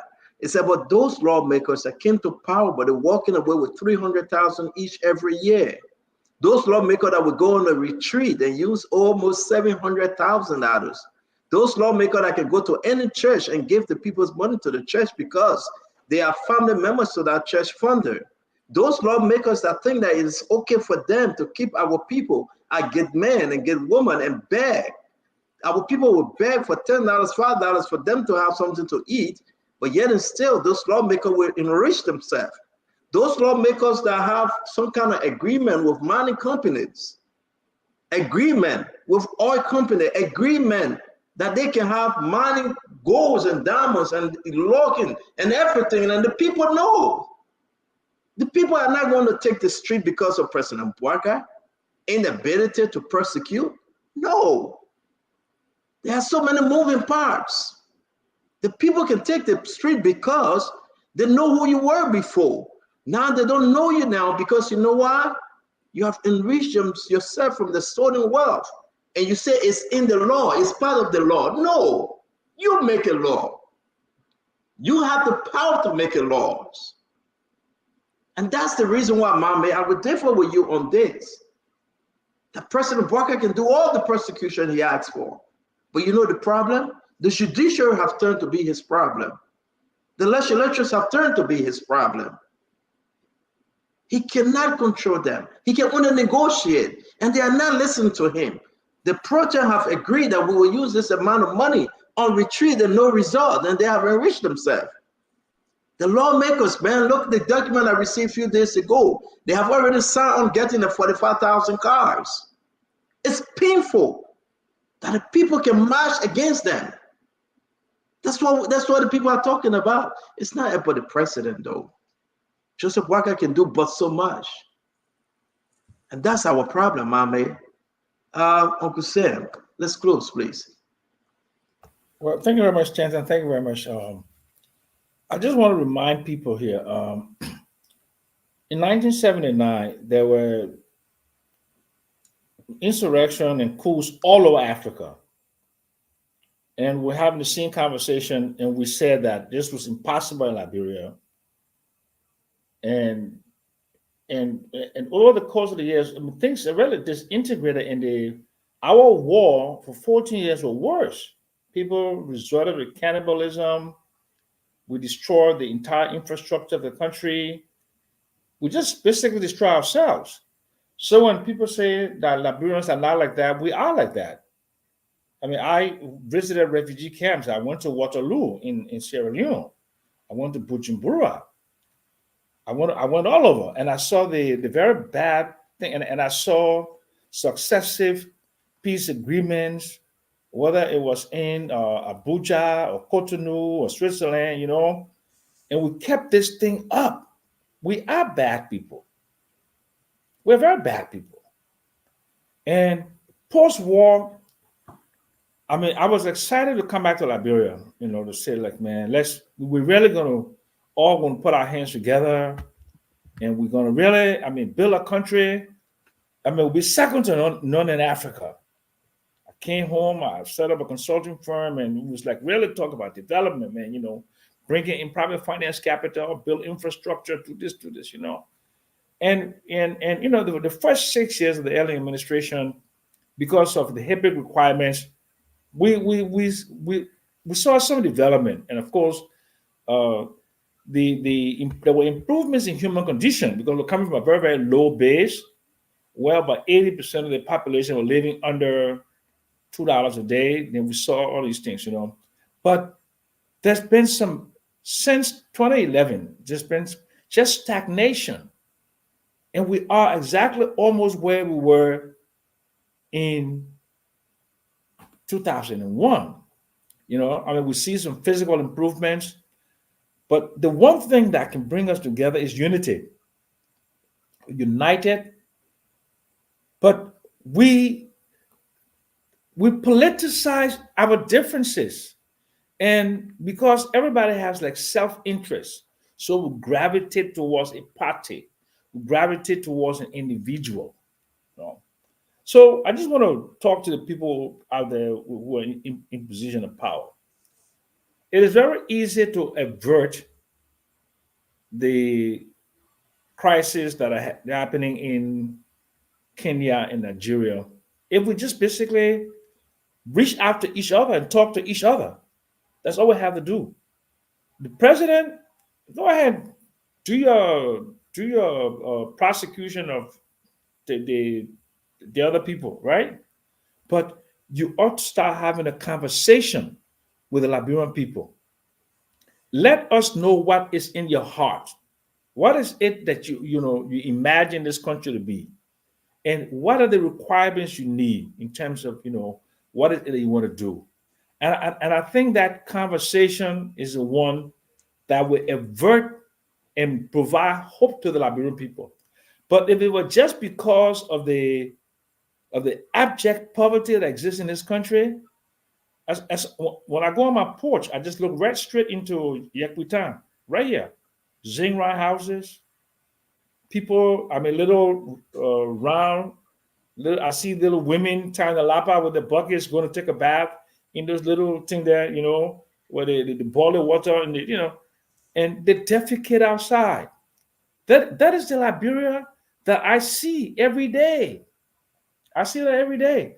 And the average house in this town is like 10 rooms or 7 rooms or 8 rooms, and it has a little piazza. You know the piazza? And people rent those rooms for $5 and $10. That's how the average person lives here. So if we can start having a conversation. Look, I'm not what people think I am. I want good things for Liberia.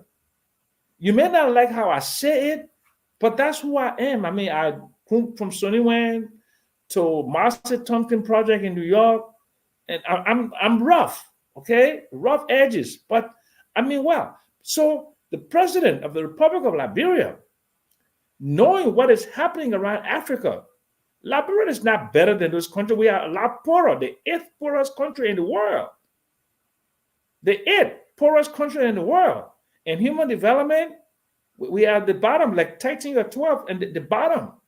So to reach out to start having a conversation with his people now and asking them, consult with the people, what do you want and what do you want to do? But if you don't deal with the issue of Grace Bay, taking money from Social Security, buying cars, if you don't deal with the issue of 285 yellow machines, and you borrow some and the park at the BTC, if you don't deal with these basic issues for people to see some degree of equity, so what you do, you allow the demagogues within the opposition, the demagogues and the demagogues, opportunists, who will take that opportunity to disrupt the peace in this country, because most people and many politicians exist in chaos by using poor people's children as cannon fodder for revolution, while their own children do not participate in the revolution. They in ivory tower, they go to good schools, they eat good food, right? That because those in authority allow that to happen. If we just reach out to one another, what's wrong with President Boyka calling President Weah, my man, let talk. The thing you said the other day, my man, you undermining the country. If that's how he truly believes. But he comes the next day and he says, you are witches, we're hunting you. So that ratchets up the tension. It does. It's an unstatesmanlike remark. And I know Unity Party people will be clapping for it because they think, yes, we got the CDC people now. We're pushing them to the wall. We'll nail them. If that's your attitude, you're not going to have a peaceful country, I can tell you that. But if you look at seditions as Liberians who live in the slums and live in the villages, and you want to cooperate with them, and we have this, you look at them as Liberians, and we can all sit together and build this country together. But if not, I'm sorry, revolution will come to Liberia, and we just don't know how it's going to manifest itself. I close on that note. Thank you very much. Glennie, you close? Who next? I think it's Glennie or Dr. Richardson, right? Yeah. Let me close here. Okay. So let me just hello everybody again. Thanks we all for have not watching. closed, Uncle Sam. We all have not closed. So I just want to say interesting show, interesting opinions, like to respect everybody's opinions. But I also want to say in striking contrast, we are not a bad people. It's the leaders we've had that have made our country and our people to look bad. No Liberian person wants to be poor. No one wants to just go and like, for lack of a better term, defecate in plastic bag. Who has made Liberian people to be that way? Who has caused that? We have to put the right where it belongs. The people that have been our leaders in the past have created the Liberia we have today. So that narrative that that we are bad people, yes, every country, there are people there who will do bad things. There are people there who you will not trust. But I will not accept the narrative that Liberians are bad people. We are not bad. We can do better. We must be able to do the better that we can do and be a better people. We must all hold all of our government accountable. What's good for Peter is good for Paul. If former President Weah was a statesman, he would not have made the statement he made yesterday. He would have still been sitting in the corner. He would have waited. It hasn't even been a year, and he's inciting people. So he's gone now and he incited others, and we are now forgetting what we are saying and say, oh, let's blame Boyka. Go tell him the thing what he said and I'm quoting. No, we'll not accept that narrative. Every Liberian has a responsibility, including myself, to choose a different way, a different path for our country. We need a better Liberia. All of us must do better. We are not bad people, and that narrative will not work, and we should not accept that. We can do better. Thank you.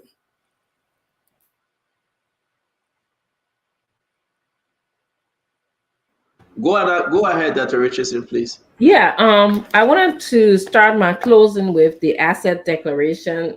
I don't know if we talk about that because I came in late, but according to what I wrote down here today, the executive branch have 1,281 employees, and so far only 322 employees have declared their assets, and 959 did not. That is very concerning to me.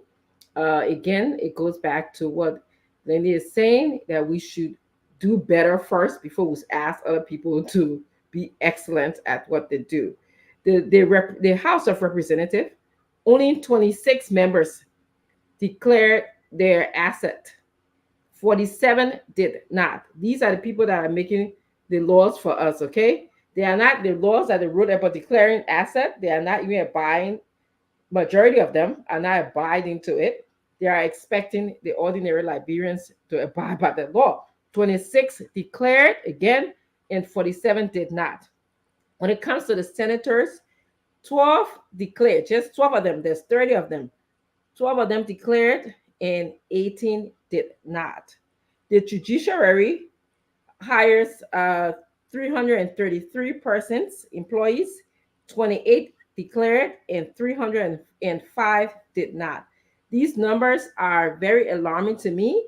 I believe that these members who have not declared their assets yet, they are not working in the best interest of Liberians. There's no way you can be asking for Liberians to do better, do their part, and you not doing your part. You are supposed to serve as a mentor or model. You're in leadership position for Liberians, and these numbers about assets declaration is not working out at all for me.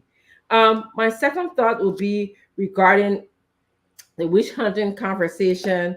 I believe that the president's going to look at all aspects. I don't think that he's going to just look at people in the CDC government. I think there's a way that there's a method to his selection of these cases. It is my hope that he's going to look beyond the CDC government.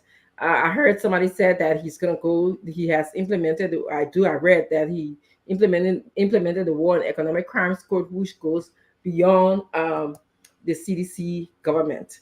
In regards to what is happening in the region, on behalf of the network, the CEO, Ms. Titi, kind of want to express our sympathy to all those who have been injured and those who actually have lost their life during this political upheaval.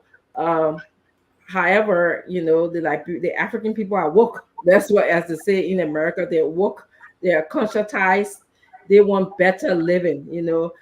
Our leaders can no longer just eat the money, live better lives, have 5, 6, airplanes, while, like Uncle Sam said, people are still urinating and defecating in plastic bags and turning it around. And while he's talking, I'm having an imagery of, I'm looking outside. There's a window right here, a big window.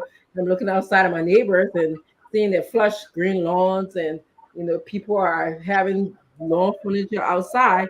And I'm imagining, when will I see my country in such a development stage?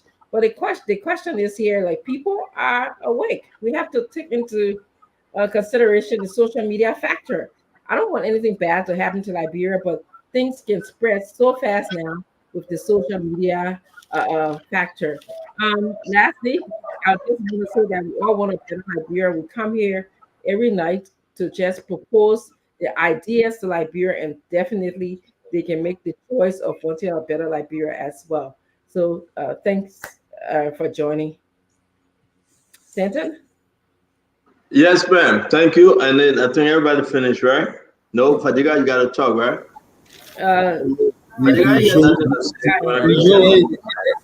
me say that Remy not finished yet. I'm not done yet. Look, Uncle Sam said a lot of stuff. Remy, you are the first to talk. Remy was the first. Remy was the first to talk. When Honorable Snow, Remy was the first. No, I was wrapping that conversation. Remy, what else you want to say? You want to go to Liberia to shoot somebody? No, you want to go to Liberia? We'll say to Liberia, Remy. Remy won the contract. When we ran the contract with Fantoy, at the contract he won. Yeah, the contract. We gave that contract. It's a $50,000 bonus. I know why he is right now. That contract Remy won. On a serious note, guys, Remy can win any contract. Toy cannot turn himself in because there is no bond for him to take. I want to have the argument any day with Uncle Sam. They are not issuing 12. Any bond company issue bond to 12, that company will be in problem. And listen, 12 is willing to surrender, but there is nobody taking it and saying, yeah, we'll set you free on bill. Nothing. It's hard for 12. He got the money, but people are running away from the money. That's the issue.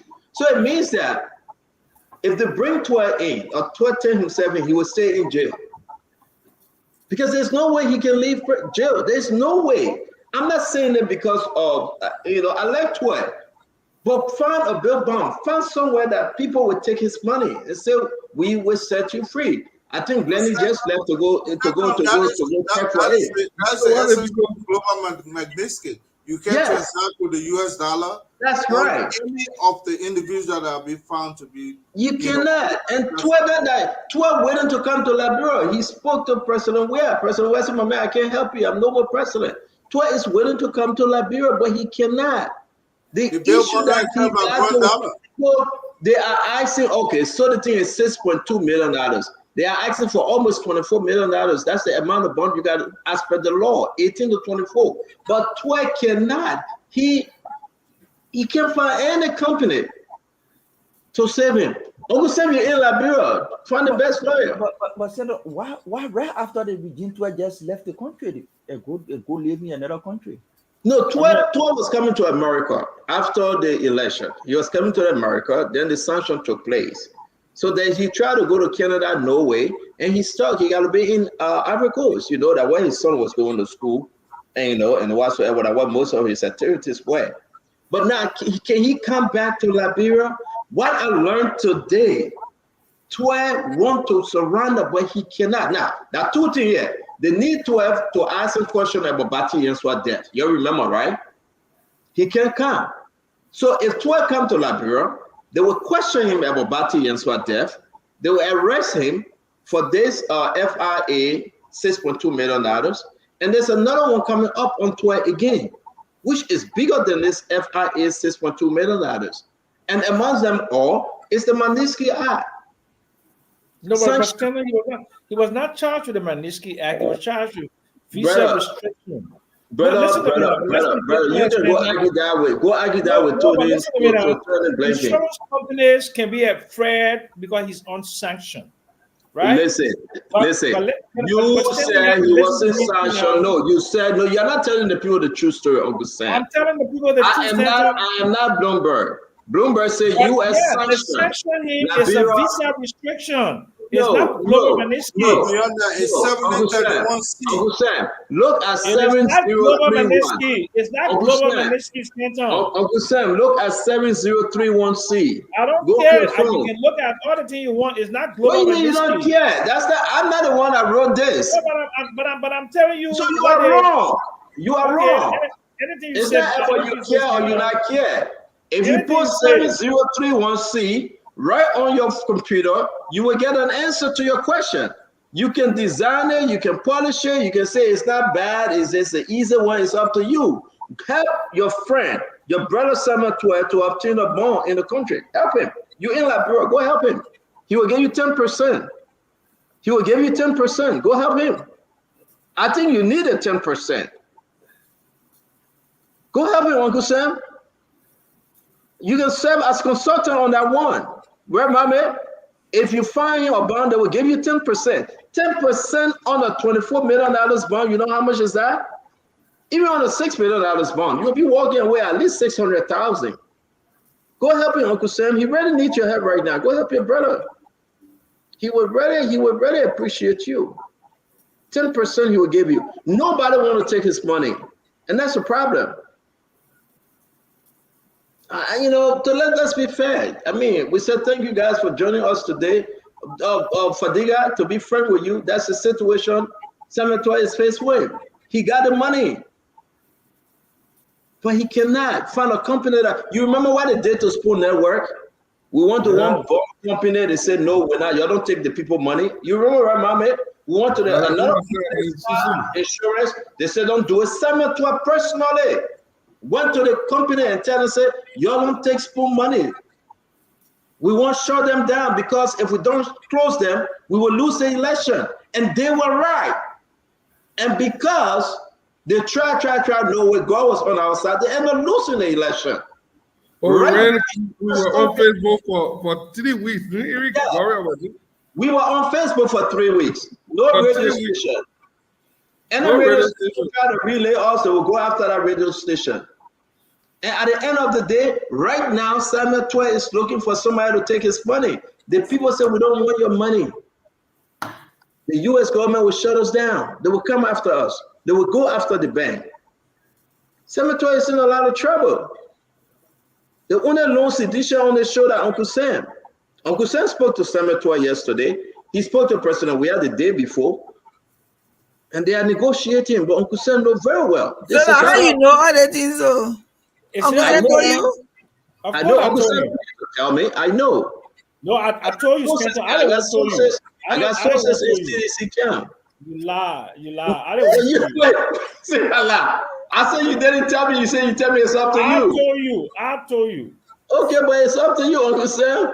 I don't tell all my sources. You are one of my sources. I don't tell all my sources. What are you talking about? What are you talking about? Just hello, and I mean, you know, that's it. I mean, like things boy talk. That's all. So you talking with I thought your government, the U.S. government, see when I thought Summer 12. I see why. I see why after Uncle Sam to Summer 12, the whole conversation. Yeah. Nah. He said the central bank audit are just procedural error, not anything. Yeah. He spoke with Josh. He spoke with Samuel 12. He spoke with all of them. Now he won't change his story yet. I didn't call your name. You call your own name. I said, I won't change. We the one raise procedural issue. That Fiamumu compliance audit there. We the one raise procedural issue with our yellow machine. You join or we criticize procedural. We say the procedure wrong. The outcome will be wrong. Face the procedure. You now see other report. We finish now. Where you go? You get nowhere to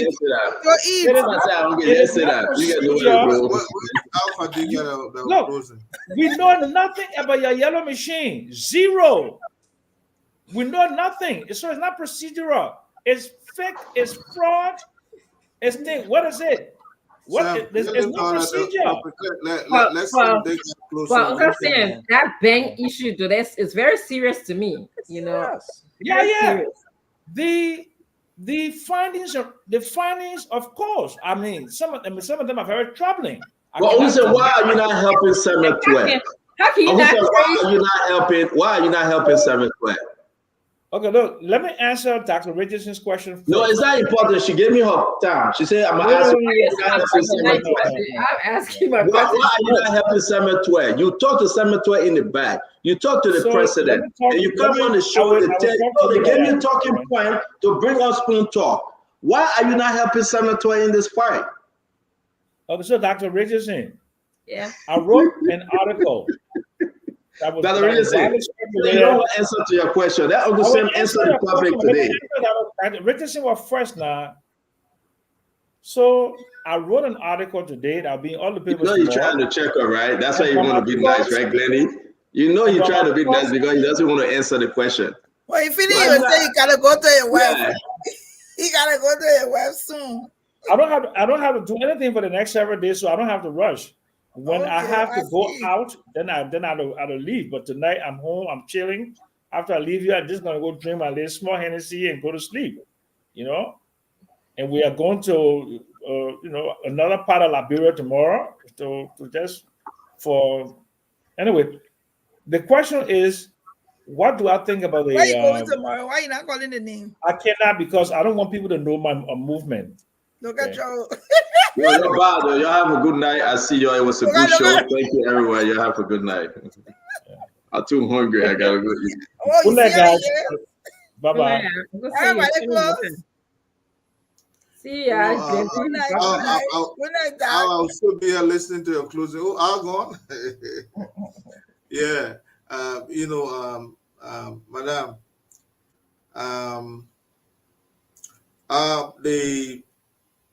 I alone there. Okay. Yeah. No, let's do it this way. Oh, let me get off spoon. Okay. Okay, hold on a second.